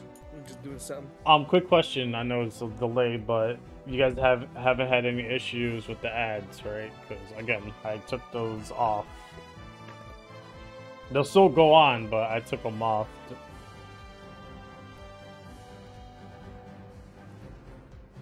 Hey, hey. Alright, we're just waiting on the bands for match 3 of this final match, and the winners will play Astonishing Bed. So once we get that, we'll get this match going. Once again, I want to thank our commentator and stream catcher, aka RC, aka J-Star Masters, aka Distorted Gamer. Thank you. Keep going. You're about a tenth of the way through. Keep going. I don't know if you have any other personas. This guy's trying to be the multi trying to give Disney its run for its money with the variants. I got my own multiverse, baby. We're coming to cinemas soon. All right, so Johnny Noms wants to ban Glaceon. So we have a Glaceon ban. Oh no. So let me switch. Somebody bans Glaceon. Jesus Christ. All right, so let me. That's a game changer. I'm surprised people are like, not banning them more. Yo, the new playstyle for Glaceon is like really OD, man. Kid you not? Yeah, just as long as you're in auto attack range and it's a dash, you're screwed. It's not like Mystical Fire where you jump and all of that freaking fire hits you. It's all these bullets. So Meep's Wi-Fi is acting up again, so.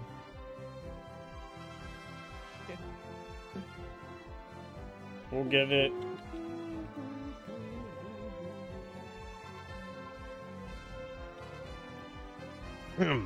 Well, now's my chance to go to the bathroom.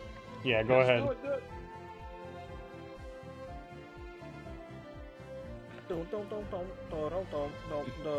I appreciate it, thank you. I know we had some hiccups, but we'll fix that eventually.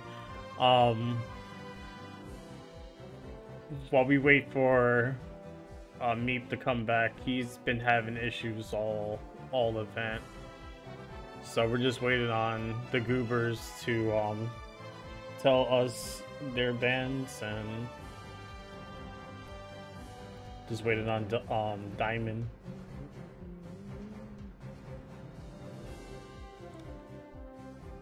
While we're waiting, quick plug from me into Loot Paradise. So if you guys are into Pokemon cards, plushie, Funko Pops, we have some in stock now. We got the News Lost Origins.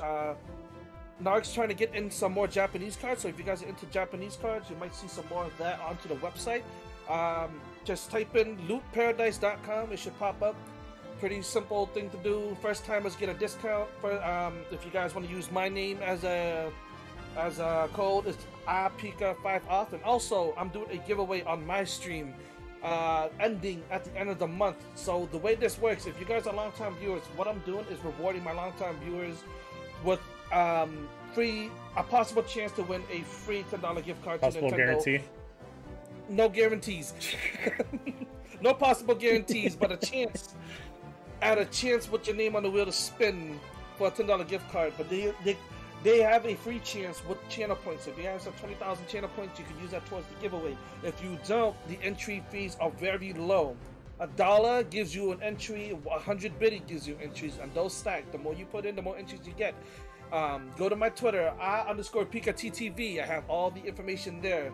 But I'm giving away a lot of things. The more it goes by, every 10 entries is like a tier. 10 entry tier, 20 entry tier, 30 entry tier, 40 entry tier, and 50 entry tiers. So like the max is like what, $50 you spend if you're using biddies or donos, or with gifted subs. You know, if you gift out 10 subs, you have 50 chances to win the whole prize pool. So if you guys are curious about that, be sure to come check me out Monday, Tuesday, whenever I'm live. The event ends at the end of the month, so you guys have plenty of time if you're still trying to raise funds or trying to get into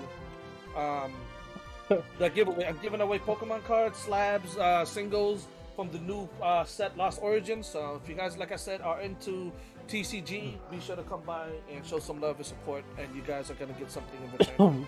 So I just to clarify some confusion from earlier, I was thinking that Delta Diamond was Midnight, but it's actually Miraidon. Miraidon. Yeah, Miraidon. Yeah, so my bad for that. Miraidon. So Delta Diamond is that person, and Midnight is someone else. So, all right. Mickey's back, so let's see what's going on here. Everyone's ready, so let's do this. Okay. Oh boy. Alright, so the band was Serena and Glaceon. Yes. Ooh. So, with the Glaceon band, we still see Mew and Mine. I guess they don't like new Vit Serena. I mean, valid point. He is pretty good with Serena, but Spoopy here is now playing Machamp, and Tactitech is playing Lucario. Interesting. But it's not locked in yet. Yeah. We're gonna see. Mew's a threat, but it's not that serious in my opinion. That's just how I see it. Like Mew depends on the hand of the user, and the way they're playing Mew, it's pretty of a big threat. So it's but like I said, man, let the chaos happen. If they didn't want to ban it, then you get what I'm saying. So all I'm saying is I'm fine with that. But hey, you still got 2 more members you still got to deal with. So these are just some interesting bands. Yep. Also interesting to see that I see Rick has been fiending the Dodrio in standards. I saw that they had that favorited. Yeah, but like I said before, like every Pokemon that's being played right now has been played in the ranked meta, except for Cinderace. Like Cinderace, yeah, it was played when the first like 2 days started, but then you see a decrease in that Pokemon. But it was good to see it here in this tournament. And I'll leave it to you guys now. We see, yes sir, and we have the fabled, the banned but never seen. We have the Gengar Lanegar with triple glasses in top lane. That's my build. I like it. I like that triple glasses. If I can't kill you on 1 hit, I'm not doing anything right as a Gengar. Might as well be, unless you're running Hex, in which case it's like 8 hits. Yeah. Alright, fight going on down here. Midnight and Bing is in the bot lane. Midnight being the mine, Bing being the Mew in lane. Midnight getting chunked out. Rick as the Blissey, Meep as a Venusaur. Interesting. He was playing Greninja before, and he just kind of hopped off of him. So let's see how that goes. New Vit not hiding in the bush costs them a KO there. Or that muscle band Hoopa, not to be trifled with, takes them down after 2 stacks. Not a great trade when they feel they probably could have gotten out of that. Especially since I believe they didn't use the, yeah, they still had their eject button. No reason to take that death. Oh, they were saying something about Johnny's guard. I forgot. Johnny is on his guard. Yes, sir. You guys got to be on your toes. He's already got his future sight too. Ooh, there goes the Machamp, and it's down! Went in for that future sight, left with it. Went in for the Altaria, left with a future sight. Machamp learned the hard way. Nice. Nothing special going on there. Bing just using his auto attack, taking Blissey out from a mile away, and just kind of allowing their team to just score on them now. 65-80 on Tragic Umbreon's gold bot lane here. Yeah, Rick getting their level 4 off of a Baltoy, no big deal. Going back to lane with a renewed lease on life. Like Lanegar trying to defend a gold by themselves. And succeeding, they are able to take the Bunnelby. Nice. Extreme speed on the Lucario is going to be devastating. A Hoopa goes down! A Dream Eater on the Lucario. And they go in for it. And they go back out. And they die. Hoopy ganking bot lane here, trying to provide support to Midnight, who was alone in lane because Mew had to go top to support what was going on. Spoopy gets a kill, takes out one of the members, is now fighting Gardevoir. Johnny Noms in the middle of the field here. Let's see if Spoopy lives. He is getting chunked, getting chased. Bing comes with the assistant, and Johnny is just landing all of his abilities and chasing everybody off without getting hit once. Incredible, incredible guard. Agility Surf now on Mew. Alright, big fight going off top lane here. Boop. Papa finally gets their level 5. Trevenant able to go in and stack to protect top a little more consistently. Rico, the Blizzy, couldn't out heal that, unfortunately. 4-on-1 does not go well for very many characters. I can't even say any character anymore because there's at least 2 that can 1v4 now. This game is... I think one of those characters should be Azumarill because Azumarill's passive just lets you fight everybody one-on-one, so... Well, Azumarill's passive means that they never crit when there's more than one, so I don't know if the passive is what does it, but Whirlpool does a lot of work for keeping Azumarill alive, basically like a Trevenant in team fights. It is astounding. You are completely correct, my bad. But that fight going off top lane, Spoopy goes in, engage, pulls that ult, gets 3 characters alone! Just engaging, throwing hands because he got a plan, and Regieleki is getting started by Tech here. We got Meep coming back in, level 7, Johnny Noms level 9, the only character in level 9 here for the Tragic Umbreons, trying to just do some annoying things. His usual Future Sight and Moonblast is trying to stall out and secure, but he is getting in there, so it's Meep, and that goes in favor of Tragic Umbreons. Who stole it? Who stole it? It was Meep with that beautiful Venusaur with that Giga Drain there, and he secures it, and that goes in favor of Tragic Umbreons. Up go and 5-man pushing now Regieleki to second tier goal with a Quadra coming up from Johnny. Ult comes out from New Vip pushing that goal. Midnight is gonna go down. Does not have ult to kind of stall this out. Kivs is level 7. Bing's level 7. Not enough damage. Gengar finally level 9 as well. Now they can throw out some ults from Phantom Ambushes here, getting the back line. What a beautiful push. That Reggie goes in and everybody just dumps their points, taking advantage of that. They're gonna be stealing some from their jungle, recalling if they need to, and just be a making sure that they push them all the way to the brink of their limit here. Yeah, there it is. Phantom Ambush takes the Hoopa right out of the game right there, and Blissey finally hitting level 8 with the Blizz Resistance, hits that Trevenant, makes them unkillable in the middle of the team fight. No, what do you do about it? What do you do? Well, Tack getting some good extreme speeds in there, though. Yeah, fighting against 3 people, surviving pretty long. 1v3, and he wins! Gets Meep out with those moves there, man. Show me your moves. As Kiv over there giving a little bit of a portal, getting back to heal. And Reggie, I was talking about healing, is going to be slowly being chipped off here by Gooby Goobus here. I don't think Tragic Umbreons really want to contest this. They're ahead. They don't need to die for this. If they take it, it's not a big deal for them. But they are going to come in and try to contest and steal because Johnny Noms is on Future Sight takes on the Lucario. A Mew ult comes in to just try and keep the Mew alive. Barrage Blow from Machamp trying to get some good kills. There's Venusaur. Or a Moonblast takes the Machamp out of an issue. Almost saves Rick, but not quite. Solar Beam takes them down. What a back and forth. Deaths for both teams. Trevenant was just in the back line, apparently. Just chilling. No big deal. Just Trevenant things, you know. Just showing that a tree likes to do tree things, and just in the backline, Spoopy did do a beautiful engage, catching them with that ult, killing a few members, and making them back off of that fight so nobody else dies. But now we got Reggie up here, just getting engaged on Hoopa with that ult coming out, trying to get the Spoopy up there to commit with this fight with them. Ult coming out left and right. One member goes down on the right side as they continue to push towards that goal and secure that Reggie. I don't know if they're going to successfully push this because they look like they are getting destroyed by Johnny Noms. Moonblast and Future Sight. That's 3 kills. Can he get 4? That is 4 kills. No, that was 3. I am sorry. Looked like 4, but he did a beautiful job. Nobody even touched him as Johnny's Gardevoir comes out on top in that fight. Regieleki goes down. Goober's not super able to capitalize off of that Regieleki fight. Most of them were down. The farm is on the table for the Umbreons here, actually, so they're going to be able to keep their level lead topped up here. 96 to 215. Looks like Tragic Umbreon is just doing what? No, not Tragic Umbreon. I'm sorry.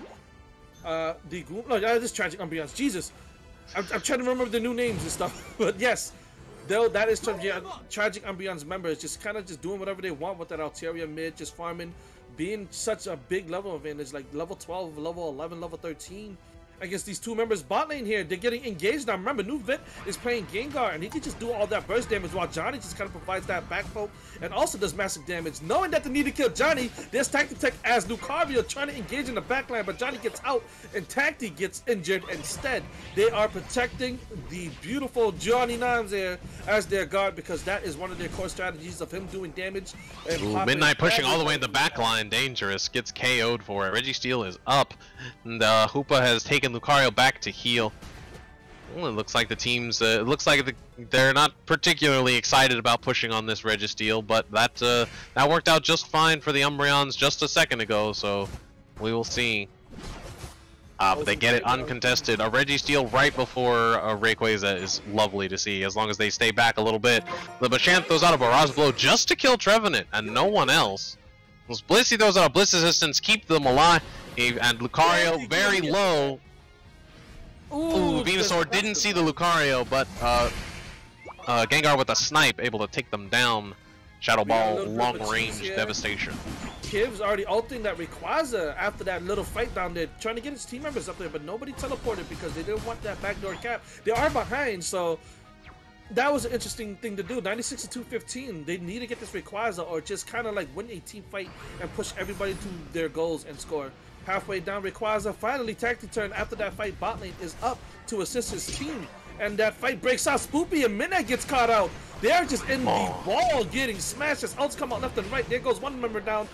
Vit is low, gets out. Tacti turn trying to engage Johnny Noms. Beautiful kill on Johnny Noms there as Nuvit is low. Tacti turn dodges that ability from Nuvit. And Nuvit is now out of that fight, and Tacti turn is just running for his life. Rayquaza is still up, 96 to 215. Somebody got to score from the Gloomy Goober's side if they are looking to win. Speaking of which, bot goal is undefended here. Me trying to go in on the Mew here. Light Screen Surf, interesting. From the Mew. Not a build that I see very often. Gengar trying to get a backdoor instead. Has the Blissey to help them, but no. Machamp is able to come back in and get the hit there. They're gonna need to defend this. It's a bit dangerous right now. Yeah, they're winning that bot lane. Yeah. Winning that bot lane is gonna give them that 100 points right here. They do need to score another. Like, the Diggersby stopped them from scoring, and that's just enough time. Just enough time. It's only 15 seconds left. Who hit the Diggersby? Who was it? Who hit the Diggersby? That's the very singularity. Sad times. Tragic Umbreon is picking up hard. Gosh. Johnny Noms with the 1v3. At the end of the What is that? The entire team lost because of a Diggersby. What a scenario! Oh my god. Unfortunate. The same Unbelievable! Somebody clip that! That's the same thing happened with the Machamp that was gonna go hit the Pikachu but decided to hit the shell. Clay doll, yeah. Yeah, the clay doll. Unfortunate. What? Oh, I can't believe what I just saw. 13 kills on the Gardevoir! Wait a minute. Johnny was popping off, man. They were too scared of Nuvit that they forgot about Johnny. And Johnny showed them why they should have been scared of him right then and there.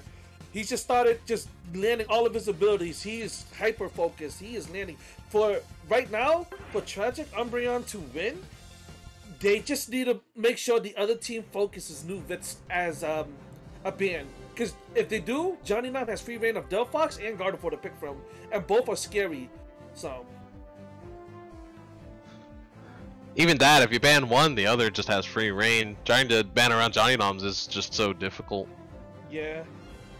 Look at this graph. They hit that first Aleki, the Umbreon, scored that, hit 200 points, and nary another point was scored that game. And with that, Tragic Umbreons are moving to the finals. Gloomy Goobers putting up a beautiful fight. They were trying to score at the end and they weren't able to. So congratulations to Tragic Umbreon. Alright, we're gonna do a 5-minute break because I really need to use the restroom. Okay. All right, hold on a second here. While we have that break going on, I need to look. I took a Switch video. I need to see who hit that Diggersby. What happened? I need to know. Yeah, let the shoutouts play real quick. Thank you Raiders. Thank you Xerxes Souls for Soul for the raid. I appreciate it. Welcome Raiders. We are doing the Chaos League. No, it happened while I wasn't looking. Hosted by Apika and myself, and we have Stream Catchers here doing commentary. So welcome guys. I appreciate it. My name is Shinjay. I do a lot of fighting game tournaments. I am a big JRPG lover, so if you ever do stop by and you see me playing like Xenoblade or Soul Hackers, or go back to Final Fantasy, I like to play JRPGs. Fighting games right now that I'm playing like constantly is Phantom Brick Ramia, but I do dabble with Tekken, Street Fighter, just to name a few. And also I do enjoy my MOBA games. I come from a League of Legends background, but we got Pokemon, so that I love Pokemon since I was a kid, and here I am now, 37 years old, still playing Pokemon. And my right hand guy, my go-to, the homie, Pika here. Pika, if you want to introduce yourselves to the Raiders. Do I? After that match? Hello, my name is Pika, and I will introduce myself. I am Pika. I am co-hosting this raid. Oh my god, this event with Shin, the Chaos League. This is the finale of the tournament. We have one more match coming up, and hopefully you guys stick around, watch, and get excited for this if you guys also play Pokemon Unite. If you guys haven't followed Pika, let me give him a shout out real quick. That way his link credentials are shown here.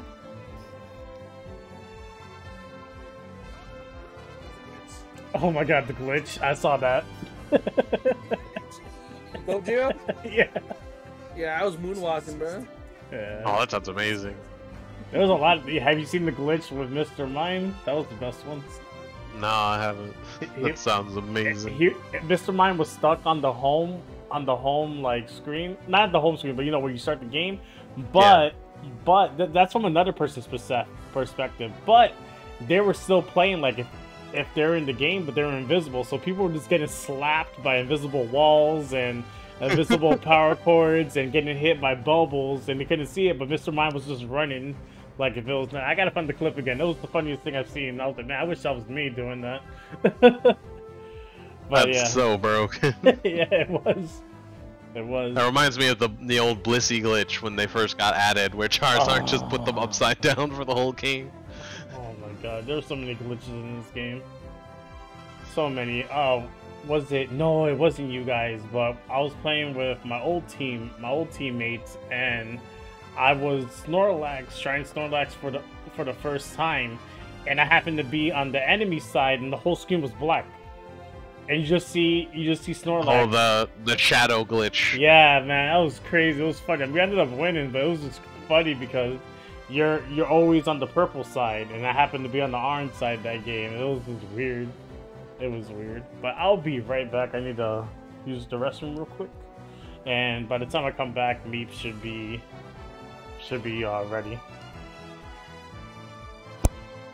Our final match is going to be Astonishingly Bad versus Tragic Umbreons. I'm not gonna lie, Tragic Umbreons didn't really have like the best record in the league, but they are a very competent team. As you can see, they've just been rolling with Johnny Noms over here, stealing and just doing everything. I would say he's like the MVP of the team right now. Without him, there's just a bit less damage and a bit less secure. So he's been in every match. They've been trying to counter pick him. They try to ban Gardevoir. He picks Delphox, plays Delphox, dominates with Delphox. They ban Delphox. He plays Gardevoir, dominates with Gardevoir. Then you see Nubit coming through with the Serena, go and do a good job. They ban Serena. So it's so hard to kind of play against them. But you have those two kind of players just kind of replace, just like Double Dragon. You target us, we'll play this. and it's still dominant. Yeah, it's just you having a team comp that hits your weaknesses like that. You gotta just be aware of that kind of thing, because the problem with it is Gardevoir is very good right now, and the reason for that is Future Sight hitting the back lines, just being able to get reset after reset on Mew, who's like not paying attention to the ground because they're looking so far away because they're hitting solar beams a million miles away, right?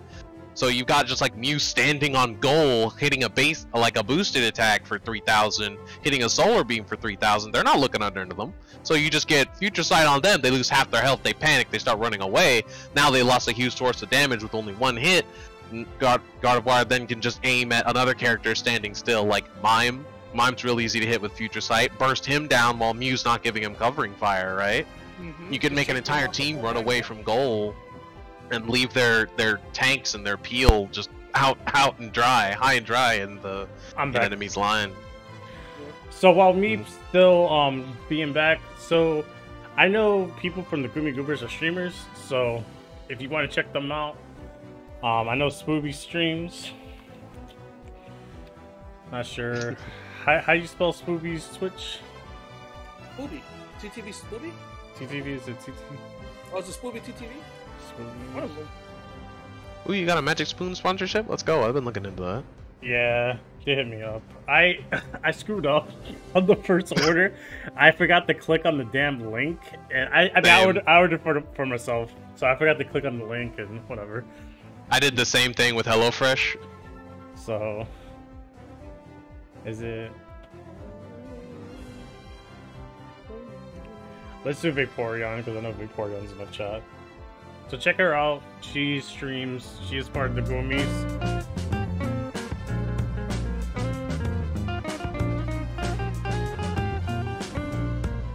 Yes, sir. Let's get some shameless self-promotion from the Goobers. Oh, words? Throw your links in chat, Goobers. Come on. Yeah, throw your links. Throw them in the Discord. Throw them in the Twitch chat. Yeah, now it is. Throw them in Pika's chat, just cause. Now, well, it's 3 out of 5. So basically, the first to score 3 points. Yeah, win the First to win 3 games. Yeah. Yep. No problem, Vaporeon. You can kill me later if you want. Don't be so sensitive. We love you, Shinji. I'm not on medication right now. I'll give you some medication. Alright, it seems like it starts to be bad. Already in the Discord, ready to. Yeah, they're ready. I got your knockout drops right here. 5-finger discount. I need some weed. No, I'm just kidding. But anyway, Hey. It's a joke. I'm joking. Not really, but anyway. Alright, so we got Gengar and Mime. Alright. Mime is going down. We got another Mime ban. He's too much. He's way too much, man. Oh, hold on. But then that opens it up for Glaceon and freaking Mew. But they banned Mime, which leaves Vit and Johnny. Not to mention Lucario. I'm gonna put it like this. Machamp. I'm gonna put it like this, and I'm gonna be real. I know that Mew and Glaceon are a threat, and I've seen some good plays by Glaceon, but I haven't seen much of Mew doing like, I know it's a nuisance. Don't get me wrong. I know Mew's a nuisance, but there wasn't that like a wow factor. You get what I'm saying? For them to ban Mew. But well, the fact that he's a nuisance with his beat, what I need to see, well, not need to see, what I'm trying to say is that the solar beam is so much of an effect for a team to win a fight that it makes a big difference if you have Mew on your team. You know what I mean? You can play Venusaur and have that similar, not even the same damage. The way, like, you know, yeah, basically he doesn't have the same damage early as Mew with Solar Beam level 3, where they could kind of dominate their lane if they land all their solar beams. You know? Exactly. So it all depends. I mean, we saw a lot of solar beams being played. Even what was it? Diamond was was throwing solar beams just to make sure that no one was on the bush. I don't know if you remember when we were talking about that. Yeah. RCOs was funny. That's why I said that. Johnny does the same thing. He just chucks everything to a bush, make sure nobody's there. Alrighty. Alright. But I want to say it happened. Oh, sorry. Nah, I was off on a tangent. I want to say like the MVP of that game between the Goobers and Umbreons had to be Johnny Noms. Johnny Noms was popping off with that Gardevoir. That one. What a surprise! Hey man, since I've known, and I'm not trying to like say it just to say it, but since I known Johnny Noms, that is his go-to Pokemon since this game came out. Well, that's since everyone has known Noms, they've been the best player. Yep. That's since the beginning, they've just been the biggest threat ever. I met Noms last year when I started streaming. That's when I met RC, and I saw when freaking Gardevoir came out. That's all he spammed, and I was like, "Bro, can I play Gardevoir?" He's like, "Yeah, sure." I play it, and then he just sits there and talks shit about my play the whole fucking time. Also, before we start this match, I do want to say we are gonna have an All-Star League soon. I'll put the dates on. Cloudbad was the one that came up with the idea and told me about it when, what was it, week 1 or week 2 of the Chaos League. So I am going to be selecting a few players from each team. Even if you didn't qualify or played in the finals, you will be selected. But here's the catch. I have been talking to content creators of Pokemon Unite, and some of them have agreed as long as it's a date that they can play. So it's going to be the Chaos League versus the content creators. So let's go. Be prepared for that. RC is going to be commentating with me. Also, Pika, I don't care what you say, you're still going to commentate, and and he's going to be here. So stay tuned for that news. And it's going to be more of like a fundraiser type of event, because whatever money we raise, that's going to go for the Chaos League Season 2. Again, we'll have information on that soon, but this All-Star League is to raise money for Season 2 of the Chaos League. So we'll have more information about that in the upcoming days, but I just wanted to let you guys know before we start this Grand Finals. And Beautiful. Everyone is ready, and the mic is yours. One thing I just wanted to say before we move on is I looked at it and I think Kivs hit the Diggersby just before Mime tried to score, and it walked towards Mime to hit him, and I think that's what did it. Rough. I think he walked too close, and I think he hit it once, and it was all over. Oh, to answer Victoria and Marvelous, Johnny is tied with Squirtle's Den and Cloud's Bad, and also King Slayer. They're right there in the MVP spot, from what I've seen throughout the whole Chaos League. Sorry. It did DC again. Gosh dang it. Oh, he did? Yeah, he did. It happened again. Yeah, they're telling me. Well, let me take this time to let everyone know that I think the issue with Mew right now is kind of the issue with a lot of technical characters, in just at the amount of things that they can pull in a game is just so high that people just end up banning it anyway, just from being able to switch from Solar Beam to Surf Stun to Electro Ball Rain. It's just, yeah, just having all this. We have not scratched the surface of the kinds of things Mew is going to be able to pull off. Just to let the chat know, we are going to end this match because one of the players did DC. We've been having DCs lately with a lot of players. I guess this new update that Unite came out has flickered with a bunch of people, but also it could be, I'm not sure. I mean, I'm speaking for myself, but I am been having issues on my end because of my Switch, because I have a Day 1 Switch. I do plan on trying to get that Pokemon one if I ever get my hands on it.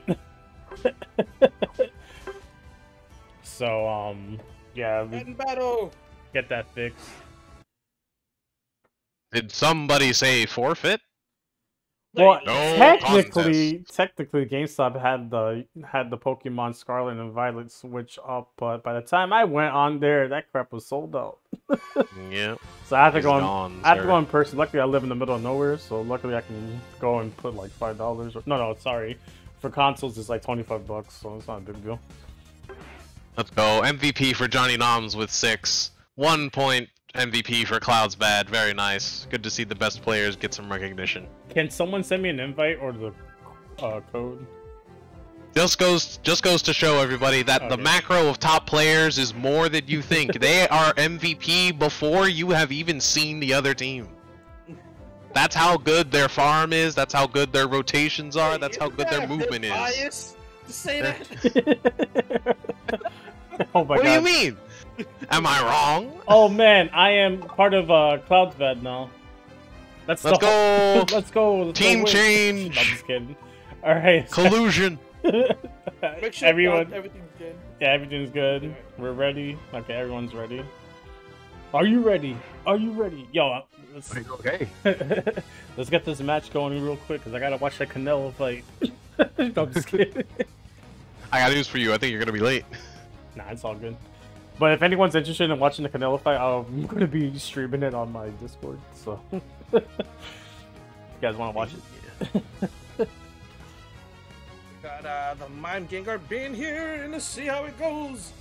Alright, we got Ditto playing Glaceon. There we go. No Glaceon coming out from Tragic Umbreon side. We got Vit on Serena, Meep on Greninja, Johnny on Delphox, Rick as Chansey, and Papa as the tree. Myoto playing Serena. Chad on Eldegoss. We haven't seen much Eldegosses lately, so that's interesting. That is true. I think this is our first Eldegoss. It is. It is. We haven't seen a Wiggly either. Is this Gengar and Mime were banned? Is that right? Yes. Yes. Yeah. Yes. Ready. Let me. As soon as I said about the Mew ban, nobody's playing Mew. That's interesting. Yeah. That is true. Cloud's bed's been on Mew like crazy, but we see the Pikachu. Yeah. With that Mime ban, they were too scared. Their front line wasn't strong enough. Yeah. Mime is an entire new way to play the game. Every lane it's in is already 3 people. Alright, let me change this real quick. It's 1-1-3, but instead you get to do 2-1-3. Fair and balanced. But yeah, just real quick, that boxing fight's in Cali time, so I'm good. I ain't gonna be able to see that fight until like 1 in the morning. My time. Let's see, bot lane here, we got Blissey and Meep here, Cloud's Bat and D-Chat TTV just fighting here, duking it out, nothing special going on there, trying to make sure that his team is fed. Rick getting chunked out, Clouds and D-Chat trying to pump some damage onto their backline. Clouds with the early electric web, just kind of being a nuisance, doing what he needs to do, kind of pulling them in place, pumping out as much damage as they can as they steal farm from bot lane there. Ooh, Top Lake is about to get interesting there, RC. Yep. Papa has learned from their mistakes, stopped trying to stop the score, the stacking from the Serena, but still goes down because their Serena was also stacking and unfortunately got caught out a little bit. You get caught out sometimes. Snorlax is a very good anti-stack character. Tackle just the amount of stun and damage it does. Goes poorly, but they're coming back and forth. Johnny Noms with the Delphox getting some big damage on this Snorlax. 1 health left. Done. Taken down. But Icy Wind takes down the Steenie. A fairly even exchange, but that means that it's going to keep the advantage for... This is astonishingly bad, if I remember rightly. Yeah. Astonishingly bad also was winning bot lane. They kind of just took Meep out of the equation down there, winning some of that fight early, dumping some points out. It's 38 out of 80 bot lane here, which gives them the advantage early into this game. Just been stealing farm from them, being a big nuisance to Meep. And the Blissey down here, the Chad TTV right there in the middle of the field now, just trying to make sure he gets fed. He's already level 6, while Rick is only level 3. Cloud's Bat's level 6, and they are just completely under-leveled and just overwhelmed by all the farm and damage that Cloud's Bat can just pump out right now. Meep just getting chunked out and got his farm stolen there. He has to walk away from that fight. So does Rick as the Chat TTV comes back in down bot lane. 3-level difference. Chad about to be the Mega Chad here, about to kill that Blissey solo, but Pikachu comes in and helps out with Electropole. Meep is about to go down, but doesn't, makes it back out alive and gets that berry. Coming back in, Johnny Noms trying to help his team, knowing that they're behind. Joe's in, scares them off, and comes with that little wolf bark here, and walks away. Well, a fox bark. Does fox bark? What does a fox say? I don't freaking know. If I'm to believe the song, they say ring-a-ding-ding, ding-ding, ding-ding. Interesting. Interesting indeed, because top lanes are getting ring a ding down right now. Their bell is rung because this Trevenant has been taking some L's this game. Papa is still a level 4 Phantom, is just not been able to defend against this Glaceon, pushing top lane over and over again. Look at that, already level 9. Oh no, and the Serena's level 9. Yeah, just bot lane is also getting demolished here. Cloud's Bad is level 8, about to be level 9, just kind of just farming bot lane, hitting level 9, and just his team just dominating top lane, getting Regieleki pushing that in now, which is a very good thing. So he can kind of be down there, farm up, and just break goal if he wants to, but doesn't decide to do so. Am I lagging in my game? I am, so sorry about that. No. I'll take over. So you, okay, Okay, never I'm mind. back. I'm back. I was just Alright. disconnected for a quick second. Reggie went XP. in, they scored. Let's XP go. block puts Regieleki into second goal. Are they gonna break it? 5-point overdunk. Oh no. Johnny is not taking that lion down, gets 2 kills, ults the base, takes 2 players down. Oh, this is not catch Cloud's Bad hiding in that bush. Johnny is like, I'll let him go for another day, but they are truly behind. 12 to 273 in this first match against each other. Astonishingly bad. Just been, it looks like they've been studying their playstyles during their break as they were waiting for the finals match, and just taking advantage of all the farm they've been stealing and all the objectives they've been taking, because now they're like a 2-3 level difference, and it's gonna be super hard for Tragic Umbreons to just try to come back and do something, because Johnny Nam's the only one with the experience to kind of deal with all this damage. Ooh, but a Registeel down bot by Vit. That's gonna be useful. Volt Tackle takes out the shield though. That Dreadnought shield is very weak. Yeah, The Registeel ain't no Dreadnought. Mioto plays Serena solo ult in Meat as level 8, so does that. Vic also goes down. New Vit is about to go down. Bang! Goes down with an electric ball right to the face, because they're all level 8 compared to level 11, level 9, and all that stuff. So nobody has ult besides the Astonishingly Bad and Johnny. So very interesting to see. Maybe Blissey? Blissey has it. Yep, level 9. So everybody's trying to get recuperated for this Regieleki fight up here, and they are 21 to 313. 5 minutes left in the game here. Oh, The Trevenant goes in, tries to get a Phantom ambush on a large amount, hits the Snorlax back into their team. Delphox is fanciful fireworks, but the team retreats back to Regieleki instead. And Snorlax with the power nap able to survive just long enough to get the Regieleki secured, but the team is going to be in a bit of a vulnerable spot here unless they can, yep, they take down the Serena. Glacial stage from Glaceon trying to take the Delphox out. Oh, Regieleki kills the Delphox. Trevenant goes down and they're going to be forced back to their main middle goal. yeah, Snorlax. Blissey is not even going to make it. Oh, They're there's so not. fast. So Snorlax did an incredible job zoning. Did you see how we just kind of just established his dominance by just sleeping in the middle, and like what, 4 members Ottawa just landing all their abilities on Snorlax and just being late to that rotation on Reggie because they were too busy with Snorlax?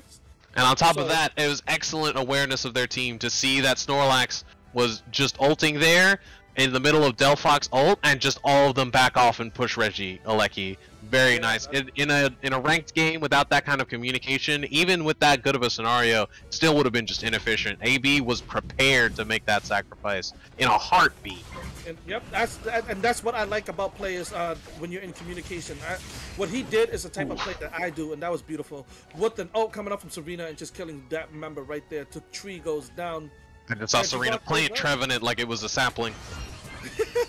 Reggie Rock goes in favor of Astonishing Oh. as they just continue to steamroll Tragic. That Umbreon. X-speed block is devastating. I love that move. I play it myself sometimes because it's just watching them get pushed 100 miles an hour in the direction they don't want to go. It's hilarious. All right. It's 21 to 313, going in big favor of Astonishingly Bad here in the first match. Remember, guys, this is best out of 5, so the first of 3 wins the whole series here. Regieleki coming up in the next 10 seconds. It look like they're getting established and ready to go for this fight. Serena Nuvit is just going to be farming, trying to get her off and just get everything ready for this fight to see if she rotates top, because they're going to need it there. It's almost worth it to just leave this Regieleki. And you wait to see how they're gonna push it. Yeah, but Yeah, because there's Trevenant down before the fight has even started. A Volt Tackle on Delphox, and they're done. Yep, that's it. That's it right there. They were too far in. Let's see how this goes, though. Maybe Regieleki will reset, and it does. Maybe It does, but Greninja is certainly not going to do much about it. Eldegoss alone is almost killing it. Yep, they died to Eldegoss by itself. And here's Reggie getting taken. Now here's the conundrum. Do you let Reggie go in so they can score as much as they want mid, or do you contest this Rayquaza? You definitely protect against the Regieleki. I would ignore Rayquaza completely. I would That's the Eldegoss of a Rayquaza, but they don't give a damn. And Meep just leaves it. They think they can keep them out. They can roll them out. Strategy. Let's see, because now they see. Look at that. Miona is like, wait, did you guys let that go in for real? Say less. With all those dashes and all those abilities to kind of just. And the Queen Ascendant on Greninja, they are a French dinner right now.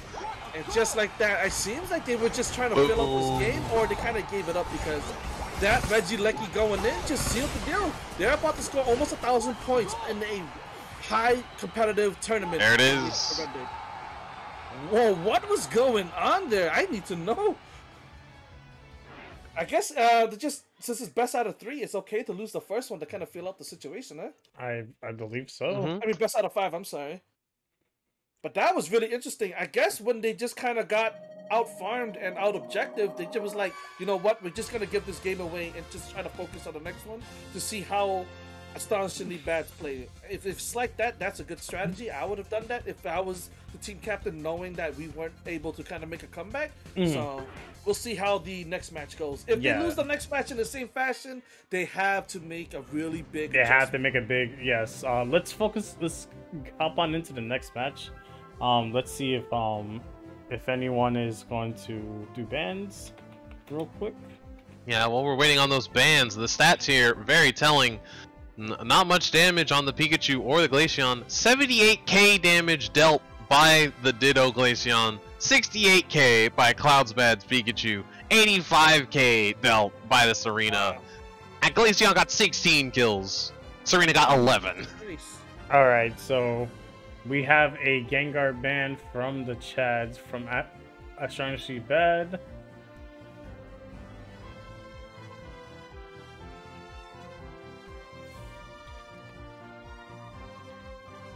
And we are having a small little break.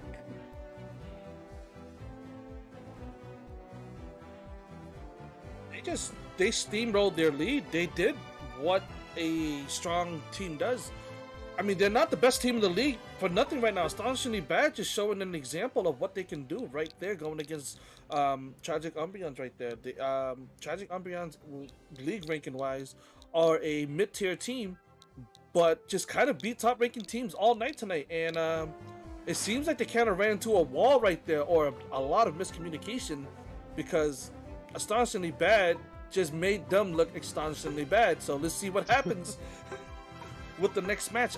Since they're taking a break, I'm also going to take a quick break and go to the bathroom. Alright. And it's also important... Send you an invite. Yeah. Alright, and it's also important to consider that Eldegoss actually has not been nerfed at any point, even though they have kind of fallen off in the meta with just the advent of Blissey and Mime. Forbid. You left the lobby, so let me give you another invite. Yeah, I was still in the menu. I wasn't in it. It's a lie. It looks like I'm in, but I'm not. I got you. So I would like to ask if they can switch sides, please. Well, we've got the time. Please. And we have a Glaceon ban. Glaceon is banned. I assume that, yep, that's from the Tragic Umbreon.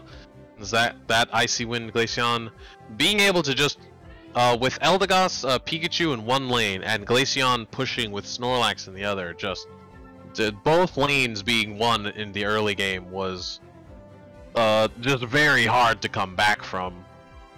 Especially that one Snorlax play, walling them out of the second Regieleki, just devastating.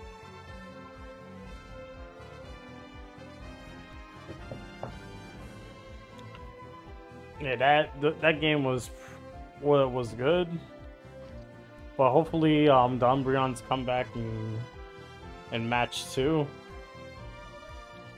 right, so Meep's having issues again. Hopefully he'll come back. I hope that he wasn't having issues during that match. which gave him the yeah, the Meep's advantage. Wi-Fi is acting up again.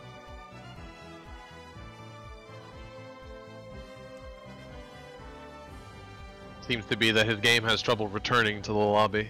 All right, guys. Not for nothing, but if Meep's connection acts up one more time, I've been cutting him breaks like crazy. If it acts up one more time, you guys have to forfeit. Sorry to say it. Find a replacement. Did they have any subs to replace Yeah, they Mid? do. Yeah, that's true. Subs. I'm surprised that they haven't done that. But it seems like they don't have a sub. I mean, Char King. They have Char King. I mean, he's allowed to play. He was already in the check-in, right? No, they didn't put his name in the check-in. That's the thing. No, they Yeah, have Blue and Toast. Chari is. Tragic was here earlier, so let's see if he's like able to sub in for somebody. Because we can't sit here and wait every 5-10 minutes just for me to try to reconnect. It's just taking too long. I've cut Meep like a lot of breaks. Like, with all due respect, Meep. With all due respect, I cut you a lot of breaks. I gave everyone, not just you. I gave everyone like a lot of breaks today. Gave everyone a lot of breaks. So let's be respectful, not for your teammates, but for the hosts and also the people that you're playing against.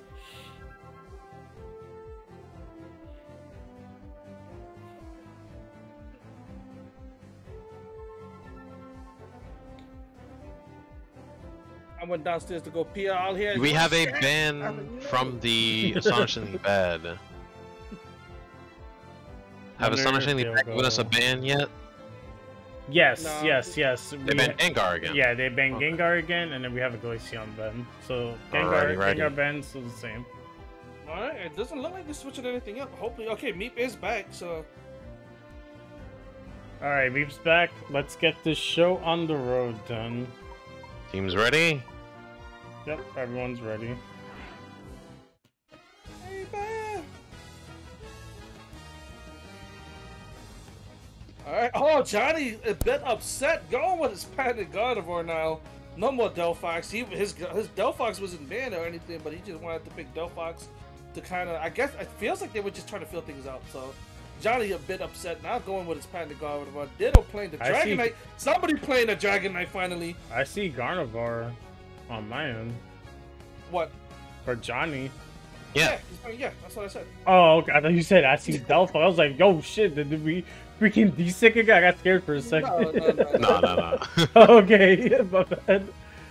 Speaking of D-Sync, it looks like Papa just did. Oh, he just didn't want to pick yet. And Up there he goes. We're back, baby. Oh my god, heavy breathing. Uh-oh. Nah, it's fine. Alright, there it is. Nothing against the rules right now. They are playing illegal Pokemon. Alright. Illegal Pokemon. Legal Pokemon, bro. My bad. Hey, there's a lot of legal Pokemon out there. Have you seen those mimes? Dangerous. Oh my god. I mean, just like, look at this one. This one looks like it's on a list. Look at it. This one's on a list. Bro, he's the one who commands the list. What are you talking about?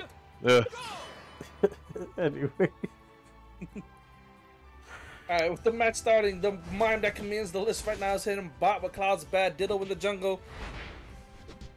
And on the other side here, who's going Bot here? Johnny, of course, going jungle with his Gardevoir. Rick and Meep is a Slowbro and a Venusaur bot lane here. So let's see how that goes, because Cloud's Bad is playing his patented Pikachu, doing a lot of work all night. So let's see how that goes. Just poking each other, feeling each other out, playing a little Just some bit of handshakes, shit like getting that. some stacks in. And it Serena not seems going for like- stacks this time. Yeah, it seems like they're less aggressive as earlier, because bot lane was winning hard for Astonishingly Bad. They were just robbing them blind and just getting level 4, level 5, level 6 so fast that Johnny had to come down in the first game to kind of assist them because they were getting left behind. So let's see how this goes now. And they're playing a lot more smart, a little bit more even bot lane here.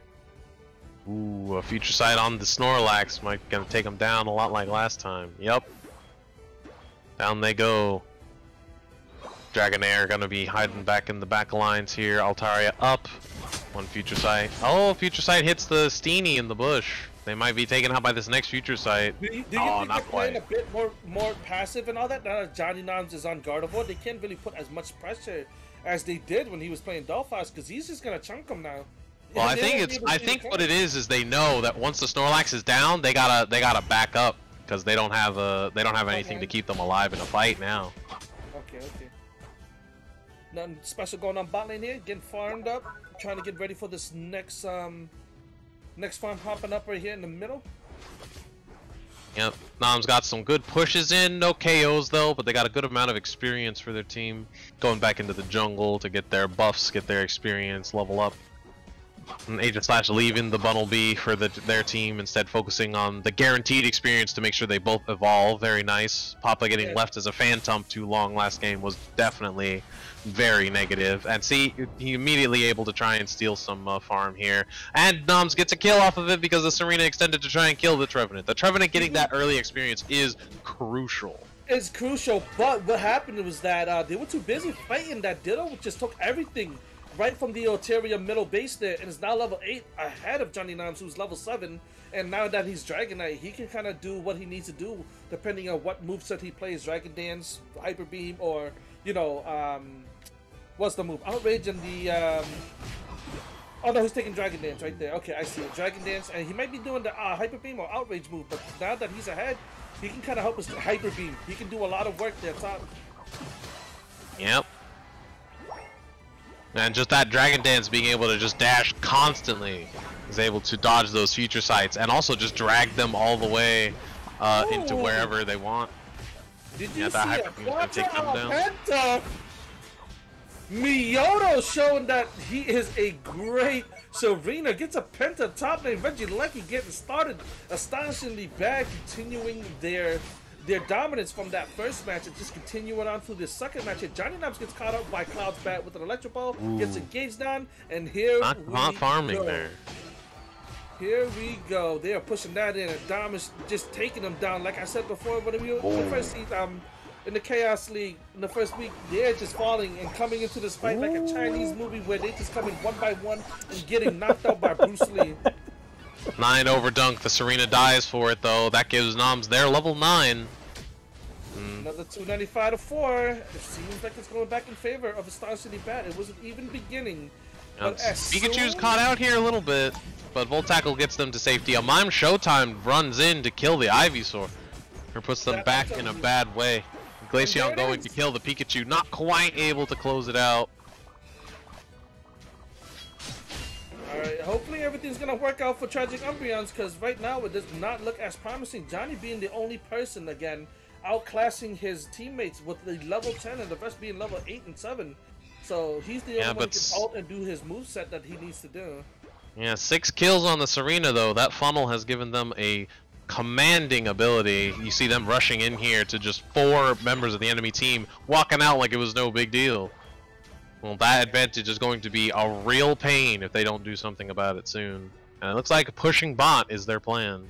I wouldn't stay up in front like that, especially when you're 3 levels behind as a defender. Because if you get caught, there goes Johnny. Johnny can't do anything. And Johnny gets caught. Johnny can't do anything. They knew they were in that bush, engaged on that bush, and Johnny goes bye-bye. 20 seconds left until both Reggies spawn.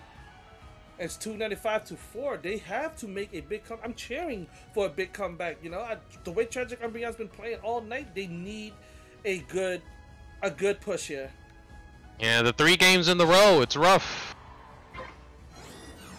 It is indeed rough, but they did have a lot of breaks with the disconnections and stuff too, so you know, it's not like it was a consistent 3 back to back to back. Well, Mime gets caught in a bad spot, but Pikachu ults, takes the Venusaur down. I'm telling you. Oh, and a Volt Tackle is enough to take on the Gardevoir. Even the Slowbro, the level advantage is just unbeatable. Even the Trevenant goes down. Just like that, a repeat of what just happened earlier in this match. Just getting swept top lane, pushing in top lane, going bot. And Vit over here, just bot lane, trying to fight Miyoto, is unable to. 3 level difference.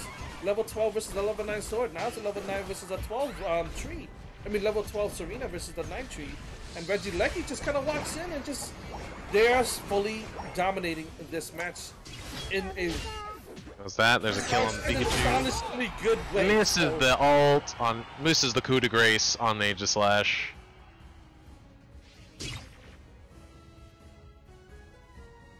Yes.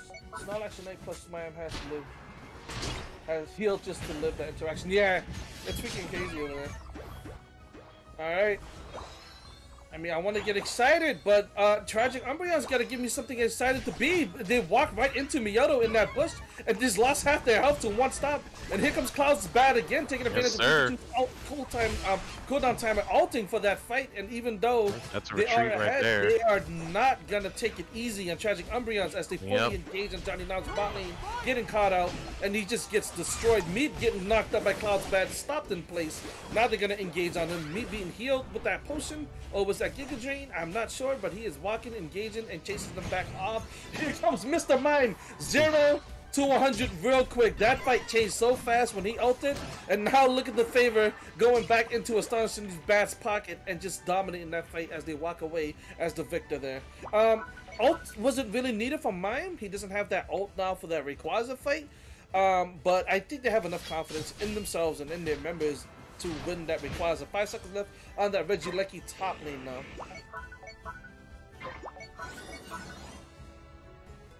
Is this going to be another repeat? Are they going to let this Reggie just go that easily?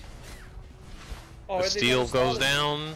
Steel's going Yep, down. and There it is. just Venusaur just keeps getting killed instantly in these games. Instantly. I mean, you have a Dragonite who does a lot of damage with that Dragonite. He's just been building up all match. They don't get that Reggie. They stalled it out perfectly, but with 3 members down, they're already in the lead. X speed block.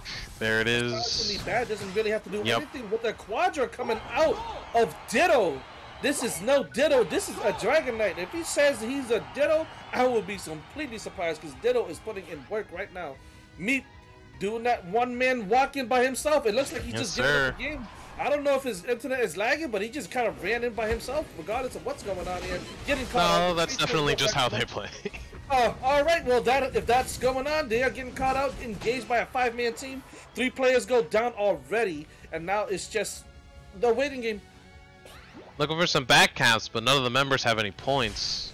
Yeah, Just and a lot of they are deaths searching here. for Johnny hard, and they found Johnny, so nobody's gonna be able to steal back cap or do any Rayquaza. They're just gonna have to hopefully survive the next match. Got some because future it's a sights minute there. There's a left. Queen Ascendant on Noms. Yep. Goes down. Meat goes down again. It takes Dragonite with him, Danger. bro. Oh, And Trev just digs like down that, again. Miyoto and Dragonite Ditto is like the big MVP here. Cloud's bad has just been very good support with his ult and mine. Like they just been support bots. I mean, ult bots. You know, every time Cloud and Chad ults, it's always usually a team wipe. So It's dangerous. they're trying to outdo their best 30 record. seconds left, trying to keep the Umbreons in their goal. And just like that, we got another surrender coming from Tragic Umbreons. I wish I can hear their comms right now. They must be fuming. 2 matches going the exact same way as the first match. So, like I said before, they got to make a drastic change, and it just didn't seem the change was enough. As astonishingly bad, right after the objective spawn, they just started steamrolling and just taking advantage of that. Congratulations to astonishingly bad winning their second match. We got one. It was quite a bit different though this time because Bot didn't just fall immediately, and a lot of players got a lot of kills this time. And Cloud's back, and Ditto also being able to show their powers with the Pikachu and the Dragonite getting 8 and 9 kills. It's a lot of damage. So we have one more game, just waiting on that invite. 67k damage on Noms' Gardevoir. To contest that 70k on Dragonite, 64 on Pikachu, 77 on Mime, and 78 on Serena.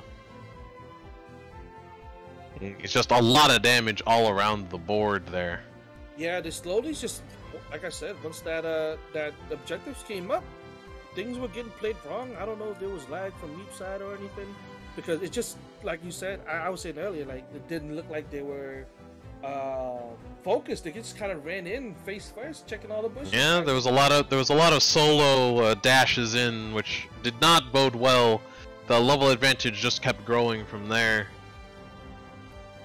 Yeah, we're all in the lobby now waiting for the invite, so I know that Tragic Umbreon kind of needs to do something drastic, but I don't know what they're gonna do. Johnny There's a lot of farm on the map, so it might be within their best wishes to forego the early game and just try and go for as much of a level advantage as they can. Yeah, And just defend the first Regieleki rather than push it. I was gonna say, like, I would rather give up the first tier goals just so that way, if you're losing already, like if you're losing in experience and they're pressuring hard, I would give the first tier goals up and just focus on farming until the next objective. They were trying to focus on farming, but they still couldn't catch up. And I don't know if they were farming efficiently, but they were trying to farm efficiently. Astonishingly bad didn't give them a chance. It looked like after they take the first tier goal, they just started invading their jungle. So they're just playing very cutthroat and very how do you say it, aggressive and smart from Astonishingly bad side. So something Tragic Umbreon's gonna have to see with their teammates, with their comp, and see what they can ban to kind of counter all these matches they just had. Alright, let me send you guys the invite.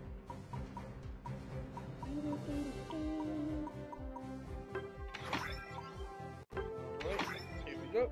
Last match possibly if Tragic Umbreon does not get a win. They haven't said anything.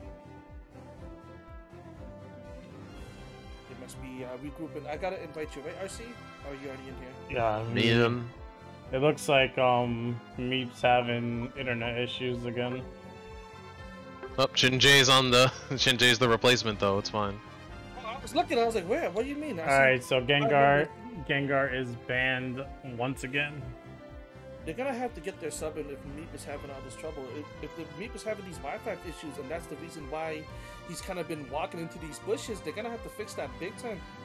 The reason why you have subs is for these kind of moments, so hopefully they are able. Looks like they're subbing in blue real quick. Well, if Meep is having internet troubles, I will have somebody with a stable connection Yeah. able to do something. So. Like straight up. Two options. Find a sub or take the L.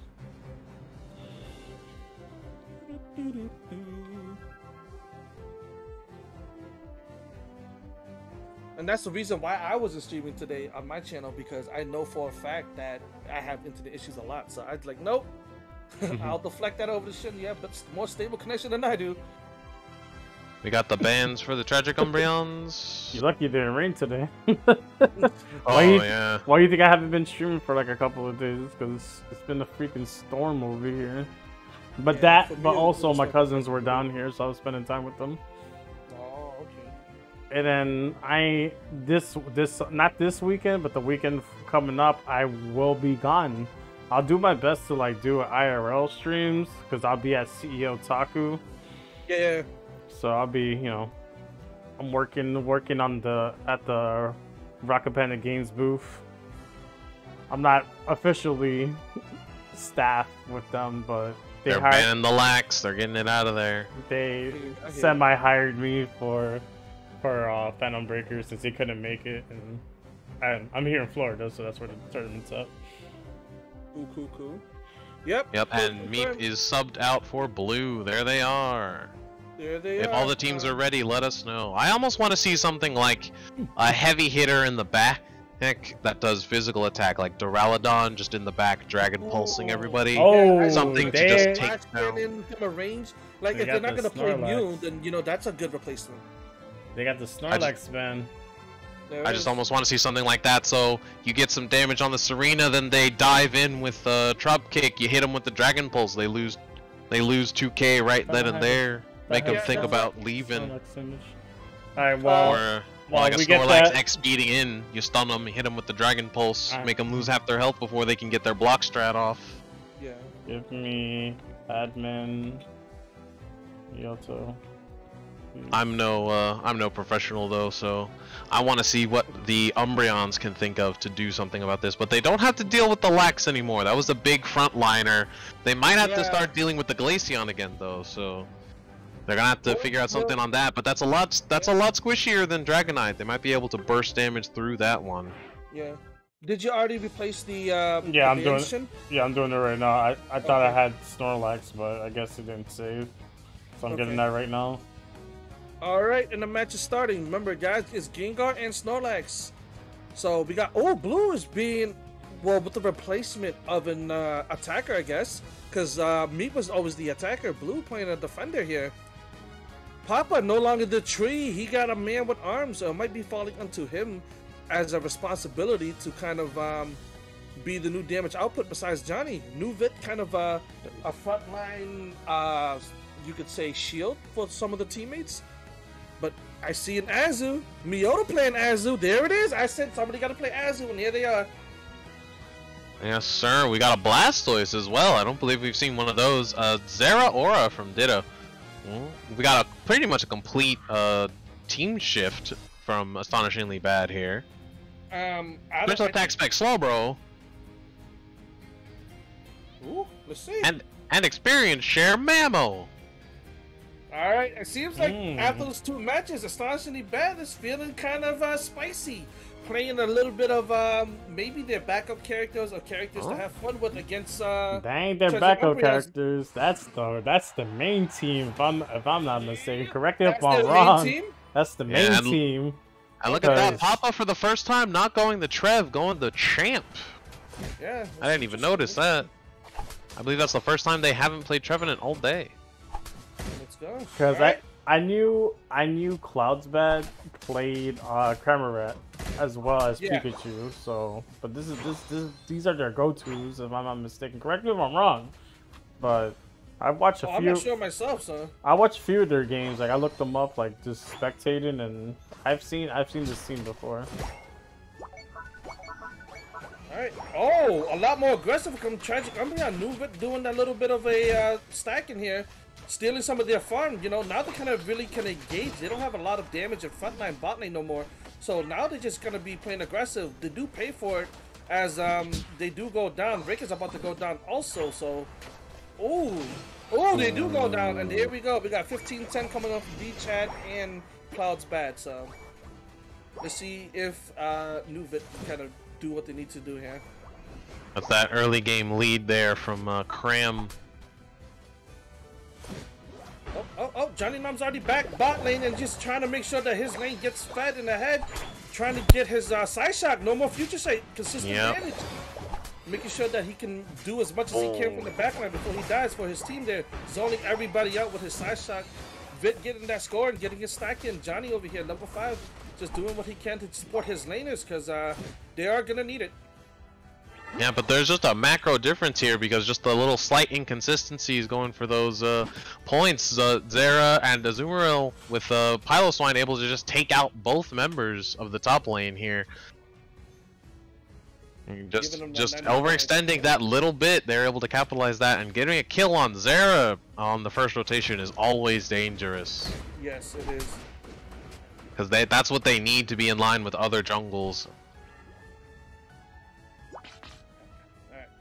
Seems like Miyoto up top lane is doing a lot of work solo here as Nuvit getting chunked out by D-Chat TTV bot lane with that skull. 2 water Pokemon just shooting waters like it's a freaking water slide out here and showing them the damage that they can do with that element.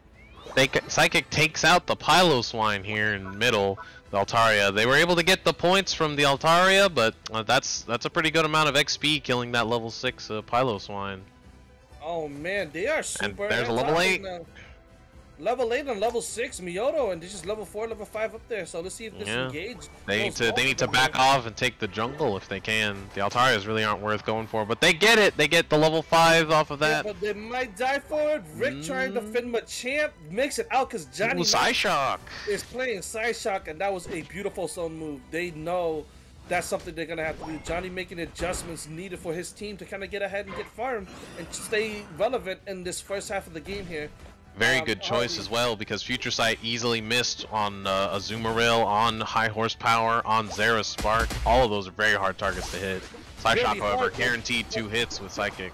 But Ditto said Electro, his little shot there, just going in for a lot of damage and having his team clean up here. On base though, Nuvit, remember that damage from Azu is a lot when he auto attacks, killing Miyoto back up.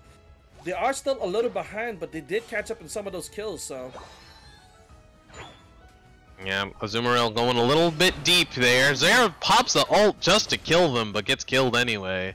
Yeah, and Johnny with that side shot, beautiful choice, because he chunked out 2 people at once where he had to abandon Zera just to live. Mamoswine backed off, now getting chunked again. If Johnny kind of stays here and just keeps barraging their base, that Regieleki can go straight over to Tragic Umbreons, but let's see. Yeah, Machoke can just put up a little bit of a wall here while they deal with... Oh, Cram has ult already! Those early kills coming back to haunt them. Psyshock hits it! Perfectly timed. Perfectly timed in between... Yeah, perfectly timed in between the Cramorant hits, allows them to get that Regieleki, put some pressure on, and get the farm they need, because Machoke needs to level up to Machamp here real soon, and they still have a War Turtle. All the farm on the map needs to be taken by the Umbreons right this second. Regirock does not matter. It does not matter. After them taking Regieleki, I feel like they sacrificed themselves, losing top lane, and Johnny getting caught up by D-Chat TTV over there with an ult right before base. I wouldn't recommend these two over here walking up top. They are going to get popped. But Regirock is up and down here getting ready for that fight was a level 9 Azumarill getting caught up by 4 members. Regirock is getting taken by Astonishingly Bad here. There's a lot of points up top here, though. A 20 and a 30 go in. And Blissey gets a little bit of points there. And that is a Blastoise. They have ult now for the next team fight. Gardevoir just keeping an eye on the team down bot here. Rick being the tank Blissey that they are, just trying to keep themselves in between as a wall. Surf, we got Hurricane on Cramorant. Them fully engaging and looking for Johnny Nam, so that way they can just kind of zone out Johnny from all of these team fights. Successfully does that and pushes them back onto base and steal their Alterias right in front of it. So they are just choke holding them on farm right now and making sure that they are not able to catch up in experience and farm and damage, so they can kind of steamroll for this last sweep as possible. Yeah, Papa here not really farming quite so much, but that's an Azu ult gone for the next fight, which is nice. Cram already has ult again though. And Slowbeam is going to be able to take one person of their choice out of the match, and if it's Johnny or if it's the Gardevoir or the Machamp, it's going to be devastating for this team fight, especially since they're already set up in these bushes. Astonishingly Bad with their extremely good macro, taking all of their farm and jungle even 20 seconds before the Reggie spawns, so they can be ready for it to spawn. They're already set up. There's the Cram ult just on the Machamp. They still have Slowbro to wall them out though. Might as well just protect against this Regieleki. There's the Slowbro ulting the Blastoise, Bliss Assistance on the Blastoise, and the Hydro Typhoon and takes them out. It's very singular. There's so much, everything goes off all at once. And so they're able to take out most of the team that was present. Cramorant went to the back lines though. And Mamo was in center rather than being a wall for their team, just going for some farm. Cramorant just taking 2 out solo over there because Regieleki was on his side, was able to freaking Hurricane and surf there. Yeah, the team needs to recall here. Azu and Blastoise is low. They need to recall to defend this. A lot of burst damage coming out from Astonishingly Bad here, just taking care of the front line over there. Alright, they're retreating against that. All the farm that they can get now is good. Yeah, Tragic Umbreon is putting up a better fight than last round right now. It's no longer a steamroll. Around this time of the past 2 matches, it was about like 400 to 500 to under double digits. So Tragic Umbreon's doing what they can, just zoning out, just trying to make sure that even if they lose some objectives, they are capable to come back and win this fight. 30 seconds left for the Rayquaza. Right, finally a Machamp now. I'm a champ just now? They are Machamp now, is what I'm saying. Oh, okay. I'm about to say, I thought he just evolved. He's level 11. Okay, all right. Understood. No, they've been for a while. All right, we got 10 seconds left on that Ray. We gotta watch this setup. They're watching for that backdoor score. I wouldn't watch for the backdoor score because the other team's already ahead. I would really focus Rayquaza and just try to do what counteract what they can. But let's see how they approach this. I would say it's good because they know that Astonishingly Bad's going to be very patient, and so they're not going to be able to push any particular goal here. They need to wait for some. They need to coalesce for some point to push while they don't have everyone there. They need somebody to kind of be a distraction while they walk up here. Cloudbat see what they're doing up top here, trying to defend against that goal. Gets Johnny instantly killed. Gets surfed, and there we go, guys. That backdoor strat getting guarded pretty nicely by Cloud's Bat. A single person as the rest of the team collapse top lane, taking down Papa. Rick is alone. Blissey with no egg is not a Blissey at all as they get that robbed. And now it's 221 to 96. 4 members down on Tragic Umbreon's side as they are going to take this Rayquaza if Blastoise does not steal this. Alright, they needed all 5 to be there in that spot, not enough, and Ooh, just Rayquaza Cram Surf insta-killing Gardevoir is, that was very unfortunate. Yeah, Gardevoir should have been leading that charge, Blastoise should have. And with Gardevoir leading that charge, being the main target that Johnny is, just instantly died and just kind of sealed the deal there.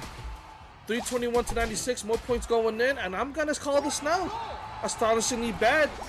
Has been the best team in the league, is now the best team in the tournament, and I think they're going to be taking this win and the cash prize money today back with them to their pockets. Congratulations, Astonishingly Bad, for winning 3-0 in the final match.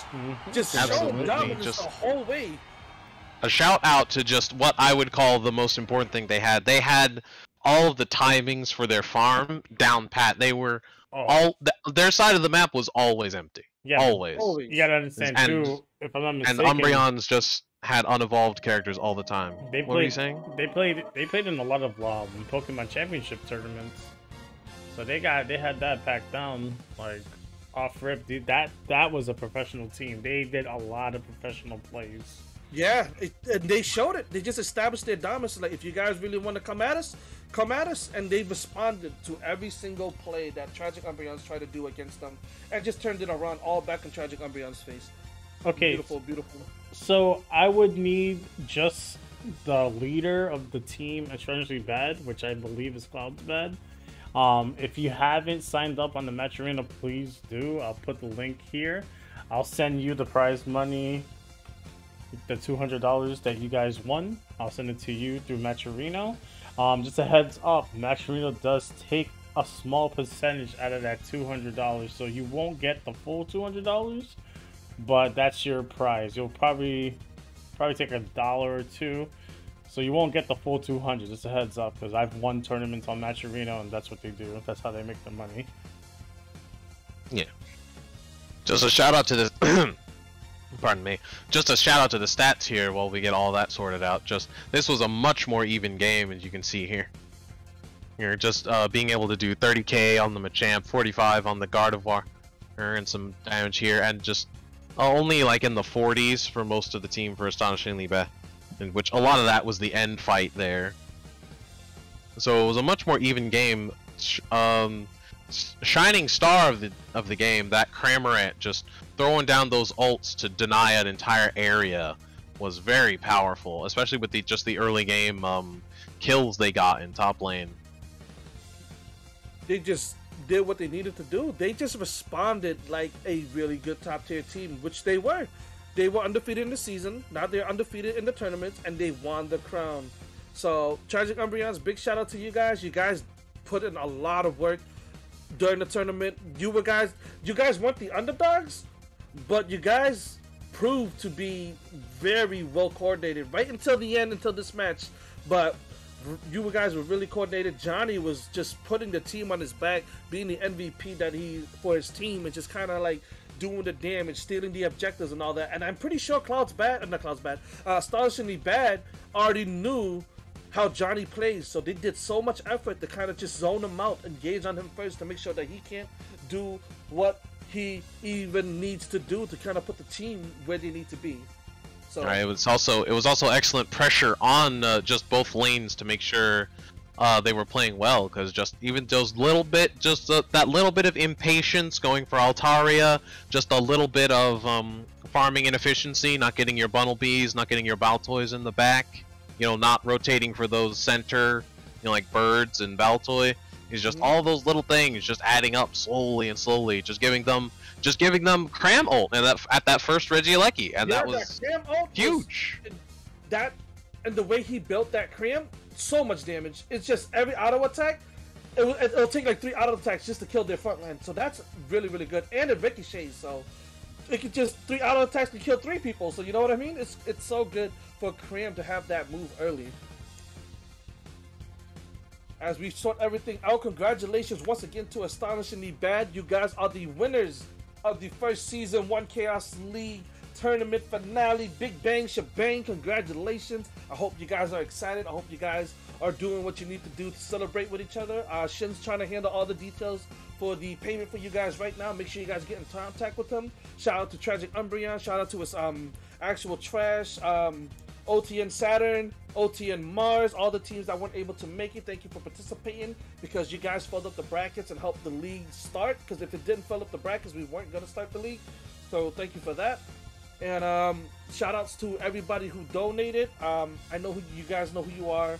I'll give a quick shout out to Void King, Vaporeon, Silver, Shin, myself, to everybody to participate in the sponsor quest. We appreciate that so much, because that also helped raise a lot of money, between like almost like $20 to $30, doing like the text now and all that good stuff, which is already like $3.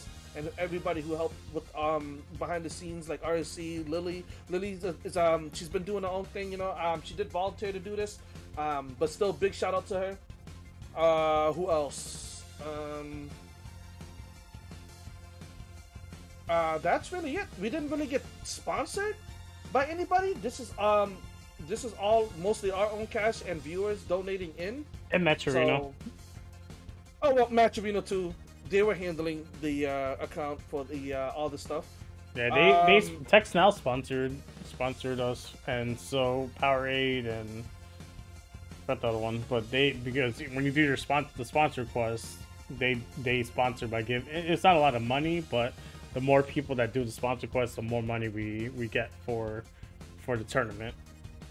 Yeah, but we didn't really get a big sponsor. Yeah, big where, sponsor, you know, but we really, they did help, but we did a lot of legwork ourselves. So shout out to Match Arena too also, but bigger shout out to the people who actually really committed to helping us raise those funds. All right, once I know what Cloud, I couldn't find Cloud's name on Maturino.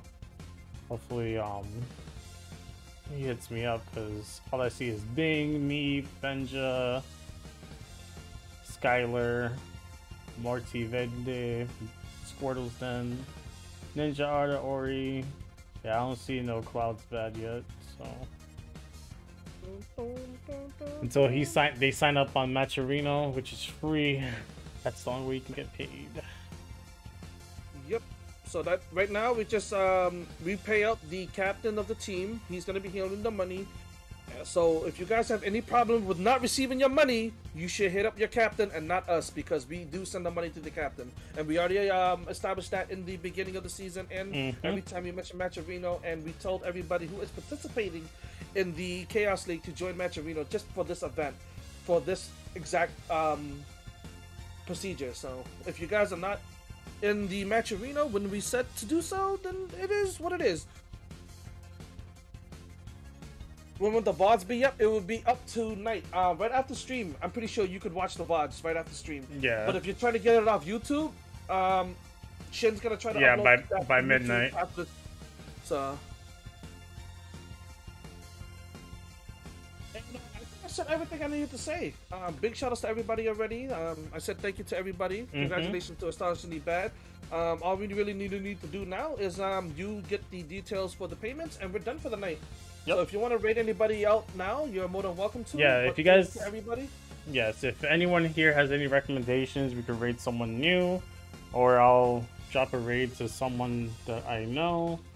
We'll see if I know any Unite streamers that are alive right now. We'll go raid them. We should raid Astonishingly Bad. This guy. Are they live? Are they live? I don't know. That's a good question. The chat is the streamer. So you should check because he's in the chat. Because right now I see Feral Eevee streaming. That's Unite, a good friend of mine.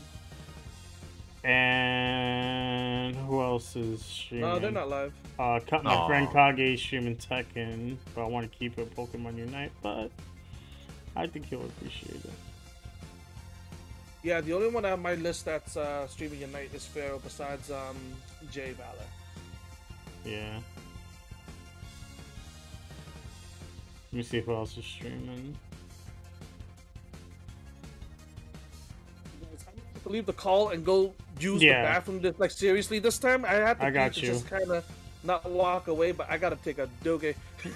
I got you. I got you. All right, guys, you guys enjoy your night, and congratulations to Astonishingly Bad and Tragic Armor. Big shout out to you for making it to the finals, also and taking second place. You guys enjoy yourselves. You too. Absolutely. All right, guys. Think I'm gonna rate my friend